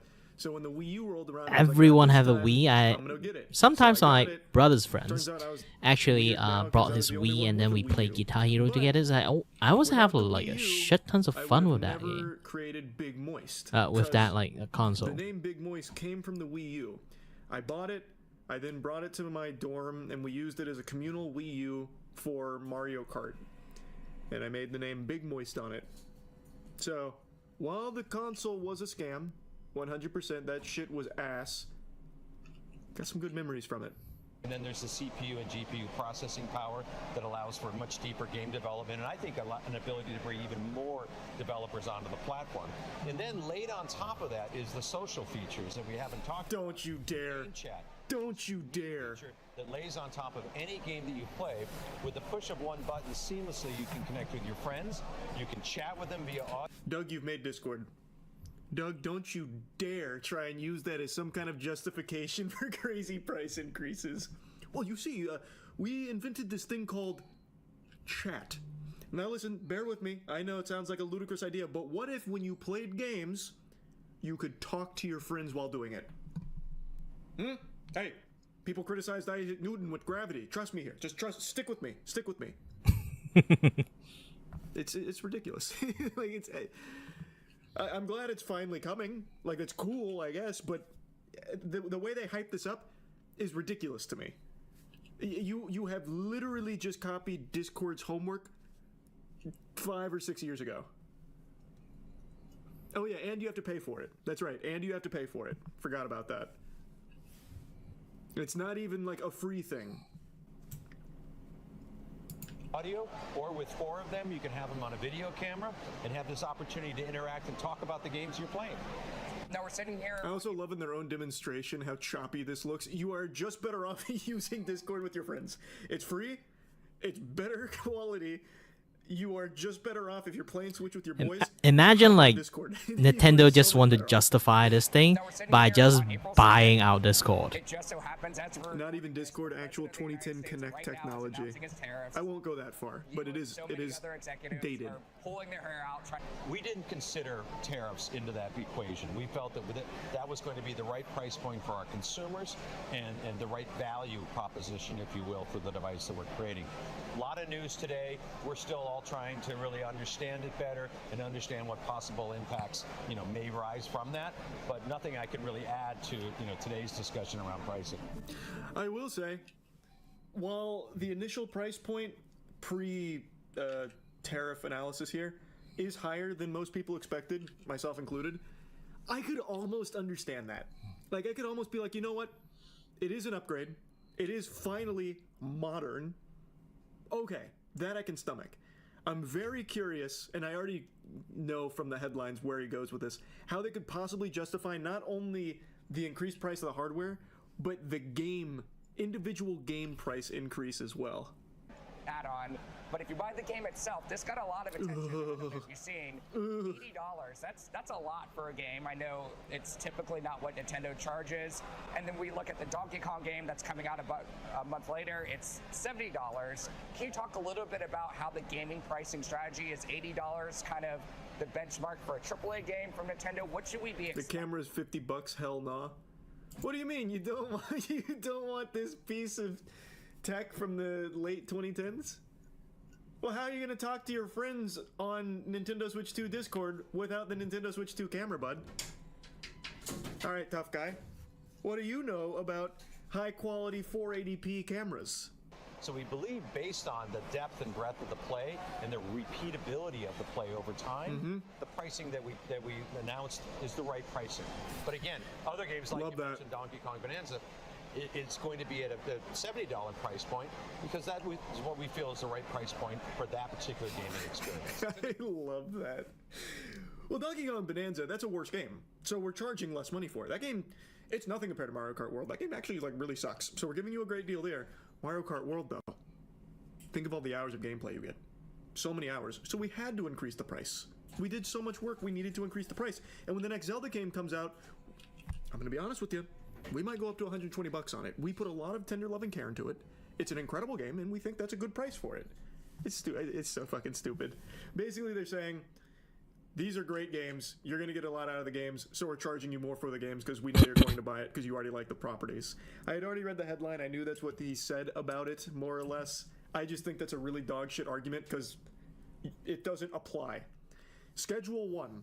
I've gotten so many hours out of Schedule 1, more so than most Nintendo games in recent memory, paid a fraction of the price for Schedule 1. Yeah, the only Nintendo game I play a lot Tyler is just should start Monster charging Hunters $80 for Schedule 1 and per match? Mario Kart Xenoblade. World? I Fuck play no, he could shit eat tons of alive, even Xenoblade. though I it keep offers the same repeating amount of fun in the same that amount I of hours. play a It's shit dumb. tons of It's a stupid Xenoblade. statement. I Like, wish that's the I whole actually reason can for just like Nintendo. stream I Xenoblade don't think sometimes. this holds any water. The But main reason Xenoblade is the they really don't long charge game. the If I price. really need to People stream it will on buy it. like There's not going to be any kind stream of it like live, boycott. I Nintendo Switch really 2 will need still like sell. a All the decent games will still audience sell. that So they can do it. So why not wants me squeeze some to more money out of the stream consumer? Xenoblade. That's the core. That is at its core.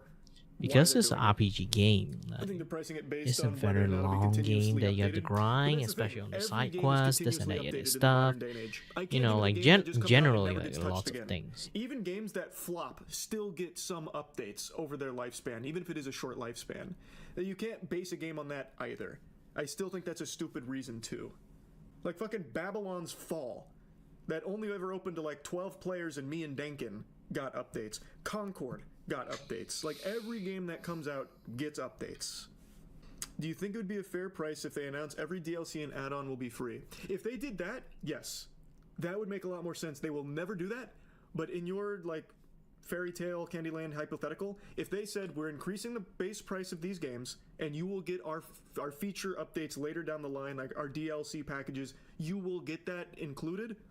Yeah, that makes sense. That then I'd be like, okay, I see what you're trying to get at. You're basically selling the game plus the full lifespan season pass. Okay. That would make sense to me. You'd basically be selling like the game of the year version. They're never doing that, but if they did, I wouldn't be upset. Oh, I see what you're saying, Archive. Like, Mario Kart is a multiplayer game, so it'll get more stuff. Donkey Kong is a single-player experience, hence why it's cheaper. Not saying it's right, just figuring out their logic. I see what you're saying. Okay. Maybe that's how they base their pricing, then. You have to have a Nintendo account. You're going to look at how many hours I play before you determine if I'm worthy of buying a Switch 2. Are people going to be able to go out and buy That is cute. One? Innovation there with the number of hours played was really to reward our most loyal players and to give them a chance to queue up first and have an opportunity to purchase the product. Tomorrow we're going to be meeting with our retail partners, and our retail partners will have their own pre-order programs. So and I promise you it won't be that. The demand that's going to be out there for Nintendo Switch 2. Yeah, they did announce this. I did know about it. In order to pre-order the Switch, at least through them, you have to verify that you're a Nintendo fan, fundamentally. Like, you have to verify that you engage with Nintendo products. You have a certain amount of hours. It's basically a fucking background check, like you're buying a gun. Like, it's like they do like a check to make sure that you are qualified. It's a for good a thing pre-order. actually, It's to so prevent good. scalpers. Especially if this kind of thing's like really expensive already. takes a stab at Scalper is going to like scalpers, grab at least give it a all try. the Nintendo I'll Switch say, and then cool. just sell Why them not at give it a even whirl? higher So price. I don't dislike that. Obviously, the other retailers outside of Nintendo will not be doing that. No chance. There are still going to be scalpers. It's not going to beat scalpers, but anything that at least takes a shot at it, go for it. So first of all, with Game Chat, when you choose Game Chat, you're only choosing from a list of your friends. So you're not God, that online to a wide open. See, if this was my product, the last thing I would want people to see is this. You're not going online. That looks like right out of Skype from back in the day. Oof. A wide open. No strangers. That's right. It is your friends and it's your friend list and those people that you've invited into your. You see the quote where Doug pulled a Don Matrick? Who's Don Matrick? And what quote? Are you talking about the one where he said, if you can't afford the Switch 2, get the Switch 1, or that's why the Switch 1 is here? He was the Xbox guy during the Xbox One reveal. Oh, did they say that for the Xbox One? If you can't afford the Xbox One, get the 360? History was not kind to that console. That thing was a super flop. Up there with the Wii U, really. But yeah, here. If you can't afford the $449 Switch, don't expect much help from Nintendo. The company executive is suggesting budget-conscious gamers simply settle for the first-gen Switch. Doug Bowser said the company recognizes there are some people that may not be able to afford the Switch 2's price point. That's why we wanted to make the other Switch platforms available so people still have an opportunity to come into our gaming universe, be a part of these characters in these worlds, and see value, if you will, in whatever rung of the platform they come in. Yeah, so can't afford it, stay broke, get a Switch, basically, is what it boils down to. I think they are still developing every game for Switch and Switch 2, so nothing. I don't think anything is Switch 2 exclusive. So I don't think you'll miss out on any games by not having the Switch 2. Never mind, I'm immediately proven wrong in the following paragraph. Wow. A growing crop of Switch 2 games such as Mario Kart World, Donkey Kong Bonanza, and Donkey Kong Bonanza won't be offered on the Switch 1. I'm wrong. That was quick. It was in the following paragraph. You didn't know that.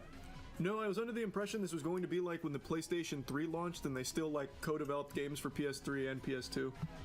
But even with the PS3, they did have like a couple of PS3 exclusives like Resistance, Fall of Man. Oh yeah, and here's the mention of Xbox One.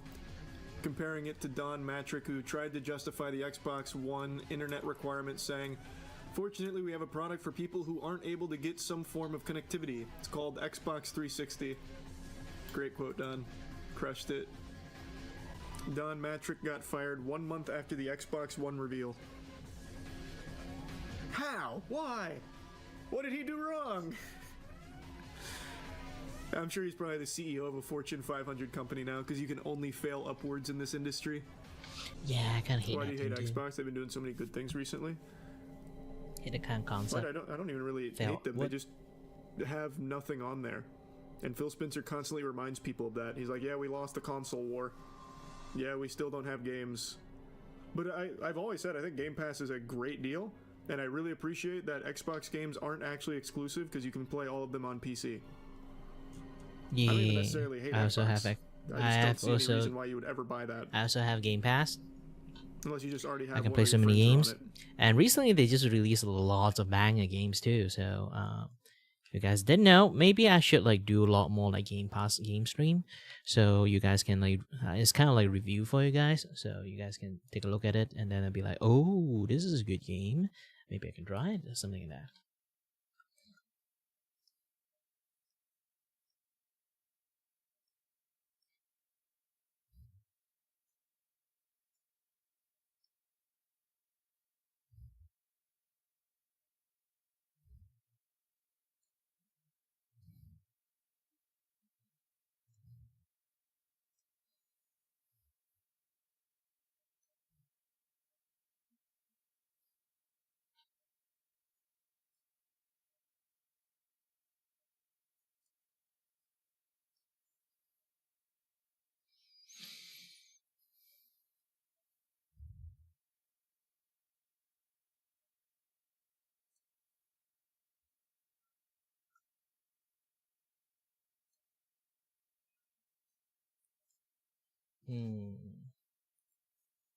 You know, this currently like this thing is like very experimental.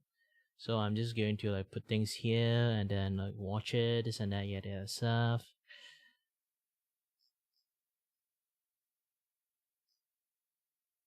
Just to have like a background. Like normally I would just play music, but to be honest, I'm not really like a music person. I really need sound happening behind me, so I can kind of like, you know, have like the things like in the background, so I can hear it, because my ear having a very big issues that is like it's just constantly ringing really loudly. Music doesn't cut out. I need noise. I need someone talking that my brain will just like tune out the ringing from that. Music doesn't really help me tune out the ringing. Normally I have to like just see people like talking about shit to yapping, just to let me like able to like tune out lots of stuff.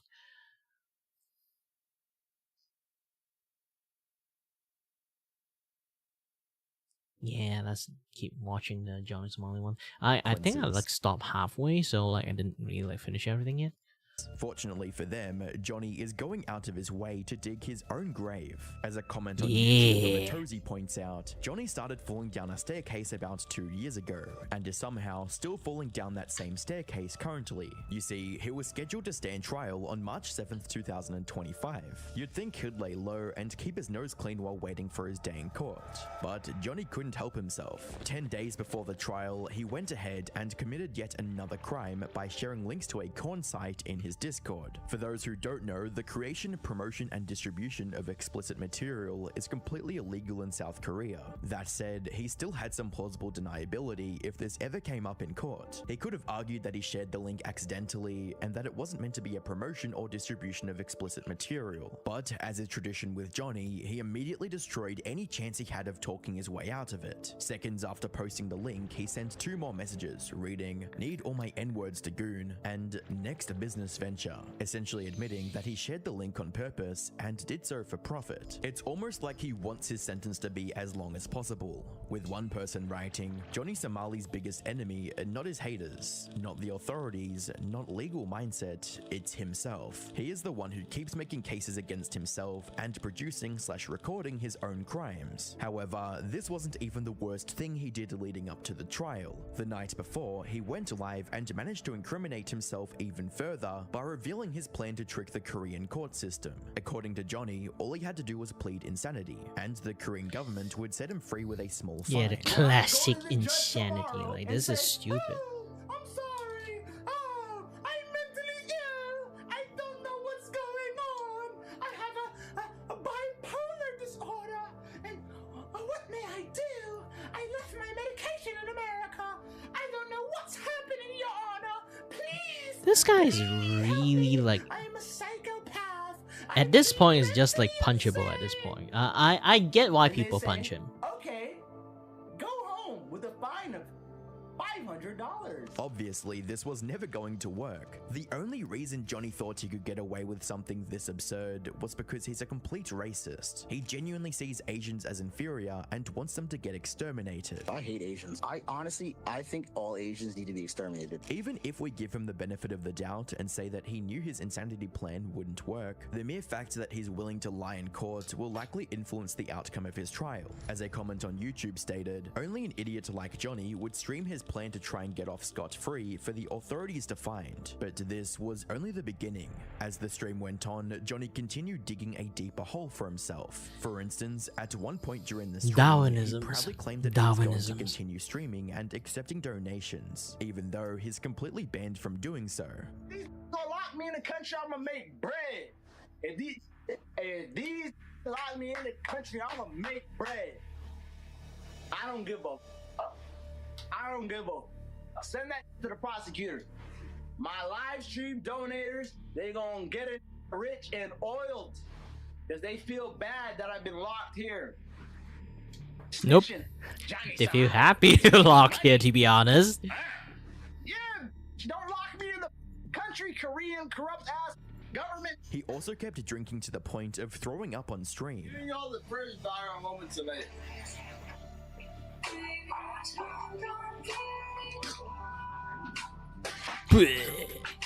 Oh my god, I threw up everything. Y'all wanna see this? It's worth noting that he was doing all of this just hours before his trial, and as you might imagine, it didn't end well for him. YouTubers Atozy and Legal Mindset both traveled to South Korea to attend the trial in person. This is like to the them, best Johnny part came to the trial about looking the like an absolute buffoon, thing wearing is an like people oversized just suit and a muff. literally He travel also just showed up to an watch hour him late, fall. most likely because he was drunk from the Man, stream he did just hours before. The only person who came with him was his Korean roommate and friend Hank Yu, a man who's known as the Asian Nazi, as he became famous for singing a deeply racist song while wearing a Confederate uniform. Atozy and Legal Mindset also revealed that Johnny was in a rather jolly mood as he entered the courtroom. He even spotted the two YouTubers and started making faces at them like a 10-year-old child. And the judge saw him making faces at us.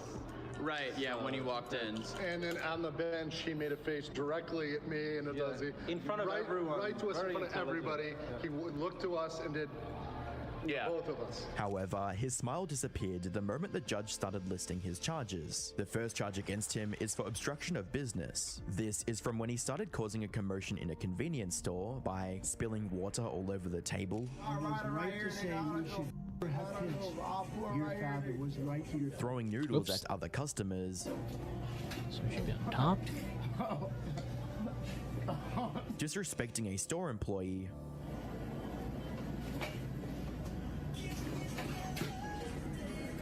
and being a massive nuisance in general.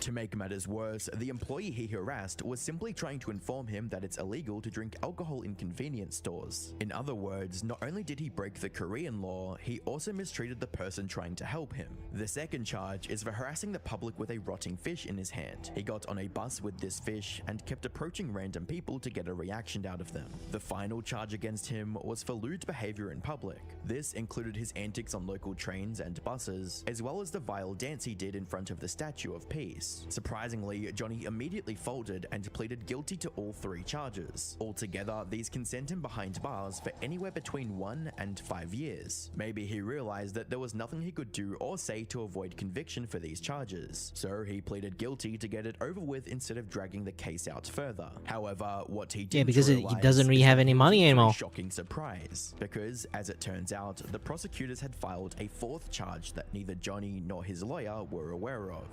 The unexpected 4th charge. The judge asks Ramsey if he's received the letter of the 4th charge.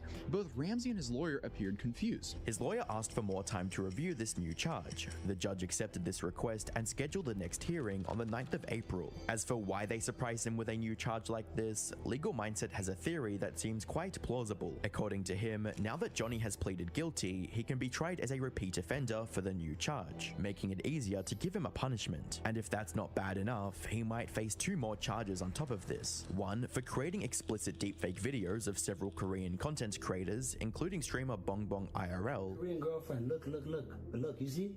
Y'all niggas jealous, y'all niggas getting pussy like this. And another for threatening gang rape to a girl in public.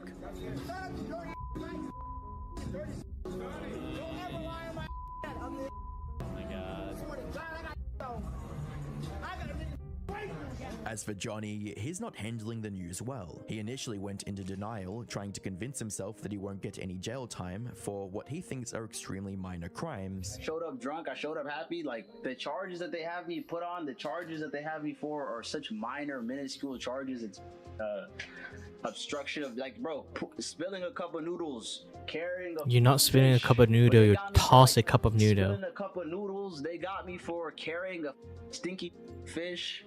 They got me for some, bro, like, this is, you can't go to jail for that in any country. However, the weight of the situation is finally sinking in. He'll likely spend years trapped in a Korean prison, and he knows there's nothing he can do to avoid his fate. So now, he's pretending to be some master criminal whose evil knows no bounds. That said, it's all likely a ploy to farm donations from the few people who still tune into his stream. If y'all give me the support and the donations and the love, the power chats, the crypto donation, I'm ready, bro. If y'all want chaos, let me be your conduit. Let me be your bastion of the evil. If you want to see anarchy, if you're an anarchist and you want somebody that is going to crash out with no remorse, with no sense of self-worth, with no sense of self-preservation. Maybe some part of him still thinks he'll walk away with just a slap on the wrist, but from everything we've seen so far, it's clear the Korean government has no intention of letting that happen. Nope. Nope. Not gonna happen. Not gonna happen.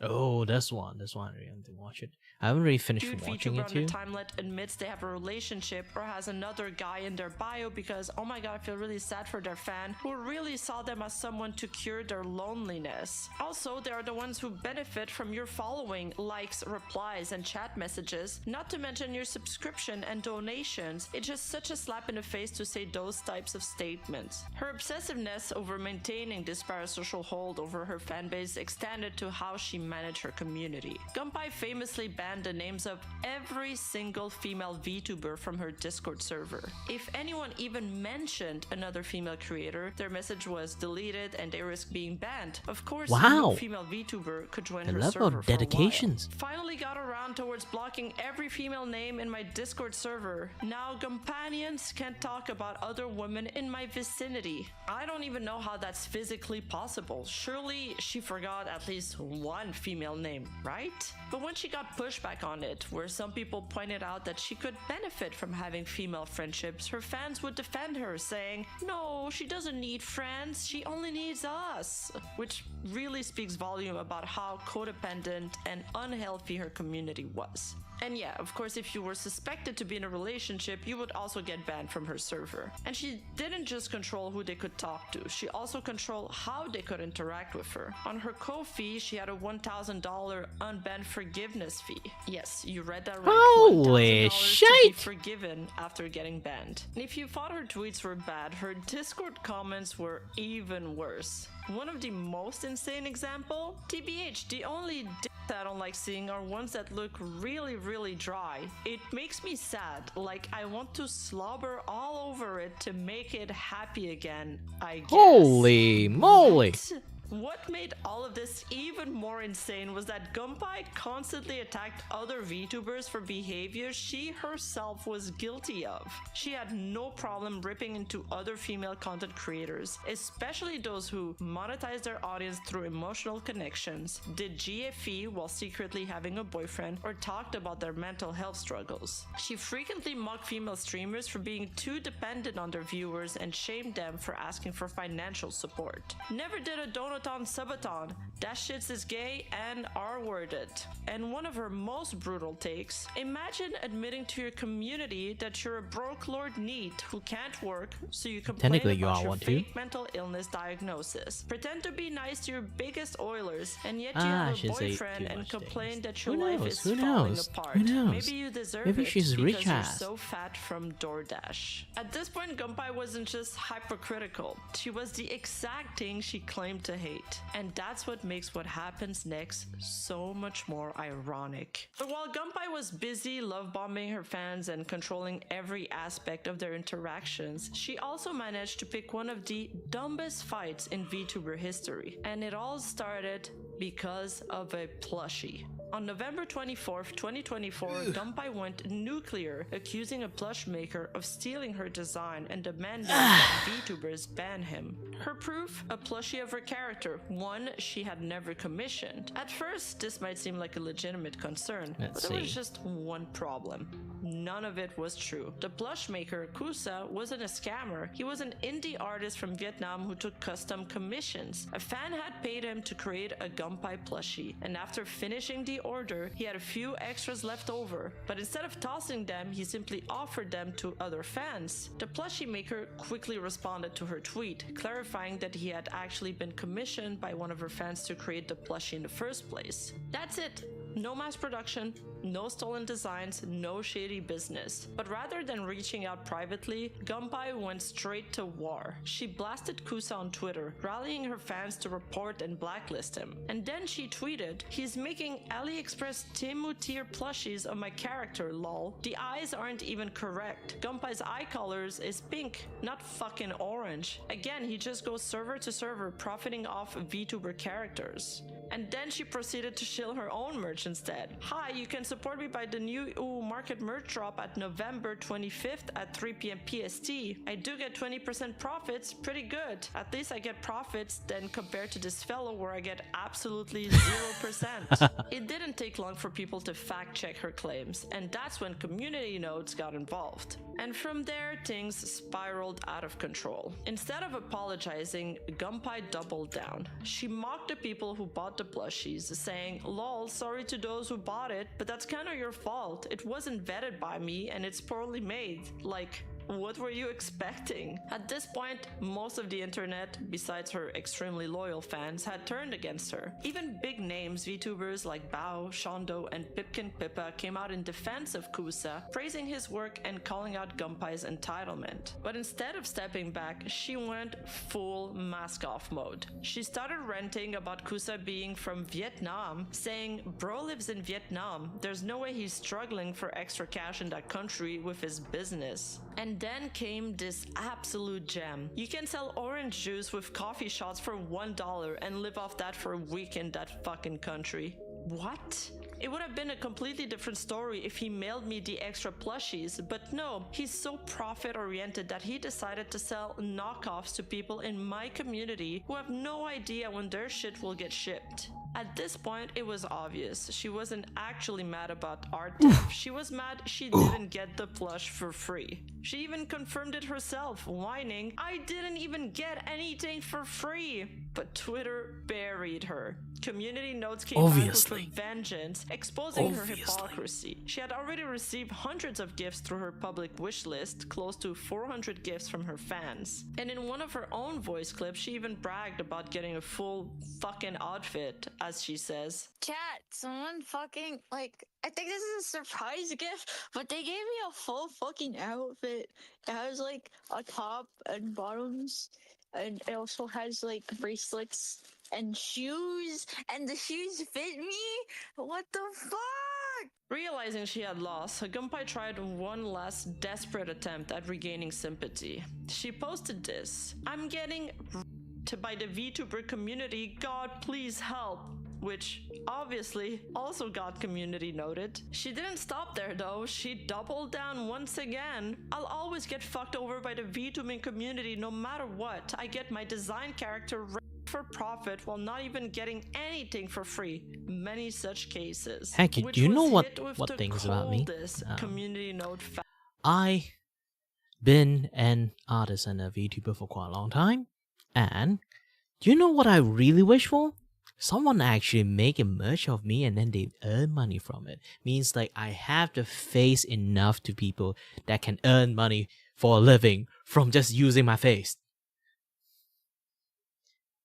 Which is a honor, you know? Like, I never get a single person draw a... technically, I did get a few, but it's not like in a very consistent rate that you can see lots of people make a fan art about my characters. Because, like, here's the thing. Kiri is really hard to draw. I only show people what front of Kiri does. I never really show what the back of Kiri is. So, some people actually do want to draw me. They literally ask me, like, how does your, like, back work? And then I'll be like, it works like this, this. they'd be like, holy shit, it's so complicated. Heck, like, even drawing the character head itself is like, you already know, it's very complicated. So, yeah, just draw me in t-shirts if you guys really want to draw me. I wouldn't complain if anyone would to draw me. I would just be like, yeah, just draw me in t-shirts. I gave up on people want to can draw me like accurately or not. If you can't draw me, just draw me in a t-shirts. That's fine. It's fine.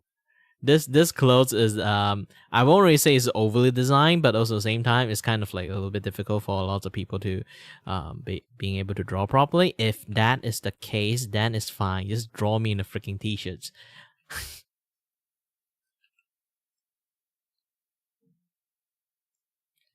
I just want to see a fan art sometimes, times, you know. Can be in any qualities you guys like think capable of. I don't complain on people like art qualities because I myself have a pretty shitty art style. Not shitty art style. My art skill is actually pretty on the shitty side. If you want me to critique, then it's fine. I will try my best. But I say again, my art is not really that great too. So my critique will have a certain level to it, you know?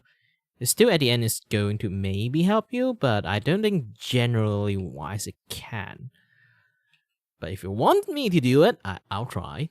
I'll definitely try my best. I try my best at everything. But, you know, it's not going to be the greatest thing you can have. But just take all my advice as a grain of salt. Like, I even love to teach people drawing and stuff. If you guys like have any like drawing issues, like drawing problem you want to ask, you can ask me. I can try my best to teach you guys. Especially like in most drawing cases, I will always start or like always will tell you guys to learn by first learning the basics. A lot of people actually ask the questions basically is the fundamental issues. It's not really like I have issue with like coloring. I have issue with lighting, or like I have like issue drawing this kind of fold or that kind of fold. Technically, if you understand the fundamental of like the most general stuff, you can actually just do anything you want. You have the freedom. Once you have like the fundamental like nailed down, you have the ability to do whatever you want. I'm not even kidding about that one. That particular like comment. You really can do whatever you want. You think like you want to try to do something, just draw that. It's going to look horrible, but once you got your fundamental down, you know what's going wrong. And then you can try to fix that thing, that particular thing that is going wrong.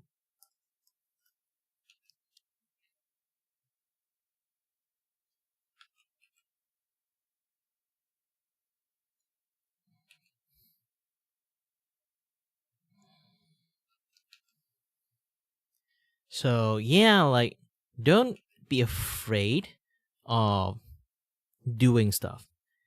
Just draw whatever you want, and even it's going to look horrible, just go for it.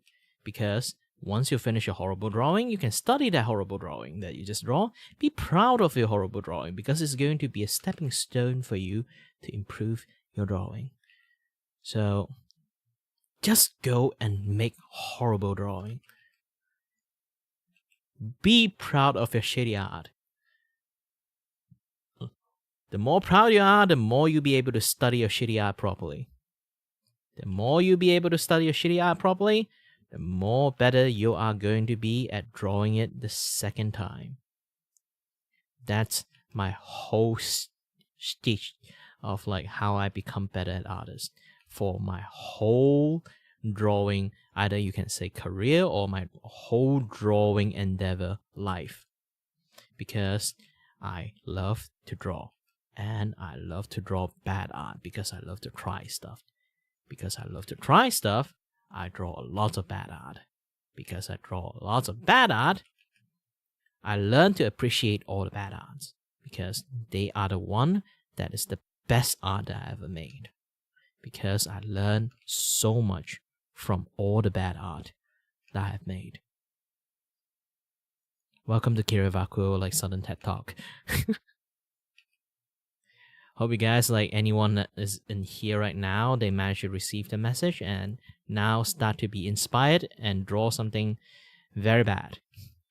Think about some things that can like you really want to try, just try it out.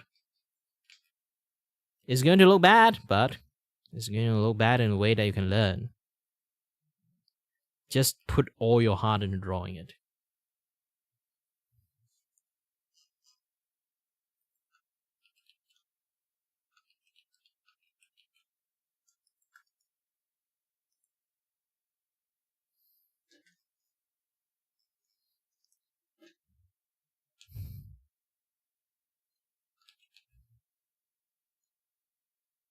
Sometimes it takes a few times to do it properly, but you can actually do like hardening a line this way. Oh, yeah, let's keep reading that. Fact checked yet. There is no evidence of. by anyone related to Gunpei. She is receiving backlash due to her own comment and entitlement, not because of a crime. And just to really drive that point home, they included Wikipedia links explaining the actual definition of rape and criticism. She had officially lost. Her merch deal was cancelled, her followers plummeted, and even her own supporters were turning against her. Her YouTube account went into the negative, yet she continued. I'm only being watched by drama chasers because I'm a woman. If I was a guy, I wouldn't get any attention from my actions. People only care about male drama when it's about harassment or assault. You'd think that after all of this, she'd finally stop digging, but no. She went live on Kick, tripling down on her hate for Kusa. Instead of walking back her claims, she went even harder. She mocked her own plushies while stating that the ones Kusa made for Face Connect looked better. And the plush doesn't even look as good as the Face Connect one. Like, this one is literally just felt. But the other people, like the other fucking plushies other people got are like crocheted. And it's like nice. Like, I feel like the people hating on me didn't even look at the plushie. Like, this plushie is fucked up. At one point, she even played the victim card, saying, "I feel lonely" at the top. And then, in a truly delusional display, she declared, "I'm successful now that I have haters." And just when you thought it couldn't get worse, she actually took credit for Kusa's success. "Thanks to me, Kusa has clients now." And to top it all off, she ended the stream with, "Everyone is promoting me. 2025 is going to be the year." But that comment would not age well. After the backlash, things started to simmer down, until Gunpei decided to come back one more time with what can only be described as a backhanded apology. "I'm sorry, Kusa, I should have bowed down to your Face Connect goodness doll plushie machine and chilled with the xenophobic comments," which doesn't exactly scream sincerity. But instead of leaving it at that, she immediately spiraled into a full-blown tirade, Kanye West style. She started rapid-firing a series of manic, nonsensical tweets one after another. Some of the highlights included, "I will never be funny again. I Yeah, this is promise. why I was when never you start funny to and I like will go never attempt to chronically be ill funny in the anymore. You're fine. I just had social severe medias, psychosis because I got even punked I and does dumped that. by an Italian manlet last year. And My He-Man the reason I regenerates does from that September, because so like I had a kind of really like I bad never moment, and I really can't used cope with being a virgin again. social So media I'm sorry in about my all life female woman moments. Please properly. forgive me, boss. So I don't really know like how to use social media. Even right now I have a Twitter account. I never really like use it properly. She even acknowledged her manic behavior herself. "My VTuber career is microdosing on having Kanye moments a bit too frequently." At least she was self-aware, just not enough to stop digging her own grave. By now, Gunpei had alienated almost everyone. It seemed like she had hit rock bottom after the plushie meltdown, the racism, and the Twitter spiraling.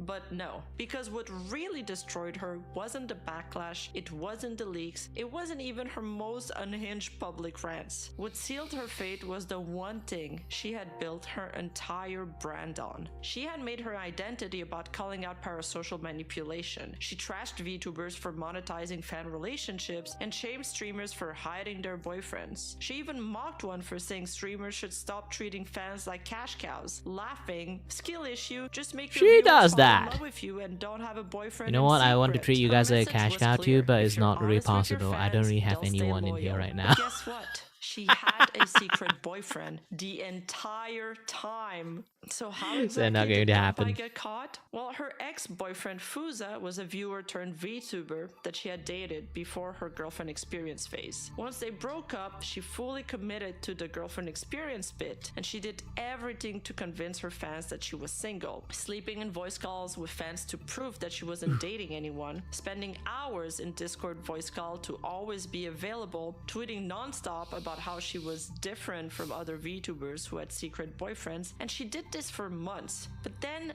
things started to change. She stopped sleep calling, she stopped hanging out in voice calls, and her tweets shifted from what users called pick-me bait to depression spirals. Her fans noticed something was off, and a male voice heard in one of her videos set all kinds of alarm bells off for them. However, she continued denying claims of a relationship while still taking donations. Her community, now nose. paranoid starting and to be obsessed, really started calm. arguing over Really whether or hard for not me she to was breathe at the lying, moment. and the drama exploded into other VTuber communities. That's when Genesis Prism stepped in. Genesis Prism had been friends with Gunpei since early 2023, long before the GFE arc took off. She had seen the warning signs, Gunpei's history of impulsive decisions, erratic mood swings, and deep dependence on her audience. But she had stayed by her Oh, I already side, finished. believing that supporting a friend meant accepting them as they were. Man. From the beginning, Gunpei had confided in Genesis about This wanting thing to is, like, quit going to finish, VTubing like, or really restart fast. under a new identity. She talked about feeling I need to buy a new one, overwhelmed and often expressing frustration soon, over how so people perceived her. I really wish I Genesis, get knowing that enough Gunpei money had a in the mental futures, illness that but so far contributed now, to like mood not swings, a tried her single best to donation be at the patient. moment. They spoke daily at times, and despite Technically everything, for 2 months. Genesis I genuinely did manage wanted to earn some see money like Gunpei outside succeed. of donation, As Gunpei's thankfully. GFE content intensified, So, Genesis yeah, found herself I'm still kinda increasingly fine. shut out. While she was a moderator in Gunpei's server, she was locked out of most channels and barred from joining voice Still chats kinda. simply I'm trying. because she was a girl. Gunpei reassured her that this was to keep her away from the GFE heavy parts of the community. And at the time, Genesis took her word for it. What she didn't realize was just how deep the obsession in Gunpei's fanbase had become. Early on, Gunpei had also been very supportive of Genesis, even telling her viewers to check out her streams. But as Genesis' popularity grew, their relationship began to shift. By January, when Gunpei secretly entered a relationship and started withdrawing from her own community, some of her fans became suspicious. Instead of addressing their concern, she started banning anyone who questioned her, growing more paranoid with each passing day. As this paranoia took hold, the drama started spilling into Genesis' own server, where many of their shared viewers had migrated. Seeing this, Gunpei began demanding that Genesis ban people who had questioned her relationship status, despite the fact that they hadn't actually broken any of Genesis' rules.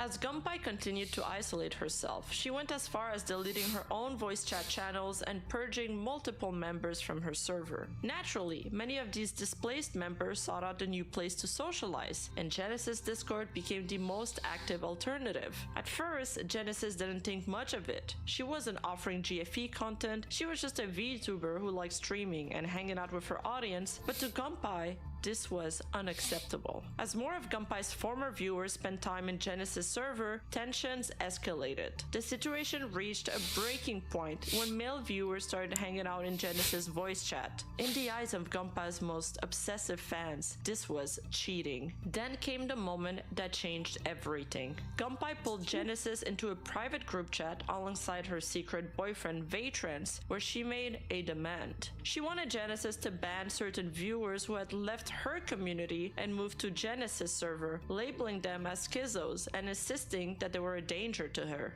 One of them, an AFK paid mod who basically scammed her. And another, oh yeah, that guy posts enough Nazi stuff to get your Discord banned. Her brilliant solution? Just ban him, which shouldn't she also be concerned about her own server then? Then came Eki, someone Gunpei claimed had made her feel unsafe about attending Offkai. He's the reason I'm not going to Offkai. He basically threatened my security. Now, legitimate safety concerns should always be taken seriously, but at this point, this was a pattern. There was always a new problem, there was always a new enemy, there was always some fresh drama conveniently keeping the attention on her. Genesis felt blindsided. These weren't troublemakers, they were just regular viewers who had been watching her for a while. They hadn't caused problems, yet Gunpei wanted them erased from the space entirely. So when Genesis refused, Gunpei's behavior only became more erratic.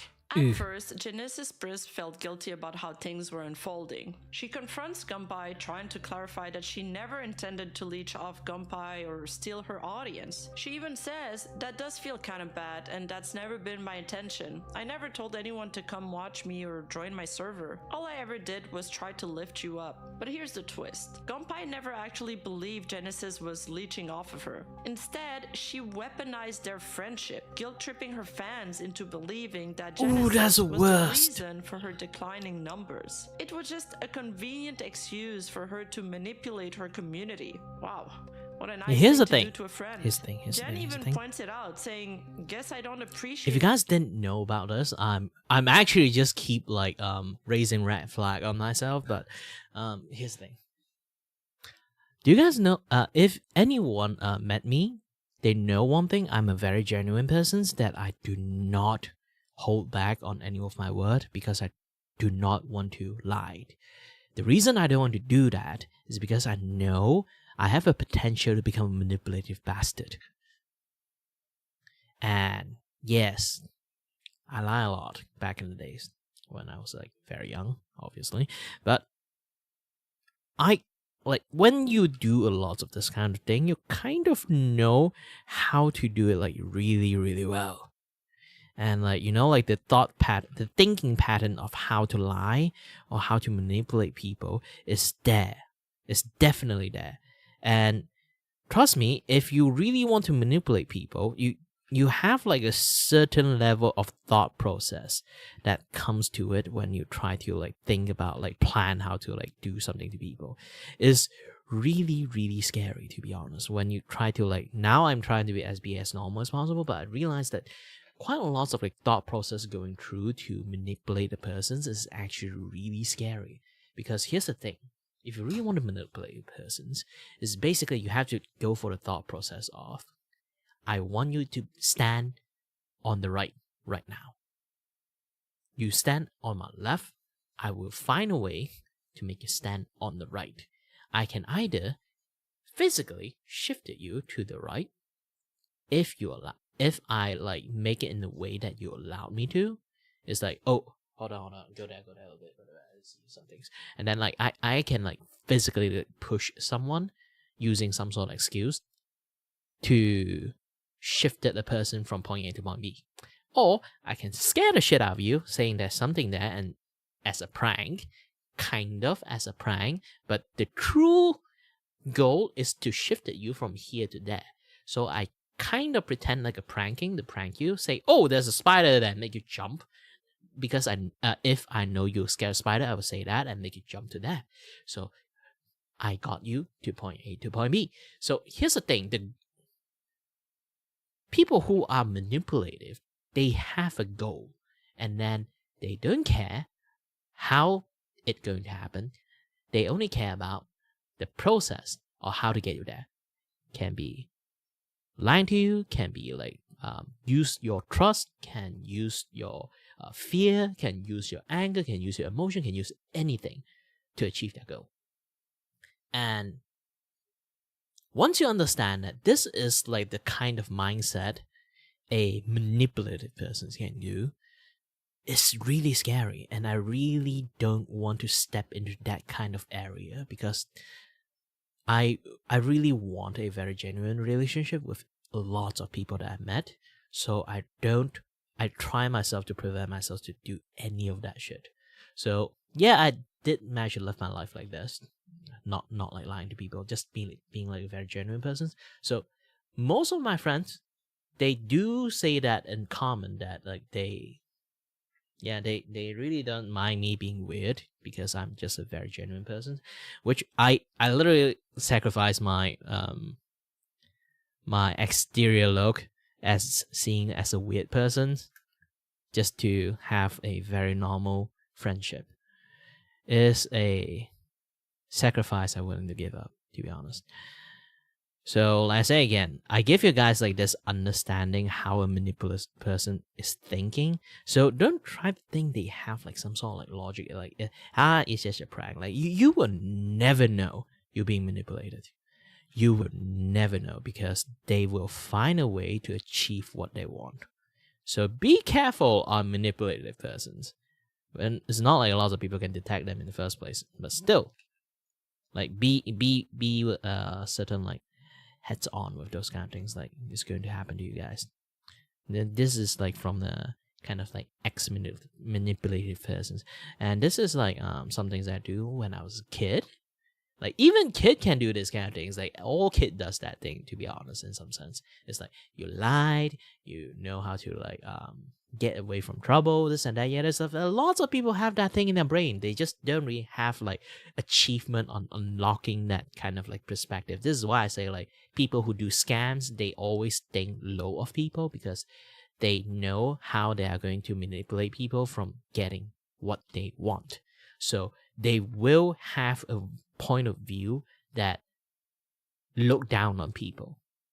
When they actually get caught is when they actually got too hubris and then the ego took over them and then they got sloppy and then they got caught.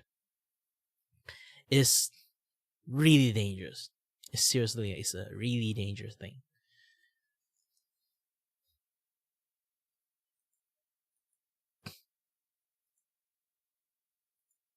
Oops. It being used as the tool for that because it just fuels the hate towards me when I really didn't do anything but try and support. When Genesis started to have to deal with Gunpei's unhinged fanbase as a result of Gunpei's action, on a few occasions Genesis would bring this up to her. Honestly, you would do so much better as a normal streamer who doesn't have to deal with schizos. Because let's be real, Gunpei basically had a full-blown parasocial cult. Only her most zealous fans had remained after she had purged everybody else that would question her. Genesis acknowledged that Gunpei was making a lot of money from this, but yes, the money must be super nice and there are some cool people, but holy shit, do you have some psychotic members? And Gunpei? Time to Fansly Max. At another point, Genesis outright tells her, this GAP shit just isn't cut out for you. You attract schizos, and like, massive schizos. And Gunpei, they're just lonely men, Jen. By now, Genesis was mentally checked out. She was tired of the drama, the paranoia, and the never-ending cycle. Hi there, Haley! She felt Welcome. How is my new overlay? Is it nice? I'm running for a new style thing. I got inspired by someone I know that got inspired by that someone they know.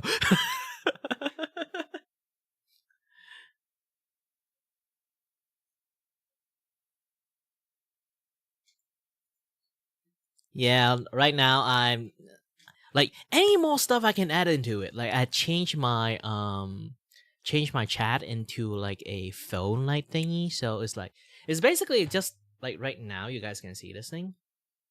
Let me show it to you guys much more easier. Ta-da! This thing is basically just like my phone stand. Usually when I need to use my phone to watch video and stuff, like I can like have that thing on and then like just watching it. If you guys don't know, sometimes I play some very high intensity game, so it kind of is too taxing for my computer, so I have to close up all the browsers to do that. But if I'm doing drawing, it's fine because drawing can like be easy to do this kind of stuff. So I don't really have any issues with that particular one. But yeah, like currently I'm basically just doing like a setting. It's like, you know, I usually play music behind the scenes, and then like for me it's like it's not good enough for me because like again like my ear have issues. I always hear like ringing in my ears. Usually I always have to play some video to kind of like drown out the ringing noise. So like I would pay attention to the word more rather than the ringing.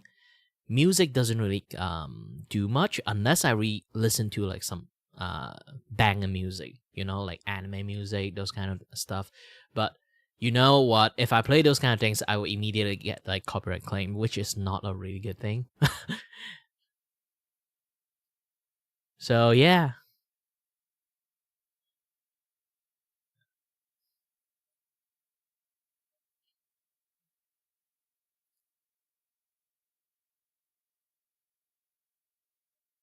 Yeah, this is like the way I kind of like keep drawing and then like, you know, do stuff.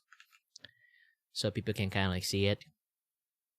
I do want to put a hand tracking thingy, like it can like, track my hand and stuff, but that is a little bit too advanced in some sense because one is like it's tracking like the window at the moment. So if I put like a hand tracking thing, it's just not going to like work properly. Like there's a lot of programming stuff happening there, so it's going to be really difficult unless I'm really savvy with a programming skill. So let's best not to do that. do that shit. So right now I'm basically just like playing YouTube, like right Felt behind like the it was scene, only a matter of time before a massive and crash I would can happen. just So she keep made a drawing. decision. A lots of She things let like Gunpai people serve. do, like commentating this and that, yet and stuff. They can actually like have video like right behind them, especially like the commentator VTuber, or like like Moist Critical, or like Rimas, or like something like Tozy. Like there, a lot of people watch their video, so it's not like they're going to like copyright strike left and right like everyone. So it's kind of fine with it. For me, it's just a background noise for me to filters, and then for people can also like watch what I'm watching too, which is a good thing. Because like I can't just like play music and like this thing in the same time. I would like hear the music and the word is going to be like mixed up a lot, and then my brain would be very confused. So having this kind of things like that is like really is a very good thing too. Like it's a very good concept. The one that I see actually, the one that I saw that got inspired me is actually from Mizu. So I can't really like show it. Like I'm not because it's her thing, so it's not like I'm going to show other people's stuff out. But it's kind of like she got like a full like video screen here, and then half of the drawing tablet out only, and then in a much more sharper angle. I can actually like change my angle thingy. Like hold on a little bit.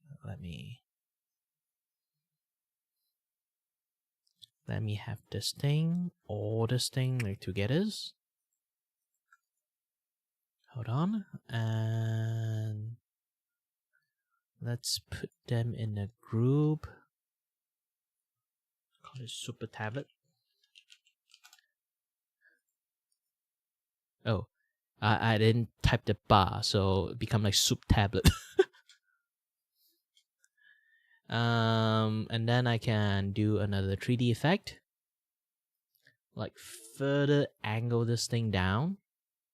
I can really like angle this thing like super sharp, and then I can aside from those thing, and then I can squeeze this thing down to maybe 80%. I think more than 80% I need to squeeze it down if I need to be like really sharp angle. But that would be like too too much, for you guys to see like what I'm drawing. So I want this thing to be much more on the high angle.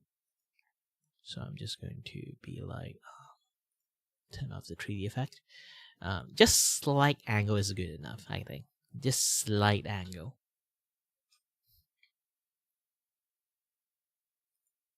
For good. And to stop the drama from bleeding into her own community, she decided to implement a hard rule in her own server. I don't want any talk about Gunpai. I don't care if it's positive or negative. No talk at all. No shit talking, no praising, nothing. If I found out, it's an immediate ban. People have been trying to stir drama, and I'm quite honestly sick of it. If you're here to do that, you can leave yourself, and if I found out, you will be banned. But Genesis had one last piece of advice before she left. One final attempt to get Gunpai to see the reality of her situation. For your own mental sanity, it's probably better to rethink what you would want to do with content creation, because you can't avoid people watching other streamers, and those that don't will go schizo and send you screenshots of people in voice chat talking about a fucking game. And for a brief moment, Gunpai seems almost self-aware enough to acknowledge it. I'm sorry, I didn't mean to dump all of this onto you and make you handle my drama. However, what happened next proves she had absolutely no remorse. The moment Genesis started gaining traction, pulling in more viewers and receiving donations, Gunpai lost it. She spiraled into an Man, this is why I don't stream for business.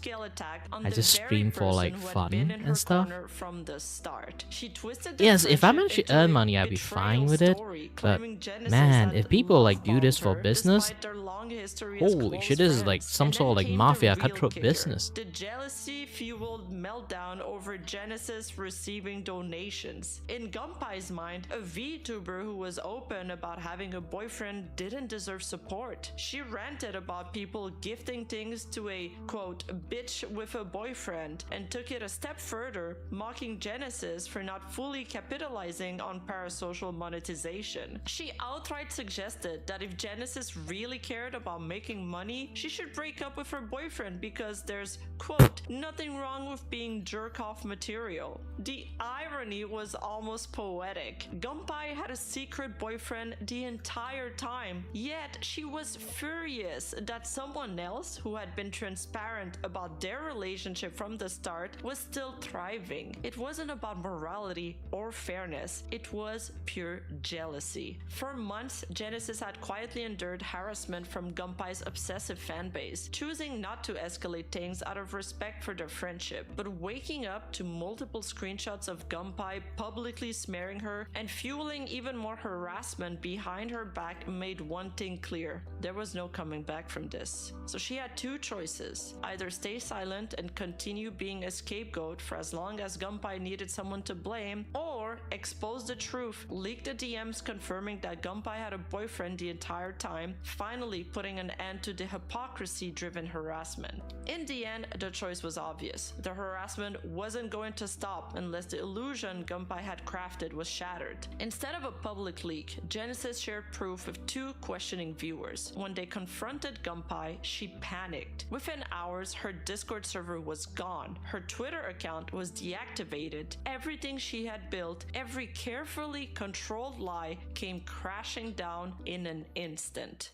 And if getting exposed by her own friend wasn't bad enough, things somehow got even worse. A group of ex-friends or ex-fans and disgruntled community members decided to take things a step further. They built an entire website dedicated to exposing her. This was an entire museum of receipts. There was screenshots of her DMs, clips of her racist remarks, soundboards of her unhinged moments, audio recording of her love-bombing fans, evidence of her manipulating fans for money, you name it. Now here's the wildest part. Some of the archives, her old content, her selfies, and even personal posts were originally collected by Gunpai herself. She had been hoarding her own history for years through her Zuba account. That's why she's even listed as one of the contributors to the website.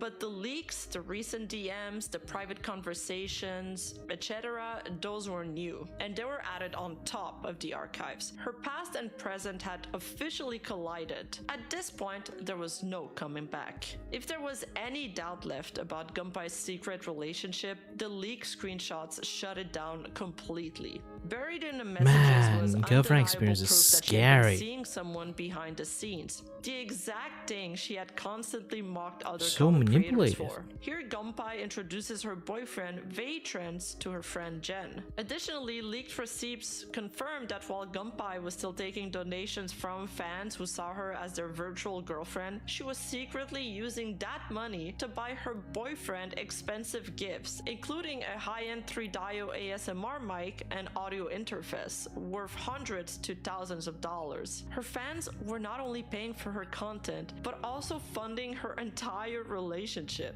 In another instance, Genesis checks in on Gunpai, asking how she's doing, and Gunpai responds, "Yes, I love him. He wants to manager LARP me. We made so many spreadsheets," which really makes this old tweet from her hit differently in hindsight. From a ruthless businesswoman perspective, it's pointless to network with other female VTubers who have their boyfriends as their managers because they don't know jack shit and there's practically zero useful conversations to be held. Not only that, but the leaks show just how aware Gunpai was of the consequences if her audience ever found out about her secret boyfriend. In one conversation, she openly admitted, "Not gonna tell my community I'm a TwitchCon, they will kill me for having a boyfriend." To this, you know what? I tried my best not to say too much about like all this kind of stuff because I know I might be double-edged sword because like, I might not talk about the stuff that I truly know about.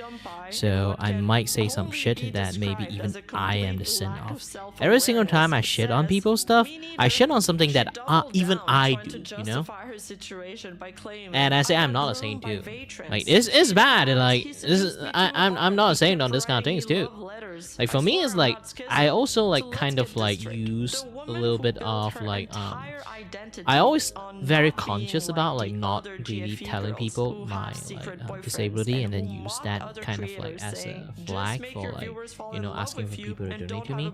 But my friend told me that at this point I should, because like, you know, my current condition is actually not that well, and I can't even like get a proper job, so like there's no choice for me to do it. Yes, there is like scumbag that pretend they are sick and then like you know, and get donation that way.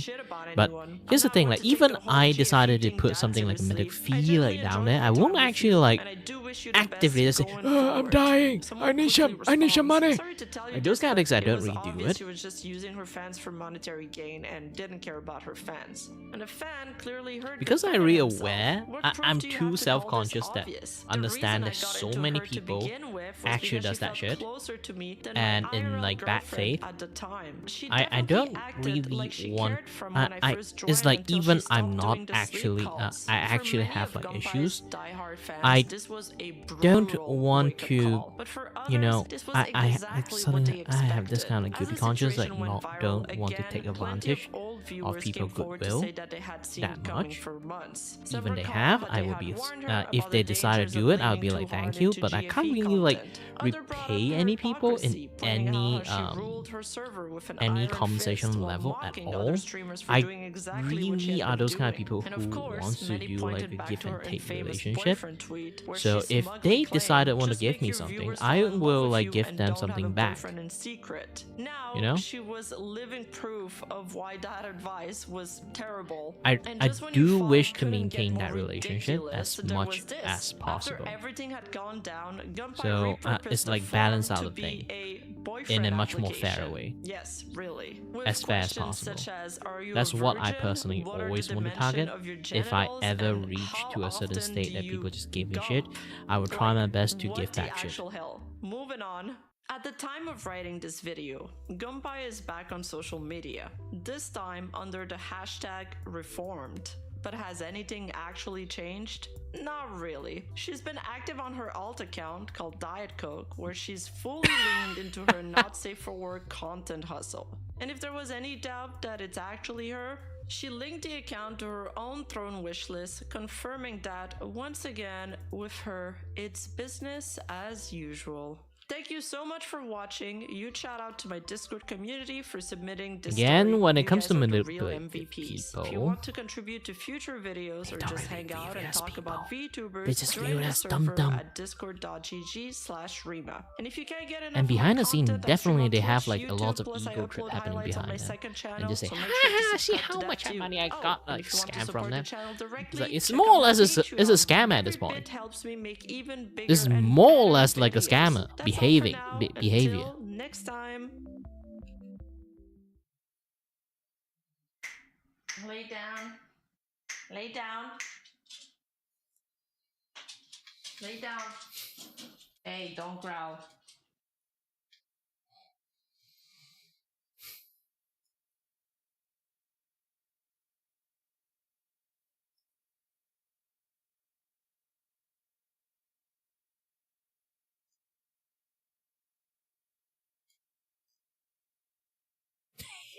You guys see this? Weird.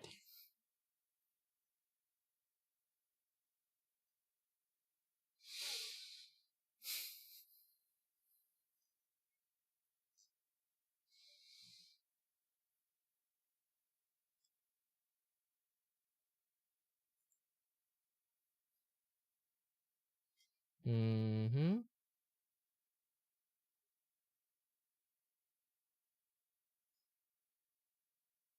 Ooh, creepy stalker compilations. There's a lot of weirdos in Twitch chat. I might even be talking about you specifically. Maybe you're one of the goofballs I'm referring to. And unfortunately today, one of these weirdos crossed a line and became a criminal. A streamer by the name of Just Foxy had her car lit on fire by an arsonist who was a stalker of hers from Twitch chat. This deranged imbecile drove 700 miles to this streamer's house to try and meet her, I suppose, and then eventually set her car on fire. Brother, I wouldn't drive 700 miles to drink from the fountain of youth. This is crazy shit. This is unhinged behavior, obviously. I believe this is a case of a parasocial, obsessed fan. At least that's the That is impression why I get never from do the story, because parasocial. this kind of Sometimes thing you has didn't try to do unfortunately it. happened before There was in the always past. like have that It's one very super horrifying. obsessive fans. I watched him put They can scare the crap out of you. brick on my car, on the hood, and some pot. And he lit something sticking out of it and walked away casually, like he didn't do anything. The next clip after that was the front end of my car engulfed in flames. The firefighters came very quickly, and I'm very thankful for that because the fire spread to the fence and burnt the side of my house as well, which my mom and animals were inside of. Now, Just Foxy does have security cameras around her house, and she was able to capture the entire incident. So this was a big say cheese moment because she caught this guy in 4K for the Criminal Cringe compilation, and according to her, he was also arrested. But she hasn't posted anything about the individual or the arrest yet because clearly it's an ongoing and very sensitive case. But she did post the CCTV footage from the event, so I'll go ahead and show you the raw footage of it. Goober alert, goober alert. He tries to put on like a disguise here, so he's got a mask and a hat pulled down real low, but it's pretty inefficient because it still looks like he's got some patchy ass mutton chops there. So I'm pretty excited to see his mugshot to see what he looks like, though I can already wager a guess Question. that it's not pleasant. Why So this burn a little car? worm sets Why up you the do that in the arson first cupcake place? and lights the birthday candle and waddles away, and it engulfs the car in flames. Like This you does waiting not for her to appear be come his out and first then just rodeo grab with her or arson. He was something? very casual about the whole thing. It also appears that this was premeditated. He traveled 700 miles with this as his primary goal to light her shit on fire, because this doesn't appear to be a contraption that he just MacGyvered together with like fucking sticks, glue, and spit. This appears like he traveled with all the materials he'd need to commit arson, though I'm not an expert, I'm just speculating. Obviously, this whole thing is pretty traumatic, not only for Just Foxy, but her family. I mean, like she mentioned, the flames did spread to the house, and the mom and animals were in the house at the time that all this went down. So, just a really scary situation overall. I just never thought that when I started streaming back in 2015 that something like this would ever happen to me. It is super sad. It is something that most people aren't going to think about when they start streaming, because I imagine most people, myself included, go into a stream assuming that everyone that's watching them is just there to be entertained and nothing further. Everyone's, you know, mentally stable. There's not going to be any kind of Oh, this is fishy the internet. business or anything weird afoot. Like back in the But days, I unfortunately, it's just understand the becoming more and more internet. common So for like when I viewers to do form streaming, this like back then when I parasocial popped relationship off, with the the first thing I content have is creators panic that attack. they enjoy watching. Like I told you And I guys a think lot that- again that I actually used to have a lot of audience and I delete the channel just because I popped off. And yes, that is like the most stupidest thing when I think about it, but I delete the channel because the main reason is because I popped off. Because I understand like how unhinged people can become when you try to like do internet stuff, and some people might go a little bit, you know, overboard. I won't really say back in the days I was like very handsome, but maybe I am. But still, it's like because I understand how internet works, so I become like, oh no, I'm streaming with my actual name, my face is there, I'm using my actual Facebook account to stream, so it's like my everything is like literally just plastered like on the internet. So I'm basically doxing myself in some sense. So I decided to, you know what, I want to change the page name, but I can't, and then I'll be like, fuck this, I'm just going to delete the page. I literally was like, for my safety, I delete a page that I have a consistent 3 to 4K viewer. It's not views. It's not total views after I end the stream. It's like consistent 3 to 4K live viewer. And then it went to the peak of like 26K for one time only. Even though it's one time, it's a great achievement, you know? So yeah, it's like, it's a shame that I deleted channel, but I also sometimes I feel like I did the right choice. But also sometimes when reminiscing about it, I think I did the wrong choice. Like, why the fuck I did that? Like, people, when, because, like, I feel like, not lots of people are that, like, aware, like, how internet works. It's like, sometimes you'll be like, weirdo exist. You have to always, like, understand this point that it's like, weird ass people exist, okay? Don't pretend like they aren't like they are like some sort of like rare Pokemon that you will never be able to like encounter one in your entire life. Trust me, long as you are in the internet, you will encounter weird people. Just like working in retail, you will always encounter one weird ass people in your entire life if you work in retail. Not just one. You're going to meet like a myriad, very colorful people if you work in retail. And retail is not like you just go out in the entire world to see that. You are literally working in the local area and then you meet weird ass people. Even just local area, you meet weird ass people. And if you do anything in the internet, you are broadcasting yourself for the entire world to see. Try to think like how retail people is going to meet weird ass unhinged people and then times 1,000, more than 1,000, times 1,000,000. That is going to happen to you. That will be your experience. You either become tolerant to them or learn how to prevent those kind of shit happens. That's the rule of internet. First rule of internet, expect weirdo. I know there has a separate rule for like 1 to like 30 something.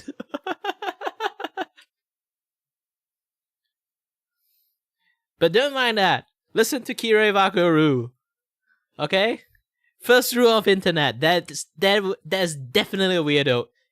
Like, if you ever touch the internet, social media, YouTube, content creation, anything that you are outside either entertaining people or facing other people, you will meet a fucking weirdo, okay? This is something have to be expected. If you do retail job, you're guaranteed going to meet one.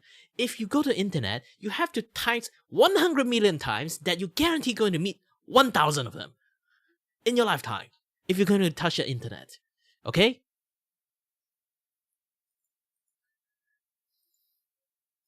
That plays a large part into a situation like this where that parasocial relationship becomes an obsession, and then it becomes a stalker, and then it becomes this. And it's fucking scary. By no means is it just Foxy's fault.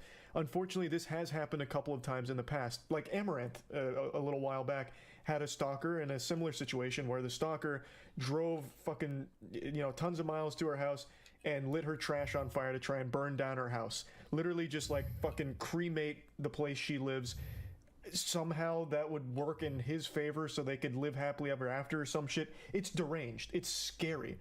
Amaranth also had another stalker. What kind of thought that process sold you all think of his like that worldly can be? possessions on the other side of the world, literally gave away all of his corporeal belongings so that way he could move closer to Amaranth so he could stalk her more efficiently. It's fucking scary.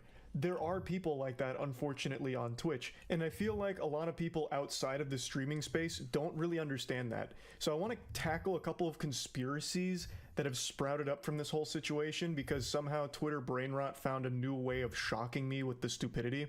There are a lot of people claiming that this is all baloney. This is a bunch of nonsense mumbo jumbo. She's faking everything.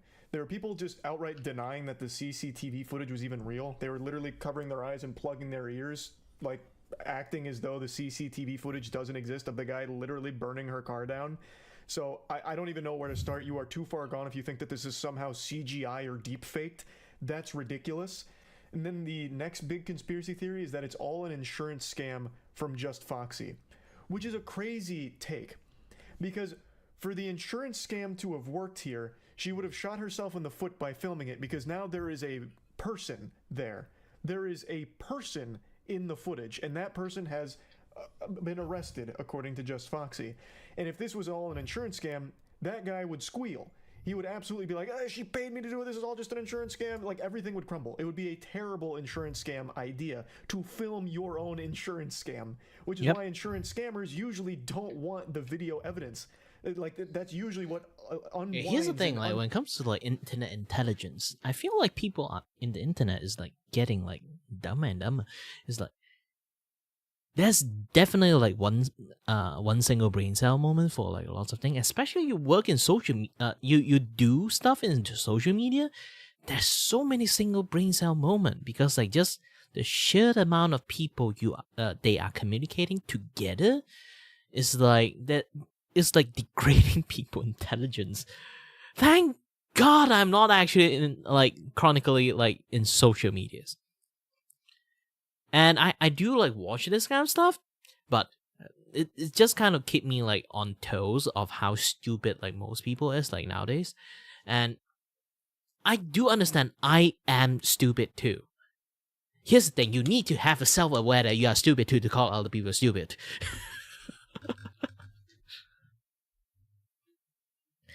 But again, the stupidity sometimes really amazed me. Really amazed me. Okay, let me take a look at some. Untangles a scam like that. So that would be a crazy plot twist if somehow this was all an insurance scam, because there would be so many things wrong with that theory. And then the other thing I keep seeing from people, which absolutely shows me the majority of the internet is actually 9 years old now, is them saying like, why does she care? She's got insurance. She'll just get the car right back, or, you know, things like that. What do you mean? Does insurance also cover the trauma of having a complete stranger go and set your shit on fire in the middle of the night and nearly kill your mom and dog as well? Like, what are you talking about? Even if insurance does cover the cost of the car, that doesn't take away the entire situation. That doesn't just erase the memories like a neuralizer from Men in Black. Like, that doesn't solve the situation. What the fuck? Like, you'd probably cry if somebody, like, came over and took a fucking Cheeto out of your bag of Cheetos that you're eating right now. Or, like, it doesn't make any sense to try and write off this whole situation. Like, who cares? Insurance is there for a reason. It's so fucking stupid. People are so desperate for everything to be an argument, or so desperate to feel special and intelligent, like I'm the only galaxy brain that was big enough to piece together the real puzzle behind the scenes. Yeah. This is not a clear-cut case of arson like everyone seems to think. It goes much deeper than that. And then vomiting out the dumbest fucking ideas ever. It's just infuriating because on the video she posted about it, the comment section is an absolute mess. Pyrocynical made a video about this just recently, and he pointed out a lot of the comments, so I went to check, and there's even more now. Like, the video is heavily disliked with her just sharing her experience with this very awful event that happened to Again, her. one single brain So cell many people just moment. saying she deserved it for being on Twitch, or When I say one single brain cell moment, I don't mean like they're being stupid. It's more like one guy say one stupid thing, and then they all like go follow along with the logic of one stupid thing. It's like if you suddenly like one guy start to spam like one pickle in the chat, and then there will be like shit tons of people spamming like shit tons of pickle in the chat. Wants to make Everyone will do the same a thing. problem. Like, no, we can't agree that your car being set on fire and your house almost burning down is a bad thing. In fact, here's why it's a good thing and you deserved it. Like, what the fuck? Like, how terminally online and ill can you be to actually have that take? But yeah, horrible situation. I wanted to talk about it a little bit. This apparently happened like a week or so ago, and she just now released the information about it because she's been dealing with the aftermath of the situation. So I'm excited to see more details from the arrest because I really want to see the guy's mugshot. I'm very excited for that. And yeah, that's really... Last year, I was talking about an ongoing situation with an obsessed Twitch viewer. Now, at the time, there was a lot of information still unknown. All we had was some of the surveillance camera footage, which I'll briefly show you. But I just learned 10 days ago, a YouTube channel called Midwest Safety posted the entire body cam of the situation as well as that Twitch chatter's arrest. Now, at the time, we didn't know too much about the individual behind it, but now, a year later, I know more about this guy than I do some of my own cousins. So his name is Farhan Jami. He has been arrested, and we know his fate. Spoiler alert, it's a prison sentence. And we have the body cam footage where he is looking like a pathetic fucking goober. But before showing you the body cam footage, I'll go ahead and tell you what the motivation was, because I imagine a lot of you were able to piece it together, kind of sniff it out. He was one of Just Foxy's big donators. He had apparently donated a lot of money over a period of time and then found out she had a boyfriend and was so upset by that that he flew out to her area, then drove to her house to set her car on fire as a way of getting revenge. The suspect, wearing a loose-fitting pair of lighter-colored sweatpants, latex gloves, a darker-colored shirt, a hat, and a mask, sets a box-shaped object on the vehicle. He then sets another object on top of it with a fuse-like wire sticking out of it. The suspect lights it with a lighter and walks away, which leads to the entire front end of the vehicle being engulfed in flames. Here's the director's cut of the arson, and you get a good look at him and the device that he made. Dude made a goddamn Fortnite gadget here for this fire.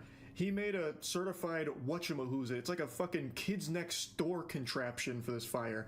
It's like a bucket and a fuse and a brick, and then he sets it on fire and it burns the whole car down and spreads a bit to the house. This officer, as well as many others in the area, both on foot and patrolling in their vehicles, all begin to look for any suspicious people in the vicinity. 10 minutes later, officers find a vehicle parked on the side of the road, only about 2 minutes away from the crime scene. What's going on? Not exactly a criminal super genius here, not the mastermind you'd read about from like a comic book. So the guy commits this crime, and then he drives 2 minutes away from the scene of the crime and takes a bit of a snooze, or at least pretends to sleep. You don't expect a lot of intelligence from some deranged lunatic like this, but you would expect someone that just committed a serious felony to at least have the wherewithal to drive further away. But instead, he just stays at the scene of the crime, basically, and just tries to catch some Z's. Maybe he was just so satisfied with himself that he just needed to pass out for some wet dreams. Like, I don't know what the thought process could have possibly been, but that's him. He was parked just 2 minutes away from this place in the same neighborhood. Hey, what's going on?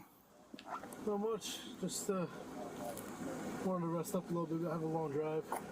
Why are you doing it out here? No reason. Hey, keep your hand up. Yeah, I'm just putting my seat up. Well, keep your hands up. Where do you live? I'm from New York. You're from New York?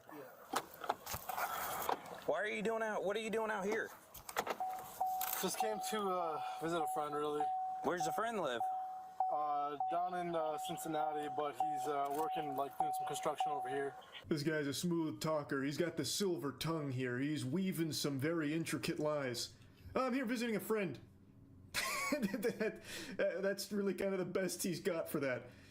So why are you sleeping in a random neighborhood if you're here to visit a friend? It's just so good that he happens to be a fucking giant turbo idiot, because he gets caught immediately. Thank heavens. He didn't get away with this crime at all.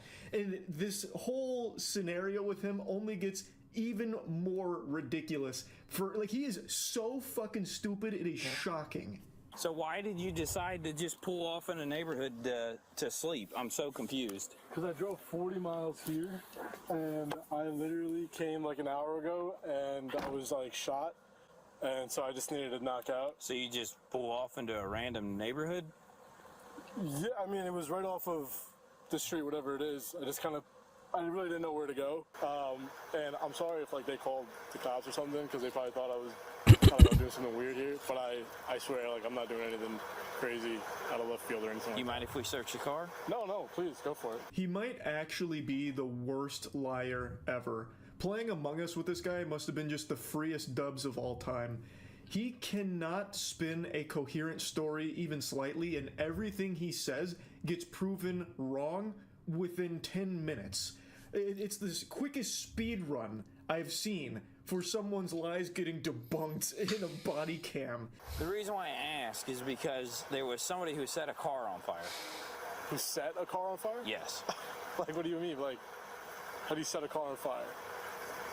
They set the car on fire. Like they lit the gas tank? Mm-hmm. That's crazy. Oh, jeez. Wow. Jiminy Christmas. What do you mean they set a car on fire? How do you even do that?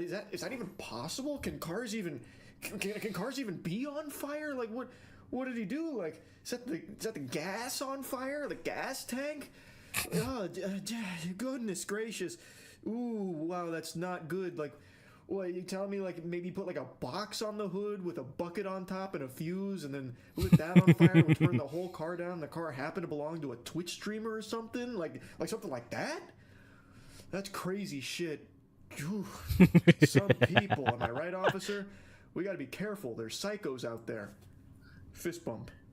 Like, this is not even a human way of reacting to something. He is an actual NPC. He's trying so hard to be, like, surprised by it that it gets into, like, fucking Neil Breen level acting. Like, this right here is, something you'd see from Tommy Wiseau's The Room. Oh, geez, how's your sex life? It's so odd, and I feel like the officer immediately knew right then and there, like, yeah, this is the guy. Who would possibly respond to this information like that? I came because I landed at CVG, and I drove. It's like 40 miles, and I was already shot from the freaking flight. So where does your friend live? Somewhere like down there, but he works up here. But no, like something like that. I honestly just made the first right off that road. Made the first right because I was like, yo, I need a place to just knock out for 30 minutes, and it ended up being a few hours. But yeah, I wasn't trying to hurt anybody here. This officer has now sent a picture from the surveillance footage that shows the suspect so he can compare it to this man they're investigating. Yeah.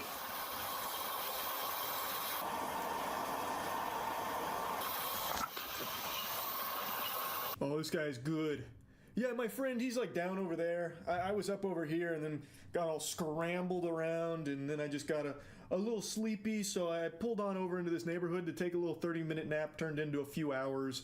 Oh, also, this guy, Goofball, he openly just said multiple times the officers can search his car if they'd like. So obviously they were going to, and they found some pretty incriminating stuff.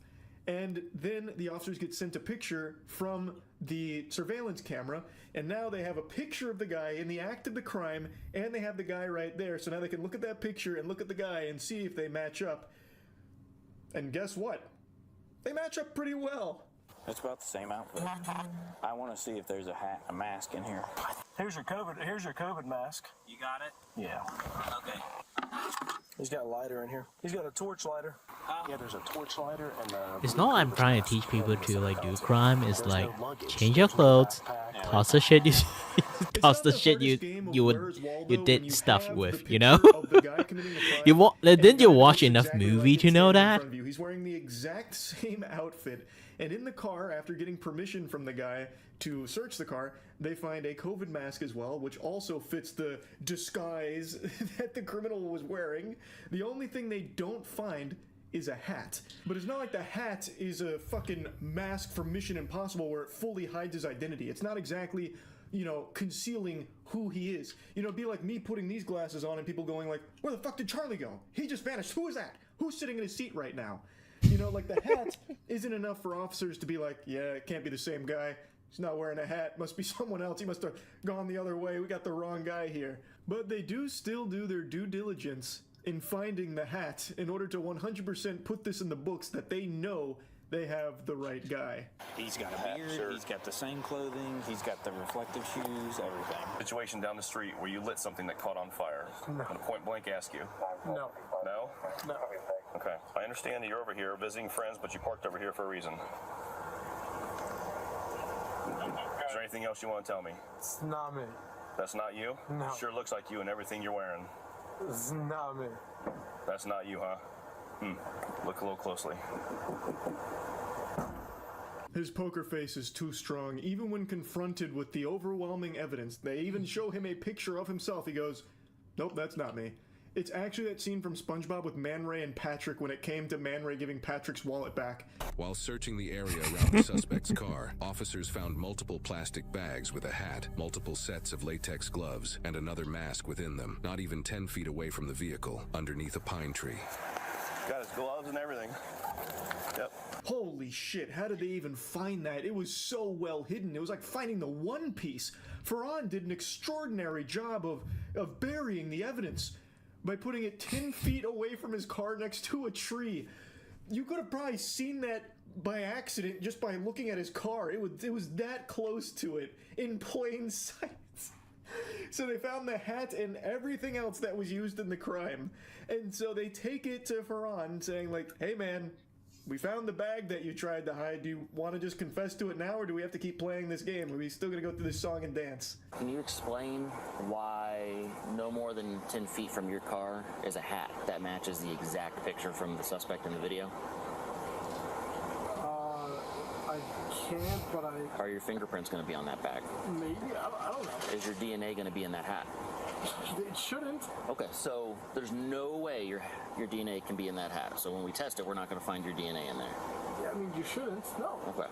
I guess I'm a little confused. This is a pretty random, off-the-beaten path area. I did see people walking around it. Okay, this is a very random area to be. Just when you thought the chess master was caught between a rock and a hard place in a checkmate position, he flips the board around on you.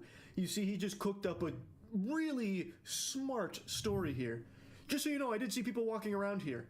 That's good. We never even stopped to think that he could be being framed by people that happen to be walking around this neighborhood at 3 a.m. That is food for thought. We might need to play with that narrative here, that storyline. Actually, I do kind of want to toy with that a little bit. I want to slap the cheeks around on it. Let's experiment here. So you mean to tell me that the criminal in the video that you have seen, that's not you. There just happens to be another person of the exact same build, wearing the exact same clothing that you're wearing, with the exact same beard, with the exact same hair. The only difference is they had their COVID mask on instead of in the center console, and they had a hat. And the real criminal, your doppelganger, was also happening to be walking around at 3 a.m. in the same neighborhood that you decided to randomly park in to take a nap while visiting your imaginary friend. That's the story you're trying to sell me on right here. Yes. Now look, when I was asleep, somebody might have come, thrown a bag there. I don't know. We'll be back with you in a bit, okay? I got pretty much everything over here that says you got gloves and a mask. In the other bag, you have gloves, a receipt, a mask, something else, and a hat. So this is everything he was wearing. So they've got pretty much everything here, and yet there is still more that they gather to prove beyond a shadow of a doubt that it's this guy. They not only have everything he was wearing and everything he used, despite him saying that his DNA shouldn't be on there, which, by the way, isn't even him saying it won't be, because he's still leaving the door open for the possibility that it might be. Like, what the fuck? How could it be there if it's not yours? Like, what happens? Your doppelganger came through, broke into your car while you were sleeping and took some of your hair or grabbed some of your spit while you were asleep and rubbed it all over the material, so that's how your DNA can show up there even though it's not yours? Like, what the fuck? He's not even saying that it won't be. He's saying that it shouldn't be. But I'm already getting off on another tangent for this fucking awful fanfic that he's weaving. But not only do they have all of the material that he was using, they then also have other surveillance camera footage from other houses that confirm he didn't get there at midnight like he claims. People who live in this area also have surveillance footage that caught the specific times that the suspect parked on the street. Officers discuss these specific times and relate them to the suspect's claim of being parked there since midnight. 2:21 is when it got lit. 2:27 is when they're saying they saw the video of him coming in here. So him being here since midnight is not correct.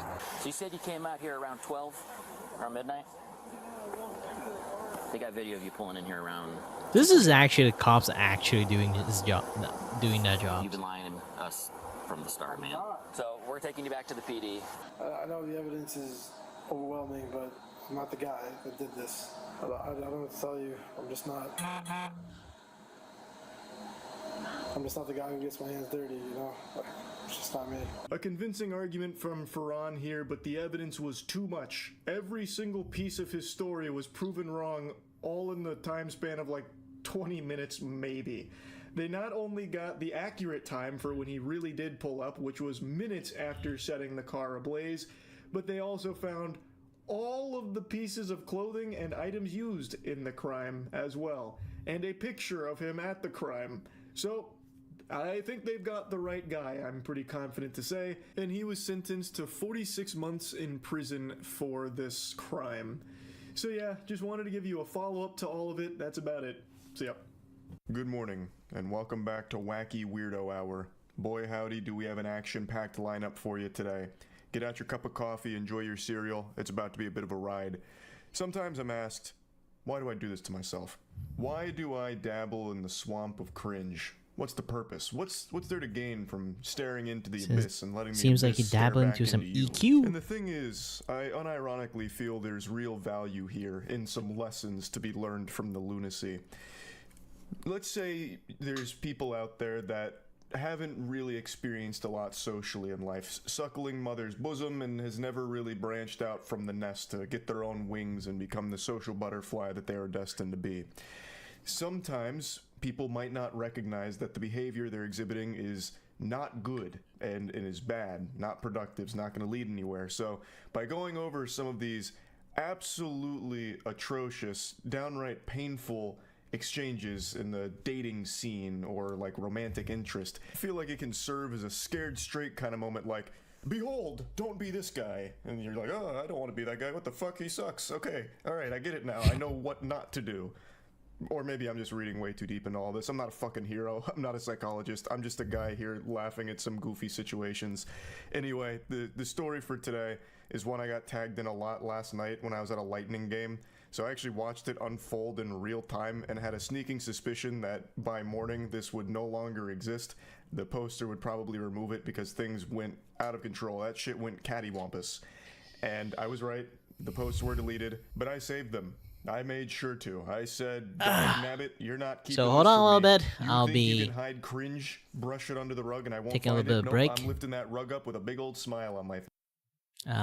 We'll be back soon because I do have like stuff that I didn't have to finish it by today.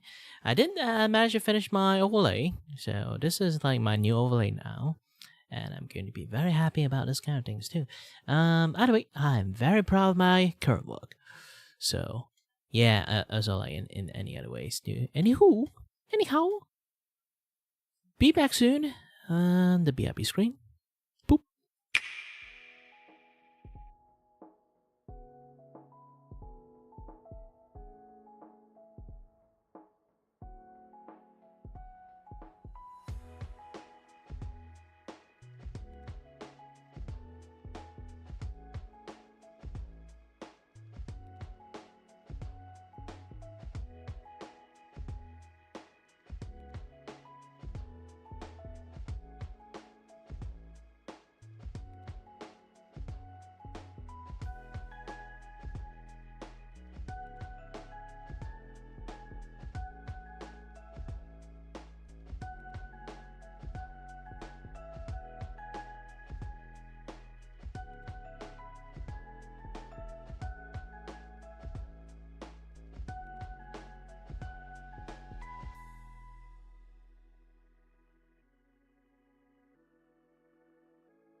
Ta-da! I'm back.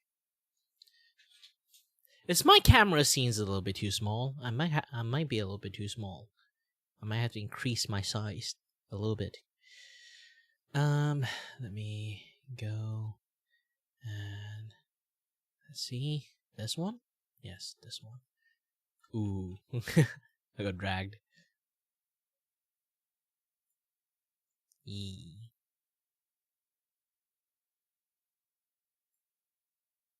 Yep.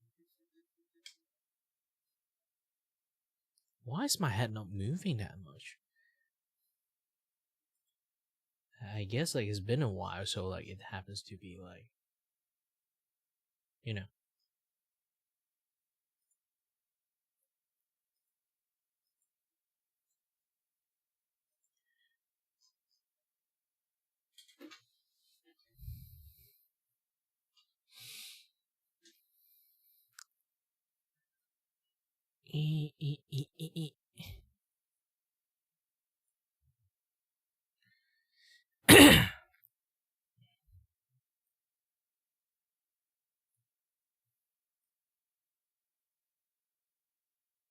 Yeah, decent sized.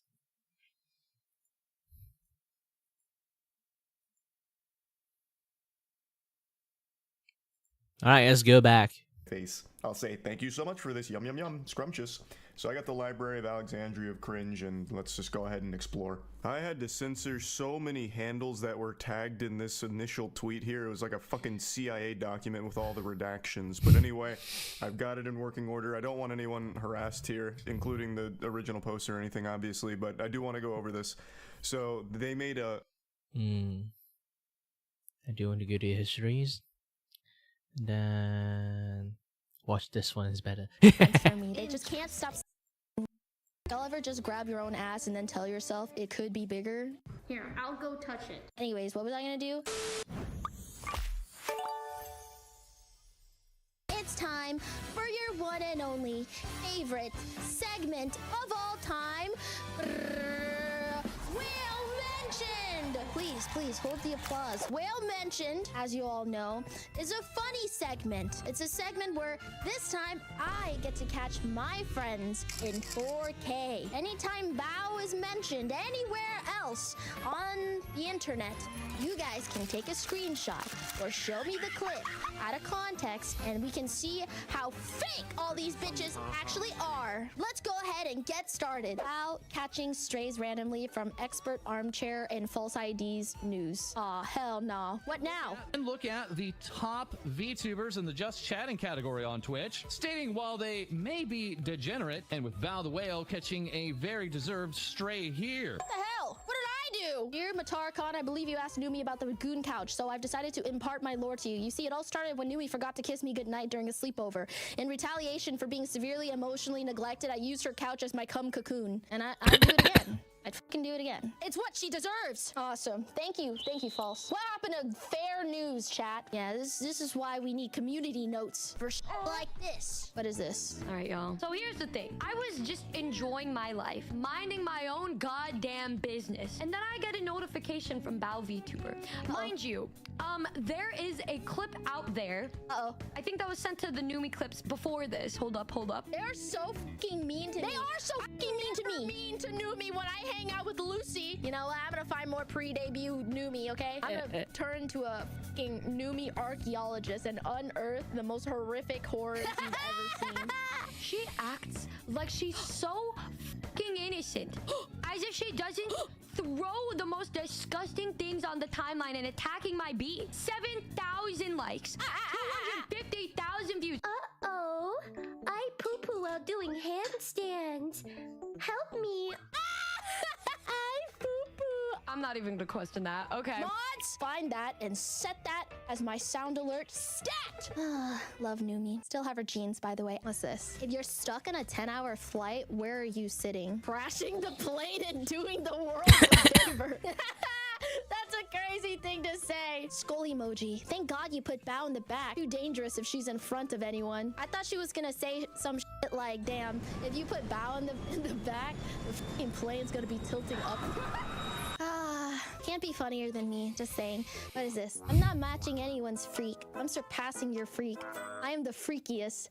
This is a competition. I hate my editors, bro. You're not getting a raise this year. F you. Forget. Don't even bother asking me. Lily saw Bao's cosplay. Oh, this was awesome. To briefly see Bao's shy. I didn't message her yet. Oh my fucking god. It was just before I went to bed, like fucking 5 a.m. And then I was like, morning, Lily. I'll message her tomorrow. And I kind of forgot. I erased it from my memory. Shaking my damn head. But now you guys reminded me again that yes, that exists. I just love Lily. I love Shy Lily. You said gift it. What the f? Wanted to give her a cosplay that was unforgettable. She loves me. Interesting for sure. Oh, Bao, your friend? Yeah, she is she's interesting for sure. My friends, they just she is interesting. Come up with so many compliments for me. They just can't stop saying interesting. She has no shame. Okay, that's how I show my affection. What part of this woman, this creature, this gremlin? I'm a creature. Has no shame. I love you. How to defeat Bao. Ithel talked about how he would defeat every VTuber in a fight. Punch Bao's pregnant belly. Bro, yo, dude, it turns out the fucking head den isn't passed down by genes. No way! Did he say that? Ithel's gonna give my child a head den. How in her broken containment arc, the way this just shows up on my TikTok FYP unprompted. She be in the gym for real, bro. Nah, I love her eyes, bro. I can tell what kind of face she has. It's really cute. It's time to oil up. Yeah, I'm trying to see that. Bro, yo, Bao's a 10 even with her taste of men. I need a different kind of cake, bro. Stop cooking. I don't have a clean whisk. Bye. You can use me. Shit. That was... Boy, hold on a second. I was kind of wilding with that one. I'm not gonna lie. I've never seen that clip before, chat. I was drowning. Wait. He was crazy for that. Not used to compliments. I'm used to chat roasting the shit out of me. We love you from the waist down. Mods! Uh-oh. I poo-poo while doing handstands. Lucy Pyre, Bao, Numi, and Lucy's lack of confidence in her friends. This stupid ass bitch. I like Numi and Bao a lot. They really helped me feel less lonely. And Hello, boy. I know, people hate it, but like VTuber, they made me feel less lonely streaming. Oh, she likes... She's a baby. She's just a little bit. Oh my god! That was a fucking recommended Twitch clip. That's crazy. I can't show my fucking 2D ass hips, and there's a fucking with her fucking ass cheeks hanging out, being held together by a thong, the fucking width of a string, bro. Twitch, you cannot even ban me for that, okay? Because this was on your website. Are Bao and Numi Yuriing playing Clash of... Did she come up with that? That's genius. Daddy, are those women sexing? Are they Yuriing right now? We're best friends. Are they clashing clams? Clash of Clams! That shit is funny as hell. Oh my god, it happened again! It's the same fucking clip! What the fucking clip recommendations, dude! Don't hurt him now, Grandma! Don't hurt him now, Geary! I hope Bao's proud of me. I'm so proud of you, Geary. Do it again, Grandma. Oh. Don't hurt him now, Obachan! I miss Geary. I want to go to China with Geary so bad. Is this even a Bao compilation? Did you just put a clip of another VTuber in Whale Mentioned? You know this is a Bao stream, right? And this is a Bao server. Mods! Open up the trapdoor! Send him to the goon cave! This thing keeps falling. How can I be cute and slutty when my f***ing, leg gauntlet... Hi, Raiders. Yeah, I'm Lily today. My chat was kind enough to, let's see, last time... Please ban Val. No, don't ban me. I'm so funny.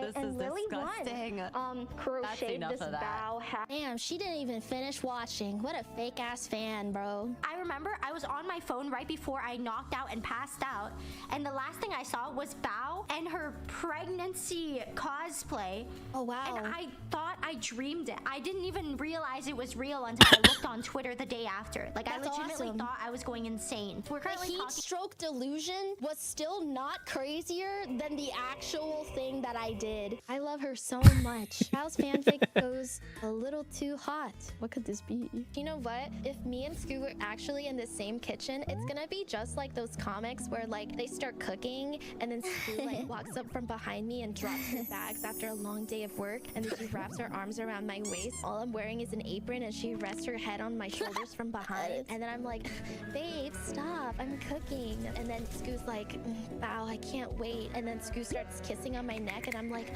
stop, I have to at least flip the souffle. We start making out and then I just leave the stove and then it starts smoking. We're already like deep into like a steaming session, and then the fire alarm goes off and then we have to extinguish the burnt souffle. But it'll be a cute memory that we'll tell our kids years from now. Please wrap it up. What? Y'all just mad you don't have the imagination to cook something like that off the fly. All right, what is this? Oh, shit! Oh, they're weak! They're weak as fuck. Was that the knot? Dude, they just dropped the knot. When is Bao gonna play this? What the hell? Oh, the item was called the knot. Bro, bitch, shut up. First of all, let me know the location. Second of all, why is it so smooth? Damn, it's 2025 and we're still milking this clip, huh? All right, word. Let's do this. You know one thing I saw though? I hope I am not going to say anything bad about this because I think it was really impressive. There's a short. I think Bao posted it herself and she was wearing a really nice fit. Like her clothing looks very like nice on her. And then she was like, Cha was like, Bao, your cake is burning or something. So she's like, okay, let me check. She stood up and turned around. Here, I'll go touch it. Like I was scrolling through YouTube shorts. I thought it was like edited. Why is it so smooth? And I paused the video. Like I watched it twice and I paused the video. And that's just her ass. Like she has a good ass. She got that fishbowl ass. Someone that I don't need it my ass to be like dummy thick. But I want it to be like a little bit thick, you know? Like thick enough. At least you're funny. I'm gonna think about this compliment for the rest of my life. Saying Balberry, why do you want this from me? Why do you want this? I already covered California Girls. What else do you people want from me? Like, I gotta see what's about to happen here. Like, Is there's that gonna why be you some watch Me crazy Too? shit. So I get bits and pieces of Bao because she's so famous. Like You should watch some Bao, dude. I mean, like, you I think I should saw watch the some pregnant Bao. stream, and I think I saw all I wanted to see for right now. That's valid. Bao is like for fine wine enjoyers, you know? That just sounds like I'm a hag, but that's fine. You know what? Guys, I completely forgot that my first VTuber kiss was Bao. I wonder how she feels about that now. She's probably like, thanks for the offline collab, y'all. I'll probably get on later when she's not trying to. Oh, she kissed me. That was like a deep, wet one too. Is this how she got pregnant? Oh my god. That's my baby. Are we about to kiss her now? Best friends use tongue. Numi's first kiss. Me expecting tongue. You're gonna be the first VTuber I've ever kissed. Ew. That's awesome. Technically, I own the first Numi V card. You get around? Just keep drinking it so you can backflip off of my. It was so wet.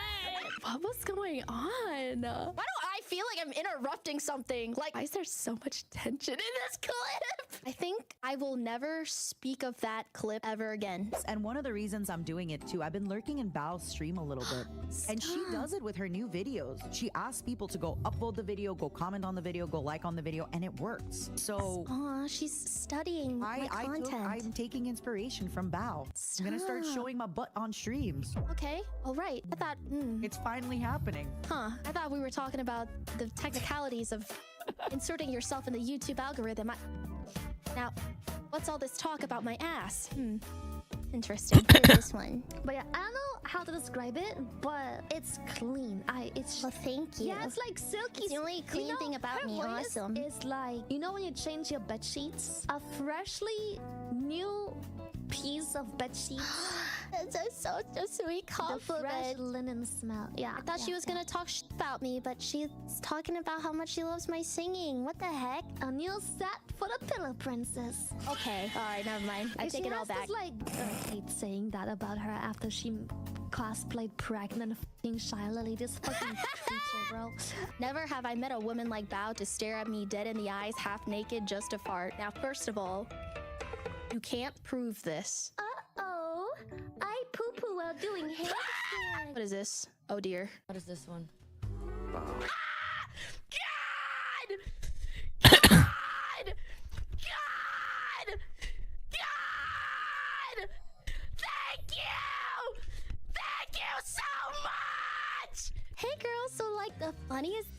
happened to me that stream. I was actually possessed by the cum devil, Chainsaw Man reference, and they told me if I didn't react to this video, they would take away my ability to cum. That's a real thing that happened. You should read Chainsaw Man, the manga. Oh, that makes so much sense now. I too hate it when the cum devil possesses me and I am unable to cum. Like when I saw that cosplay, it crossed my mind. I was like, oh my god, is Bao okay with this? This person is cosplaying Bao, but they're cosplaying her pregnant. And then that's just her. That's just me. She's doing it. That was me. And I was like, well, f me. I was a little bit concerned, but now I am more concerned. We just stand back and we marvel at Bao's willingness to always find a new frontier to expand into. That really is the epitome of Bao the Whale, the VTuber who expanded into unknown frontiers. Almost pranked Bao. Oh, brother, this guy. When I was booking the place, when they were asking you, what's the occasion, right? Oh, this bitch, when I I was booking remember. I said, it's my friend's first time in America. And I was about to bully Bao.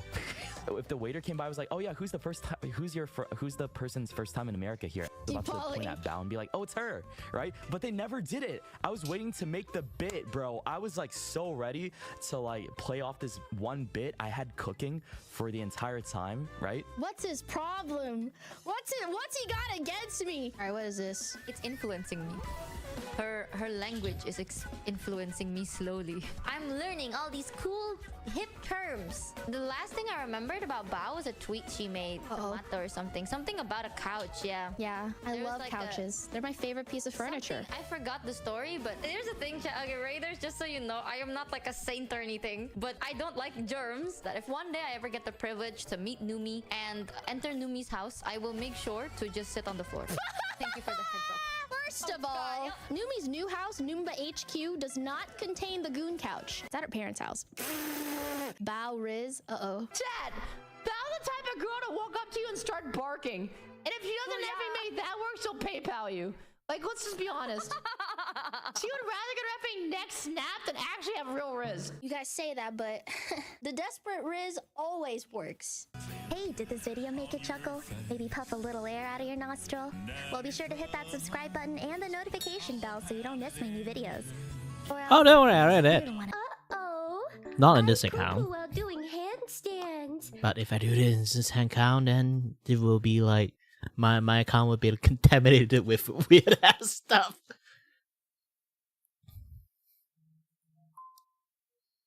Nah, it's fine. My other account already subscribed. It's fine.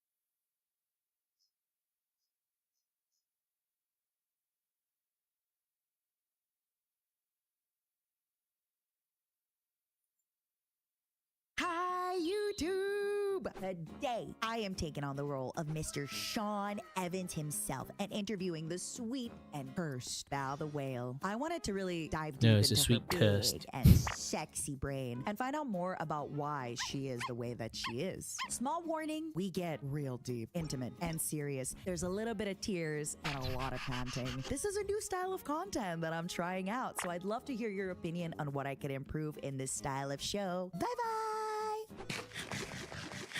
I like this one so much more. It has that like lemony citrusy to it. Oh, it actually has a little kick in the end too, huh? Well, I would love to marinate meats in it or like make some kind of steak or salmon in it. Yeah, I'd love to lick this off someone. Oh, what part of their body? The belly button. Bao, you've bestowed upon the world hit songs. Where did your singing journey start? So when I was in high school, okay, you can make fun of me. Actually, just start laughing why now. would I? Just get it all out of your system. Why would I? I was trying to impress a boy. Oh my god! What the?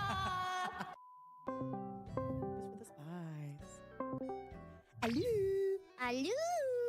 Bao, I started drinking. I ate 2 nuggets. Girl, I just...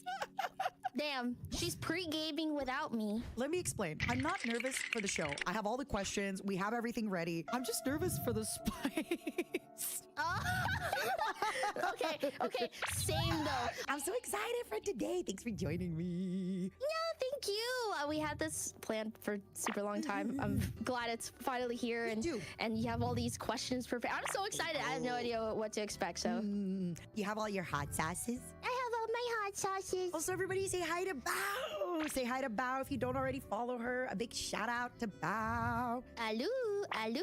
Usually, so we're probably gonna do like, I'm gonna introduce a hot sauce, okay? Because I'm gonna copy Sean Evans. And then we're gonna grab a nugget, which by the way, great idea. We're gonna put the hot sauce on it. We're gonna eat it, and then I'm gonna ask you a question. How many nuggets do you have? I have 10 nuggets. Another thing is, since I'm missing some sauces, I'm gonna redo some of the sauces myself, but I'll still introduce the next one for you. So I would like for us, you know, like VTubers, we do long collabs. I would love for us to have a long discussion, but realistically, I think once the really hot sauces hit, we have maybe like 30 minutes before we pass out. And we're gonna be hella tired. Well, let's start. All right, everybody. Joining me here today is Bao the Whale. Hi, everyone. I'm Bober Corva. You may call me El Bobo or Bao. El Bobo right here. What I hope today is to find out more about El Bobo. We know them for their viral tweets, their viral memes online, their phenomenal singing voice, but I want to know a little bit more about Bao the Bobo in a deeper, in a gentler way.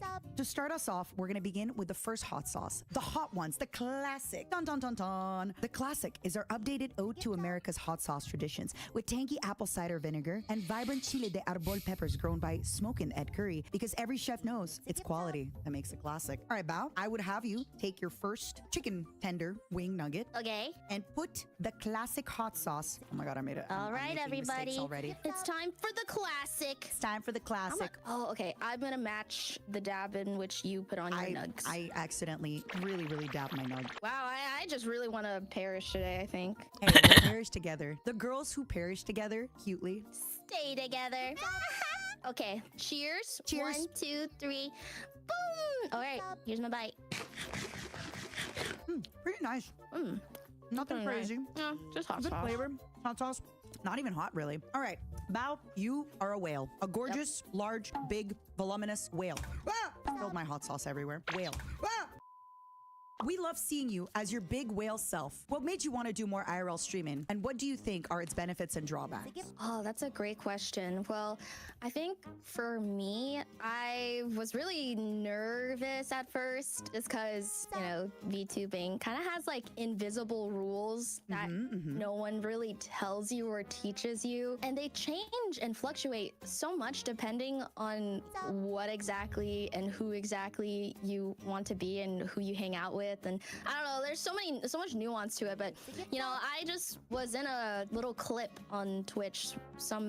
A streamer named Blau was going around doing IRL streaming at TwitchCon, and me, Numi, and Yuzu just kind of streamer bombed the them. inseparables. Yeah, and the clip went a little viral from there, and then I was invited to do stuff with Geary, and I don't know, there was just so many opportunities where I would miss out if I stayed completely virtual. You know, I just took a leap. I took a chance. I've actually like done face cam stuff before, like I showed my face to sing covers. Yeah, just positive reinforcement from you guys. Oh, so you would say the benefits then would be like the positive reinforcement, more opportunities, right? Like you said, you didn't want to miss out on stuff. And the drawbacks is people maybe like thinking it's cringe or giving you shit, or like unofficial rules of VTubing, maybe like, oh, am I going to get canceled weirdly for this because breaking some kind of immersion, or, you know, like the rules that people make up, but you have to be like, I do what I want to do. Something like that. Yeah. So this one, Little Dicks. Pears, mustard, and ghost peppers may seem like an unlikely flavor combination for wing number 2, but boy does it work. The crispness of the pear comes through with just a hint of creeping ghost pepper spice. Let's try it though. This one. Let's do it. All right, Little Dicks. cheers. Yeah, ooh, it smells pepper pear. It smells nice. I definitely want to like stop on a hot sauce that I feel is like just spicy enough and good enough so we can like actually have some spicy questions. Cheers, Bao. Cheers. I like this one so much more. It has that like lemony citrusy to it. Oh, it actually has a little kick in the end too, huh? Let's get to the next hot sauce. The third and the You know, here's the thing. Being Malaysians, I am super tolerate to spicy stuff. And so much so, every single time, everyone is dying from like spicy shit. And then they look at me and be like, wait, is this spicy? And then I keep eating it, and then everyone just staring at me, just hoping I have a reaction from the spicy thing, because like some of the spicy stuff is like have like a delay reactions. I normally just like keep eating, and then then my face is just, I guess like the best showcase I have is just like I'm sweating. It's just that. I don't even think like it's actually spicy. I can actually literally just like bite like entire like jalapeno, like there's nothing wrong. But I do want to like like just eating jalapeno is actually not really that nice to eat. It's like like usually here's the thing, like I already went past to a point that I can eat the sweetness out of spicy stuff. But I can tell you one thing, jalapeno is actually not really nice, like spicy sweet. There's a lot of like actual like spicy sweet stuff, and jalapeno I can definitely say is like not exactly. It's like maybe it's like a blend would be like very good, but just jalapeno itself is just like, yeah, it's not the one for me. Like I do like a lot of like other spicy stuff, and mala is one of the things that I eat a lot. Sometimes that I don't know, like sometimes like I'm very sensitive to like spiciness. Sometimes it's just like nothing to me. I have no idea why. Maybe they skimped out on the spicy, or like I just that day my tongue is just dead. I don't really feel it. And maybe it's like that. I have no idea. Fourth, a lot of folks are telling me are like some of their favorite ones. Okay, so this hot sauce, I want you to smell it. It smells amazing. So Neil's Real Deal smoked onion. Smoked onions are the first ingredient in this jammy, sweet and savory sauce made with tomato, molasses, tamarind, and spices. Right habanero peppers add just right heat for the perfect balance of flavor and fuego. How good does it smell? Girl, right? This smells so yummy. It's like well caramelized, it's sweet, and it's thick. It's nice and thick. I don't know if I'm putting too much, but I'm putting a little. I put like half a spoonful, I'd say. Putting a nice little bump. Cheers. Oh. Cheers. Oh, this is good. It's not spicy at all. Or my Oh, tolerance just seeing is, them all eating right. spicy stuff, I I feel hungry. Even though I just ate the previous one, dinner. like the final little kick was a little bit spicier, right? I agree. Today dinner is not no spicy stuff. So than the first one. Well, I would love to marinate meats in it, or like make some kind of steak or salmon in it. Yeah, I'd love to lick this off someone. Oh, what part of their body? Their belly button. It's a free bowl. Have you ever taken shots from someone's belly button? No. We could change that talk to right Numi. now. Yeah, talk to Numi about it. When you try to rizz her up, but she brings up another woman's name. Sorry, girl, I'm straight. It's over. It's over. You've recently posted that your Outback Steakhouse video has 42.9 million views on YouTube, 19.1 million views on Instagram, 20.6 million views on TikTok, and 13 million views on Twitter. And Outback Steakhouse still has never acknowledged it. If you could talk directly to the good people at Outback Steakhouse, what would you say? All I wanted was a goddamn gift card for your goddamn blooming onions, okay? Your blooming onions are like not even $20. That's all I asked for. And they have never, ever reached out to me. Every single place, every single like Outback steakhouse acknowledged it. Their workers, my friends would tell me, they're like, oh, you saw that TikTok too, huh? They knew about it. But Outback Steakhouse hates me. So they could make it up to you with a gift card for $20. A $20 gift card, Outback Steakhouse. They could give me the exact amount necessary for a blooming onion, and I would extend the olive branch. Oh, you are an inspiration, and honestly, Outback Steakhouse, you are missing out. You are missing out. Yeah, they How could fumbled you? me. They did. Bao, you bestowed upon the world hit songs such as Natural Disaster, Citrus Love, and Burst My Bubble. Where did your singing journey? Where's Barberry? No, not Barberry. Where's California Girl? Any start? Let's see. Deep lore. Okay. So when I was in high school, okay, you can make fun of me. Actually, just start laughing why now. would I? Just get it all out of your system. Why would I? Okay, I guess I'll just finish my next sentence then. I was trying to impress a boy. Oh my god! What the? Point and laugh, point and laugh, point and laugh. You were a teenager. Cringe.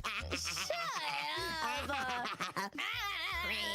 Okay, all right, laugh it up. Cringe. So you were in school and there was a boy. I'm trying to impress the boy, and he was really good at guitar. And then my dad had a guitar, and my little sister knew how to play guitar. Everyone in my family knew how to play guitar, and then I learned how to play guitar. I was like, man, what songs do I want to learn that are like easy and all major chords? And there was a bunch of anime openings that I really liked that were just like the easiest chord progressions ever. So I learned all of them, and I started posting snippets of me singing Faceless on Instagram. And I didn't have like a crazy following, but like at the time, I don't know, I got like 100 likes on like some of them. Oh, and you're one a time- celebrity in high school if you get 100 likes. I'm sorry. It's like, you're famous. Did any of your friends know? I only told 2 of my friends, and then some people just like accidentally found out or came across my covers. Did you deny it or not? I am really bad at lying. I get instantly super red in the face, and I was like, no, what? Could be Who's me. that? They're like, bro, I know it's you. Like, that's crazy. Can be me, crazy this, nah. Oh Yeah, my God. and the guy that I was trying to impress had a crush on me, but then I realized, like it was more me just fawning after him, and like yeah. And then once I started talking to him, I was like, we have nothing in common. Yeah. And he's You liked him from actually afar. Really dry to talk to. Oh my God. All right, let's get to the next one. A lot of folks said that the next hot sauce is incredible. Number 4, hot ones, Los Calientes Verde. You know it, you love it. It's the turning point in the lineup. Los Calientes Verde brings full-bodied flavor to the number 4 wing with tart tomatillo, smoked serranos, sweet fruit, and earthy cumin, a fan favorite. Smell it first if you can, my love. Yes, It smells like Mexican food in LA. It smells so good. I love it so much. I definitely am gonna do this one twice. Calientes. Los Calientes. Cheers. Yummers. Y caliente. Cheers. Oh my God. I think this is my favorite one so far. It's so good. It's so good. Oh my God. This is like perfect. This is not the next question, but a little bit of a caveat. Do you think you're going to retire? Like when? I've told people, look, there might be a time where I eventually to myself in my head tell everybody, look, I'm done like chasing and really rushing and really going. When I'm an 80-year-old grandma, who's going to listen to me yap all day? My momos. It's true. I'm going to be out here with my little knitting needles. I'm going to be like, Becky at the other like old people's home is a twat. She kissed Richard. I've been wanting to kiss Richard, but I heard he got gonorrhea and I'm quite upset. Like, who else am I going to talk about Oddly these things? specific. Yeah. What about you? Do you think you're going to have like a complete shift and quit, or do you think you're going to stay here forever? So, honestly, if I was Richard, maybe. But if it's curable, then, Okay, can I tell you a secret? Yeah, nobody else is. Momos, close your ears. Momos and yours, Gooners, Momos, close your ears, close your ears. It's just for her and I. It's just for her and I. Tell me a secret. Okay, so do you know how I had a 3D model debut not too long ago? For some reason, I thought you were going to talk about STDs. I thought you were going to be like, girl, I had gonorrhea. What do you mean? The way you like pivoted into that, I thought you were going to be like, girl, I had an STD. It was gonorrhea. I had syphilis in the brain. That's so funny. It was, I thought, did anybody else think so? Also, everybody, you're supposed Honestly to... thought the same. I've never gotten an STD. What? You're all supposed to have closed your ears. Hello? Anyway, sorry. Yes, when you had a 3D. Sorry. Okay. Here's my big secret. Final Bow really was going to be my final song, and I was going to graduate. Wait, when was the song? If you notice, I think a lot of Babble buddies were speculating it, but my 3D model is literally my first model. And the reason why I didn't debut it for so long is because I didn't want to graduate anymore. And it wasn't because I got in anywhere, and it wasn't because, I wanted to, I don't know. Girl, that hit me in the kokoro. I just like, I don't know, I was going through a lot, and I went through a lot of epiphanies, and I had a lot of culture shock when I first became a VTuber. I went into this thinking it was gonna be like sunshine and rainbows, and it was so far from that. And it's like everything I thought I knew was not what I thought it was at all, and I just wasn't sure. Like you know, I was just, I don't know if this is what I signed up for. You know, I could always just go back to school, and I really wanted to, and I really wanted to at some point, and I was preparing for it. And that's why I put off the 3D debut for so long, because the song that was tied with it was also going to be my last one. So first of all, thank you for not leaving. I think I'm speaking for all the bow buddies as well. How did you get over that feeling? Like when you were feeling like nobody cared about you online and you were in this space and this, like you said, it was it the friends that got you out of it? Just that, like having that support system? Actually, like, who do I confide in without it blowing back up in my face? And the people that I thought I could confide into turned out to be bad people, and I thought that it was gonna be like that forever. And then it wasn't. Yeah, and then it wasn't. I finally like got over like the worst of it and started fixing things up from. You know, for some reason, I've been alone for so long. I don't like really. my sleeping habits, my work. I never reached that state. It's basically I've been streaming for so long too. It's like I won't really say I'm going to like forever like go off that. It's more like I stream because I like streaming. So it's not even like I would like consider that I'm going to leave because like I don't have any view here or anything like that. It's more like I always like, for me, it's like I used to be alone, but also at the same time I stream because I don't want to be alone. But I got so used to being alone in the stream. Sometimes some people, like, you guys know that I sometimes, like, do, like, open VC chat, right? So when somebody actually really, like, drops into my open VC, I am actually legitly shocked people joining in and then, like, have, like, a nice chat together. And then maybe I just fumble a little bit, or maybe I would, like, talk a little bit much more. But here's the thing, like, I stream mainly, again, is I crave for social interactions. Because I was always alone. Even with even I have lots of friends, I do spend a lot of time as being alone. It's not like I really wanted to be honest. It's like everyone just like grow up, you know? And then I'll always like be alone. Because, you know, I don't even have like a significant others. Friends, all my friends, like I'm basically, back in the days I was like super cupid. All my friends are now like married. And then they all like have their own families. Some like didn't marry but managed to like have a very like successful career. So they all like have their own life. It's not like, you know, we can just like infinitely hang out together like forever and ever. So I stream in the expectations of, one, de-stress myself, have someone instead of like, you know, like stay in my own thought bubble, and decided to stream out. And you know, sometimes share a little bit my thoughts, sometimes just like have a little bit fun chat with like some random person just drop into my stream for no reasons.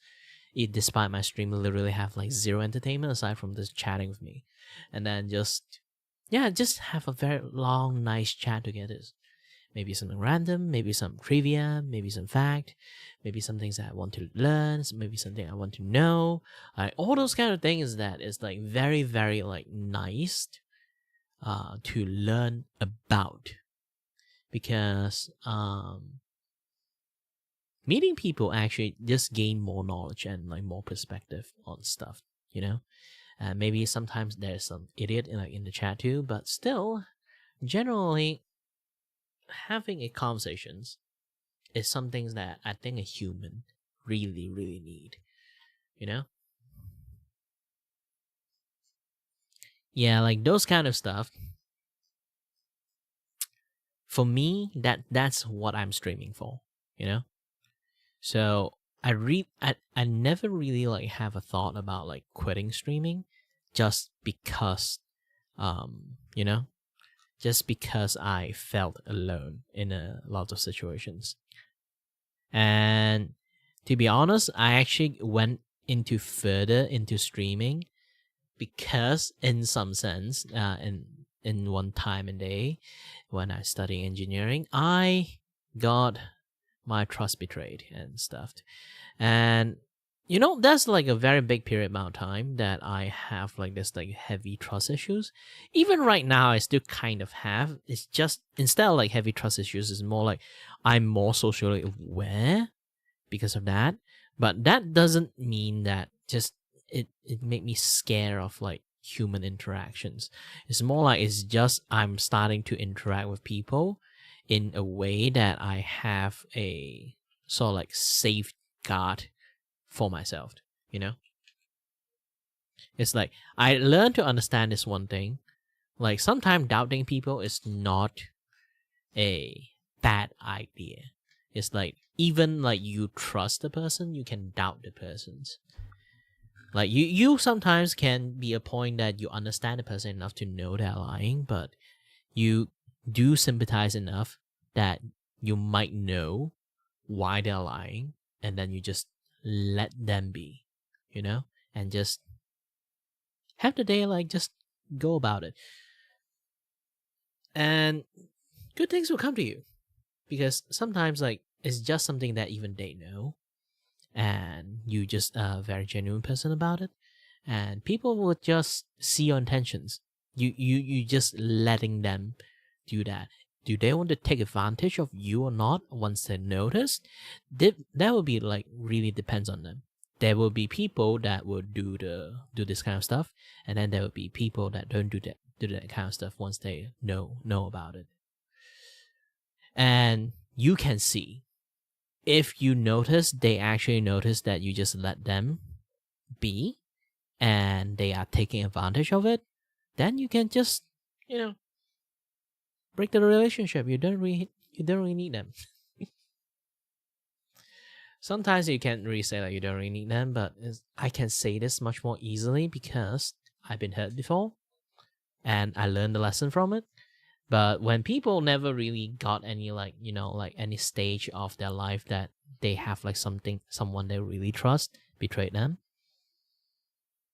it's something that really hard for lots of people may understand or may say about too, or even think about it. But even before that, I'm already like quite okay with this kind of stuff that happens. So like when the actuality like reality like start hitting me, it's still like I'm still fine with it. And that was like around the time I already also like streaming and stuff. It's just that later on COVID happened, I become even more shut in, and also like in the same time my disability condition has become stronger and stronger, so that kind of become like a very big issue too. Yeah. Life balance habits. I need to stop being chronically online. I need to like try and have like some semblance of a life outside of being at my computer all day. I dropped everything and moved, started I want over. a life outside really of my hard computers restarted too. my life. I just was scared. I just can't straight. get out.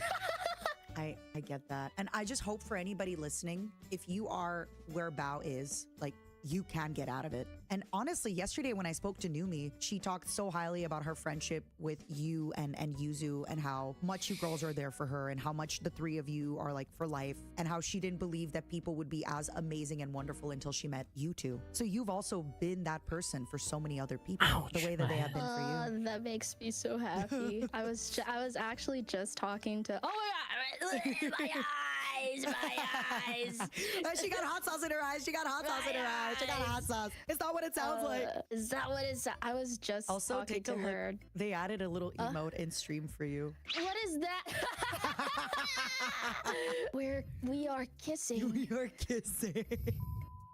Actual chills. Let's do another. Let's do the next hot, or let's do this one again, because we have a few. You put the fear of God in the last hot sauce, I guess. Oh my God. Let's do the Los Calientes again, and then I got a question for you. Thank you for opening up and being so vulnerable. I'm sure you hear this a lot, but people really look up to you, and not just other streamers, but a lot of your audience. And sometimes because people only see us as like these big streamers with a lot of viewers, etc., they might not know that it was also hard for us. So knowing that it's hard for us and seeing that we got out of it, I truly believe helps people understand that they too can get out of their situations. All right, next sauce. Dawson's hot sauce. But yeah, like here's the thing, like there's a reason why I have like my face right behind my model. Time to time when I play games and stuff, or when I do some things, obviously I'm not showing my face. Especially when I do like VTuber content, I would never really show my face. I only actually really do show my face when I'm actually like doing the just chat or drawing, just those kind of things, because like those time will be the best time for people to actually like interact with me, because when I play games I don't interact with people, so it's more like, you know, just a face there. And this right now you guys are seeing is me always trying to message people in a way that you see, like I'm really like just behind my model. I can block myself just using my model, and it's like a way to let people know there is actually a person right behind the VTuber, or right behind any content creators. So if anyone always like have like some things that want to think about, or this and that and stuff, it's best to like always understand this point. There's always a person behind that, especially when you want to say something or when you want to like do something. Always try to like think twice before you do anything, you know. It's kind of like important for you to like think about it. Yeah.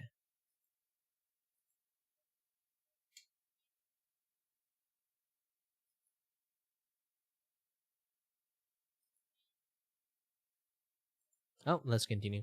And also, it's really hot in here because I have so many likes on this time. I haven't had so many likes on in such a long period amount of time. I haven't like do like stream like this with my face on and like have all my lighting stuff just blindingly shooting at me. Holy shit, the heat that generated from all this light. Gosh.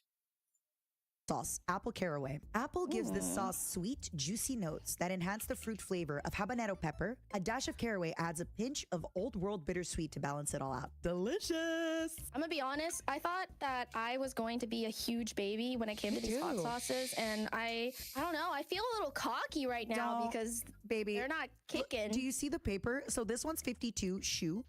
We're getting into the ones that are like a million shoe. Oh, that's a pretty big jump. That's several digits. Never mind. I apologize for speaking. Cheers, girl. Cheers.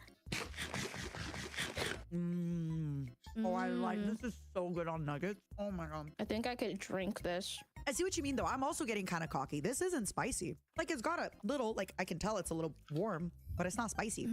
All right, this next one. Who was your biggest inspiration when pursuing creative endeavors? Who inspires you today to keep going? Who inspires me today to keep going? It's not that guy with the guitar anymore. We know that for sure. He's not that guy. I love Porter Robinson. Yeah, I love Porter Robinson. For someone to truly understand the breadth of Porter Robinson, all I have to really say is you just had to be there. What's the lore? Like Give me the TLDR, the lore. When Worlds just dropped, like one of the best explanations for it is from my friend Singto. I also did a song with him. He's so cool. The way he put it is that, you know, all of these different sounds existed and all of these bits and pieces of music production, you know, anyone could put all of these sounds like in their songs, but it's the fact that Porter put it all together and added more story into just what is essentially like a bunch of samples and random words of a song. Like, you know, I feel like back in the day it was kind of unheard of to listen to a song and it's just all full instrumental, right? There's no lyrics. Like, how do you listen to this? There's no lyrics. But with Porter, he truly did build worlds with worlds. Every single song had a bit of lore that you had to uncover. And at the time, like I have never ever seen anyone use Vocaloid in music, just outside of like EDM over here, outside of Japan Outside and of Japan. Vocaloid. And now everyone knows who Miku is. It's crazy. Like he truly was a trailblazer, and you can see like the effects of that album to this day because everyone wanted to be like Porter. Everyone got cow emoji tattoos. Like everyone went to Porter concerts. Like really, I love him so much, and like I feel like for a long time he lived in the shadow of that album. It felt like he couldn't do anything that could top it, and that like killed his love for music and shoeboxed him into being the next Zed, quote unquote. I love him. I love you, Porter Robinson. I love you. So what if he did it early? Does it matter? Like, does he need to always be topping his next album? Do you really need to like reinvent the wheel better every single week? True. She's so based. Sorry. No, but I didn't know he meant so much to you. How would you feel if you got to collaborate with him? What would you do? What would be your dream collaborative project with him? I'm friends with him on Discord, and so my life is complete. That's it? Come on. That's all I need. I don't want anything else. The next sauce is a hotter one that I actually don't have. So I'm going to continue with the Dawson hot sauce, and I'm going to read the next one for you. The Pepper North, a lot of people said it's like their favorite, and it's the one that broke for me. A Jamaican-inspired spice blend of ginger, allspice, nutmeg, cinnamon, thyme, and cloves give our number 6 sauce its signature jerk flavor with the citrusy heat of Scotch bonnet peppers, a Jamaican staple. Can you tell me about it? How does it smell? How does it feel? Tell me everything. All right, so the bottle's nice and smooth. It's the classic, like kind of Tabasco style. Its label is nice and matte, very easy to read. There's no glare on it. Taking off the white cap that's got a little bit of like ribbing to it, helps with the grip because sometimes lids are hard to take off. All right, there's like lots of like chunky pieces on the inside, but you know that's because like these ingredients were fresh and like squeezed by a big strong man in a factory somewhere. You can tell like the peppers were cooked. Oh, and, like, we're cooked. We're cooked, Momos. We're cooked. Yep. I think. Yeah, I can actually like just keep listening to it. Like I can work longer doing this because like most of the time I get tired very fast when I do drawing. It's actually the ringing in my ears that make me like really like tired. How good is it on it? Because people said it was their favorite. It's very good. It's very green. I feel like I'm sort of biased with the green sauces. Those are typically my favorite ones, and this one stands at the very top of them because of the way that when I taste a hot sauce, I don't want it to over flavor the thing that I'm eating. I want it to complement what I'm eating, and this one does that with the chicken nuggets. I agree. Bao? Yeah? You are no stranger to hard times. Despite having been I am no on the stranger to love. I know the rules. And so do I. Oh my God, wait. It's like I'm feeling the saliva pop up in my throat now. Ooh. Okay, you are no sorry. stranger to hard times. Despite having been on the receiving end of malicious scams targeting VTubers in a predatory way, you were resilient and courageous enough to speak of it publicly, helping countless others in similar situations to you. With what you're comfortable sharing on stream, what is the greatest obstacle you personally feel like you've overcome to get to where you are today? My bad luck, just I truly believe that it stems from the fact that I was a VTuber at a very, very early time in VTubing. It was very much considered the wild west of VTubing, right? You know, there was no one really knew the rules. Like no one really knew like what to do, like what the norm was, how to be successful. People joining like FaZe, clan, comp agencies and stuff. It was going to be quite a while until companies, it's going to be a while for them to like take 2D anime characters seriously, right? Like, because you know, from a marketing standpoint, they're like, how is this PNG going to be a brand? And so like little do they know little do they know we're actually like working damn hard on building our communities and brands. But cheers. Exactly. Yeah, I trusted the wrong people, and I feel like I really had to learn to forgive myself in that department because I was very obviously not the only one. No. And on top of that, not only was I not the only one, other people who were more experienced than me that were in these like parts of business for years, for decades. Also were scammed too, and now the animation I look thing. at myself, someone who's got green horns and is just wading in the waters. Like, how in the world could I have possibly known if this veteran still could not have seen it until it was too late? It's not your fault that it happened. And I'm also genuinely like, I don't think you could have done anything to prevent it because you were the prime target. You were a young, fast growing, popular content creator with no other big friend content creator that like was also around for so many years that could protect you and know better. This is the year, chat. This is the year I don't get scammed. No Trust. scams. Someone No clip scams. it. Someone clip it. Oh my god. It's so funny. The next day, falls It's been be a lot like, of fun. "Oh, We got cried, scammed we again." laughed, I drank a shot. That'd be we're doing our hilarious. best, right, Val? We're doing our best. Please Matara's join killing us. it. Like I don't know about you guys, but the vibes are immaculate. I'm smiling, I'm laughing, I'm crying. Like this is everything I could ask for whiplash. in my first Hot Ones like collab.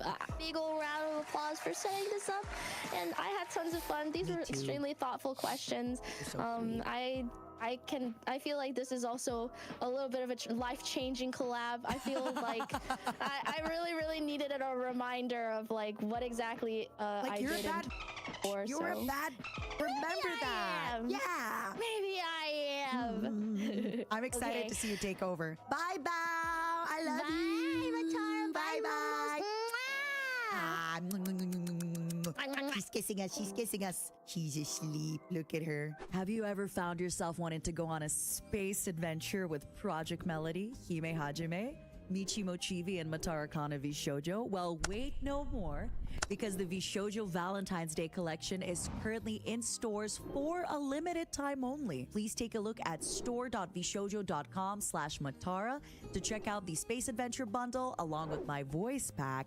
And if for whatever reason you missed out on it, do not worry. I have a permanent merch drop available on the V Shoujo website. It is my birthday merch drop where you can get your Momo keychain. It's back in stock. You can maybe even dress it up like a cute maid. Who knows? Bye-bye. Ooh, immediately my nose started to open back up. I guess I really need to be dependent on oxynasal at this point. Especially if I need like a very good night's sleep.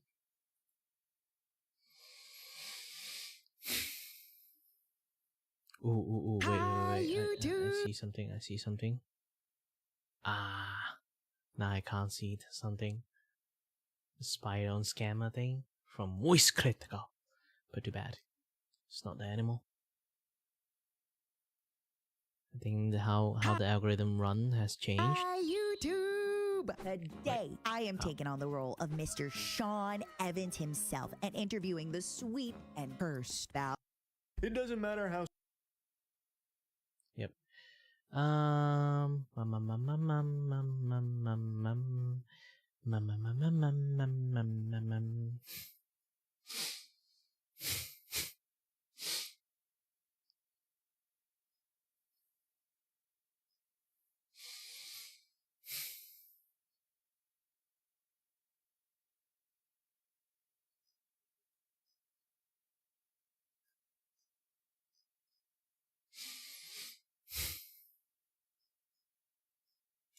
You know, let's try to watch something like related to the animal stuff. I haven't watched Animal Logic for a very long time. Let's have some animal understanding.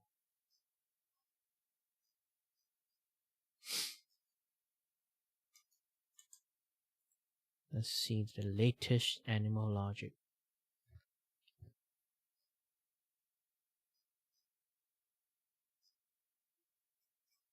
Ooh, wait. I think I see the original. Yeah, let's watch the pufferfish. It's a horror movie if you're prey. While most animals deal with predators by running or hiding, a small group has evolved another solution: being just fabulous. Listen up, honey. Oh, this is like multiple animal. I thought it was like going to be like you know.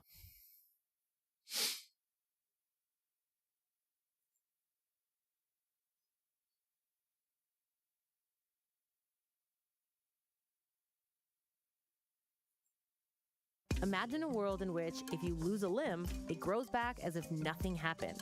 In addition to changing the plots to a few of our favorite movies, our whole outlook on injury and amputation would be completely different.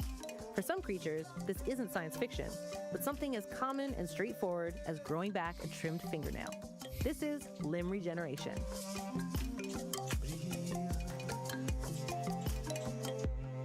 Hey, I'm Tasha, and you're You know, watching axolotl Animal have like Today we're even talking way about more creatures with powerful like limb incredible powers of regeneration regeneration. level.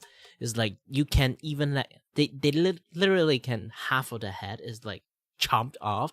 They still can regenerate it back. It seems like the tests did show that they do not just regenerate back; they regenerate back with like memory attached. Even you know, like they selectively chopped off like the left side of the head and then chop off the right side of the head after it recovered. So it seems like it still retained like lots of like memory about like stuff. So yeah, it's a very like special thing. I know it's a little bit cruel, but it did. But in order to study understanding how regenerations work is really this like hyper regeneration work is really important in some sense. If these superheroes lose a limb, spinal cord, tail, or even damage their vital organs, they can return to their uninjured state without so much as a scar to show for it. Most famous of the regenerators is the adorable axolotl. Ambystoma mexicanum, this sassy little salamander, is up there with pygmy hippos and quokkas as the internet's most beloved cuties. That's because axolotls are neotenic, which means they keep their juvenile features into adulthood. They basically look like puppies forever. But even more than for their adorable looks, axolotls are widely known as being the most regenerative species on Earth. Axolotl. Because of these superpowers, hundreds of thousands of axolotls are studied in labs around the world. That's despite being almost entirely extinct in the wild. Their original habitat was limited to 2 single lakes in the southern Mexico City neighborhood of Xochimilco, where wild specimens are rarely seen. All amphibians show some degree of regrowth, but not every species can regenerate. Salamanders are the top regenerators of the amphibians and can recreate tissues, organs, parts of their nervous system, or even entire body parts throughout their lives. Axolotls are the cream of the salamander regenerator crop. They regenerate most of their tissues and organs throughout their lives, even parts of their brain. They're so regenerative that they can even accept transplanted organs and limbs from other individuals. So what happens when a salamander's limb is severed? Just like in most other species, first the wound heals over. For humans and other non-limb regenerating creatures, this is where the story ends with a big scar. But for regenerating amphibians, the journey continues. There are 2 main phases for limb regrowth. In the first phase, and within a few hours of amputation, the wound epidermis at the stump end forms and starts sending chemical signals to the cells below. In response, cells from the surrounding tissues rush toward the wound area, forming what's called a blastema. These cells come from the muscle and tissue in the stump, which have reverted back to their earlier state, making them so-called progenitor cells. Progenitor cells are descendants of stem cells, which have the ability to self-renew and turn into many different types of cells. Since progenitor cells come from stem cells, they share some qualities. But progenitor cells can't infinitely renew like stem cells can, and are also more specialized. A progenitor cell in a limb is going to turn into a cell that existed in that limb and won't turn into, for example, an eyeball like a stem cell could. Now that the blastema is formed, the second phase begins, called blastema-mediated redevelopment, a fancy way of saying the actual regrowing part. The blastema keeps expanding and grows outwards in a cone shape. Now the progenitor cells within the blastema can start specializing.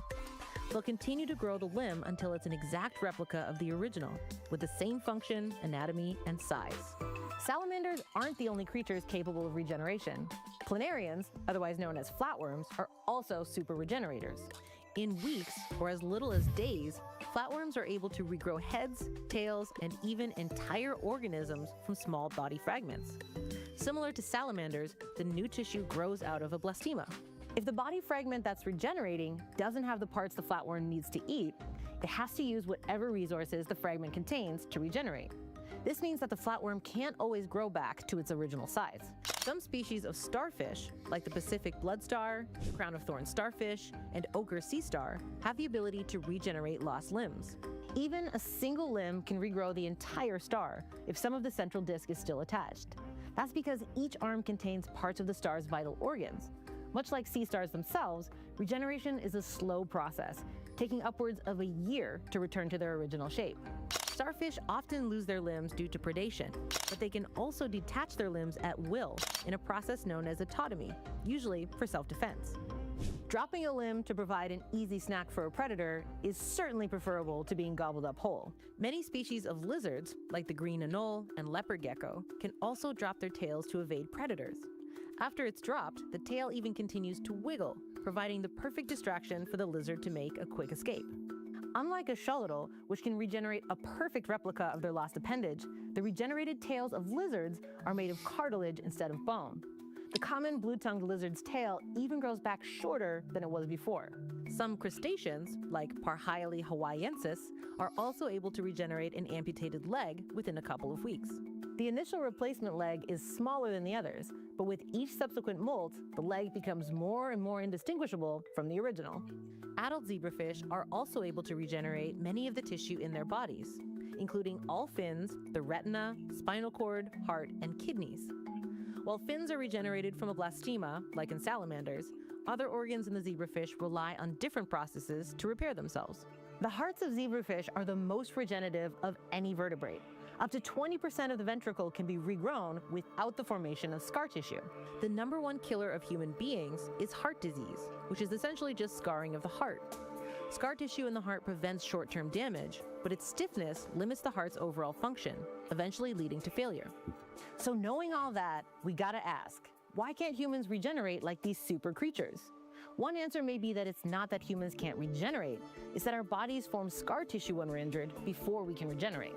Recent research has shown that introducing macrophages, a type of white blood cell that contributes to scarring, to axolotls in cardiac arrest, caused them to develop scars in their hearts and completely blocked regeneration. Scientists are currently in the process of determining what would happen if, like axolotls, we didn't have these scar-forming cells stepping in when our limbs are amputated. Furthermore, just because humans can't regenerate limbs doesn't mean that this ability isn't locked away somewhere in our genetic code. Salamanders and humans share a common ancestor that lived around 330 million years ago, right around the time when the fish-like creatures of the age began growing limbs and taking their first steps on land. There's still a long way to go in our research about our own regenerative powers and what could be possible in the future. In addition to regeneration, axolotls And then are they'll also become 1,000 like the times lizard more resistant to from cancer Spider-Man. than mammals. That's why studying these super regenerators is Everyone so turned critical into the for lizard. advancements. Who knows what diseases and ailments we might cure in the future once we solve the mysteries of regeneration. So what should we talk about next? Let me know in the comments below and be sure to subscribe for new videos every week. Bye. If you like this video, Let's see, any new Sasho video? It's been a while, so I'm not really sure like Sasho still exists. Oh, they still exist.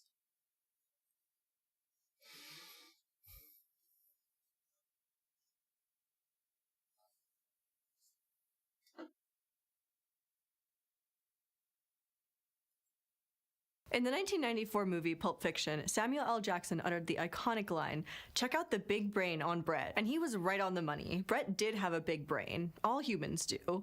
And while it would make sense that our big brains evolved because smarts are a plus, it's not that clear cut. For one thing, brain size doesn't necessarily correlate with intelligence. And for another, there are definite downsides to big brains. So how and why did Brett's brain and the rest of ours get to be so big? Let's use our oversized brains and think about it together. Now, right off the bat, I want to point out that we're talking about brain size at a species level, not among individuals. Some of the most recent evidence suggests that in humans, brain volume alone explains only 2% of the variation in performance at cognitive tasks, meaning that it's not a useful tool to use in comparing smarts between individual humans. Instead, what we're interested in is why the average brain size for our whole species has gone up, and how we managed to do that. In the animal kingdom, the relationship between brain size and body size intelligence isn't exactly linear. Yes, as bodies get bigger, brains tend to get bigger too, but it happens at different rates. Smaller animals tend to have larger brains relative to their body size, and larger animals tend to have smaller ones. For example, mice have a brain to body size ratio of roughly 1 to 57, but rabbits are about 1 to 205. And for a much bigger example, African elephants have a brain to body ratio of around 1 to 1,165. To put that in perspective, if humans had the brain to body ratio of elephants, an 80-kilogram person's brain would weigh just under 70 grams, which is less than the standard deck of playing cards. While human body mass varies a lot, if we use the global average body mass of 62 kilograms, our brain to body ratio is around 1 to 47, which is even higher than the ratio for mice. We're definite outliers. And big brains can be big problems. One issue with big brains is that they require big heads. And in the case of babies, those big heads have to be squeezed through a pelvis in order for them to be born, at least in the case of vaginal births. Now, brain size isn't determined by the pelvis. As with a lot of things in evolution, there isn't a one-to-one relationship between brain size and pelvis size or shape. As with basically everything about life, anatomy is complicated. But there is some evidence that the combo of our big heads and the shape our pelvis needs to be for walking upright may be related to why we have higher rates of maternal and fetal mortality than other primates. So that's one strike against our massive noggins. The other issue is that brains require a lot of energy to fuel. Across most vertebrate species, brains use somewhere between 2 to 10% of an animal's daily energy, but our brains use a lot more energy than that. Our brains make up about 2% of our body weight, but account for 20% of our total energy used in a day. That's a lot of extra fuel to burn, which means that there must be some real advantages to outweigh that cost. And there's been a ton of research on how and why our big brains evolved. But there are a couple of hurdles in studying the evolution of brains, one of which is that they're notoriously squishy, which means they don't really fossilize. So when we're looking at the evolution of the human brain, we're not usually looking at actual brains. Instead, we can look at endocasts made by taking fossilized skulls and using them as a mold. When anthropologists filled them with material that hardens, they produce a 3D replica of the inside of the skull. Imagine the tray of glue your dentist uses to make impressions of your teeth, except filling up a skull. Endocasts can't really tell us anything about the internal structures of the brain or the tissue itself, but they can do a pretty good job of allowing us to measure brain volume and stuff on the surface of the brain, like comparing the size of different brain regions. Now, anthropologists can use technology like CT scans to create virtual endocasts without risking damage to fossils. And sometimes endocasts form naturally when something like mud fills the skull and then dries out. The tongue child is one famous example of an endocast forming naturally, which is extra lucky since we don't have all of that individual's actual skull, just that endocast and some of the face bones and stuff. Endocasts like this one have shown us that over the last 6 million years, hominin brain size has tripled. Anthropologists think this started out as a gradual trend, but then bodies and brains got a lot bigger around 2 million years ago when Homo habilis and Homo erectus showed up on the scene. And then about 800,000 years ago, the rate of growth for our brains shot way up. So something must have happened that gave our ancestors a boost to brain size around that time. One idea is that humans' extended childhood and parenting time compared to other species allow our brains to grow bigger. That extended time is needed not just for brains to grow for longer, but also for our neurons to make more complex connections. Plus, it gives time for little ones to learn important survival skills, from hunting to socializing. But this is also sort of like a chicken and egg question. Did longer parenting times allow big brains to evolve first, or did recently evolved big brains require the development of longer parenting times? There's also a question about energy. Think of energy like a budget. We have our money that's available to spend, which in this analogy is our basal metabolic rate, or how much total energy we use just by existing. Then we have our expenses, or all the different parts of our body that we need to spend that energy on. If you want to increase the amount of energy available to allow for a bigger brain, you have two options. I finished drawing. I'm going to finish the coloring tomorrow. Not going to be today because I've been working for like 6 hours, not like 6 hours straight. It's more like 5 hour-ish, time to time, non-stop. Doing my doing my Olay stuff, and then now doing the drawing stuff. Like all those things is like combined of like 5 hours. So like I did quite lots of things, but yeah. Either way.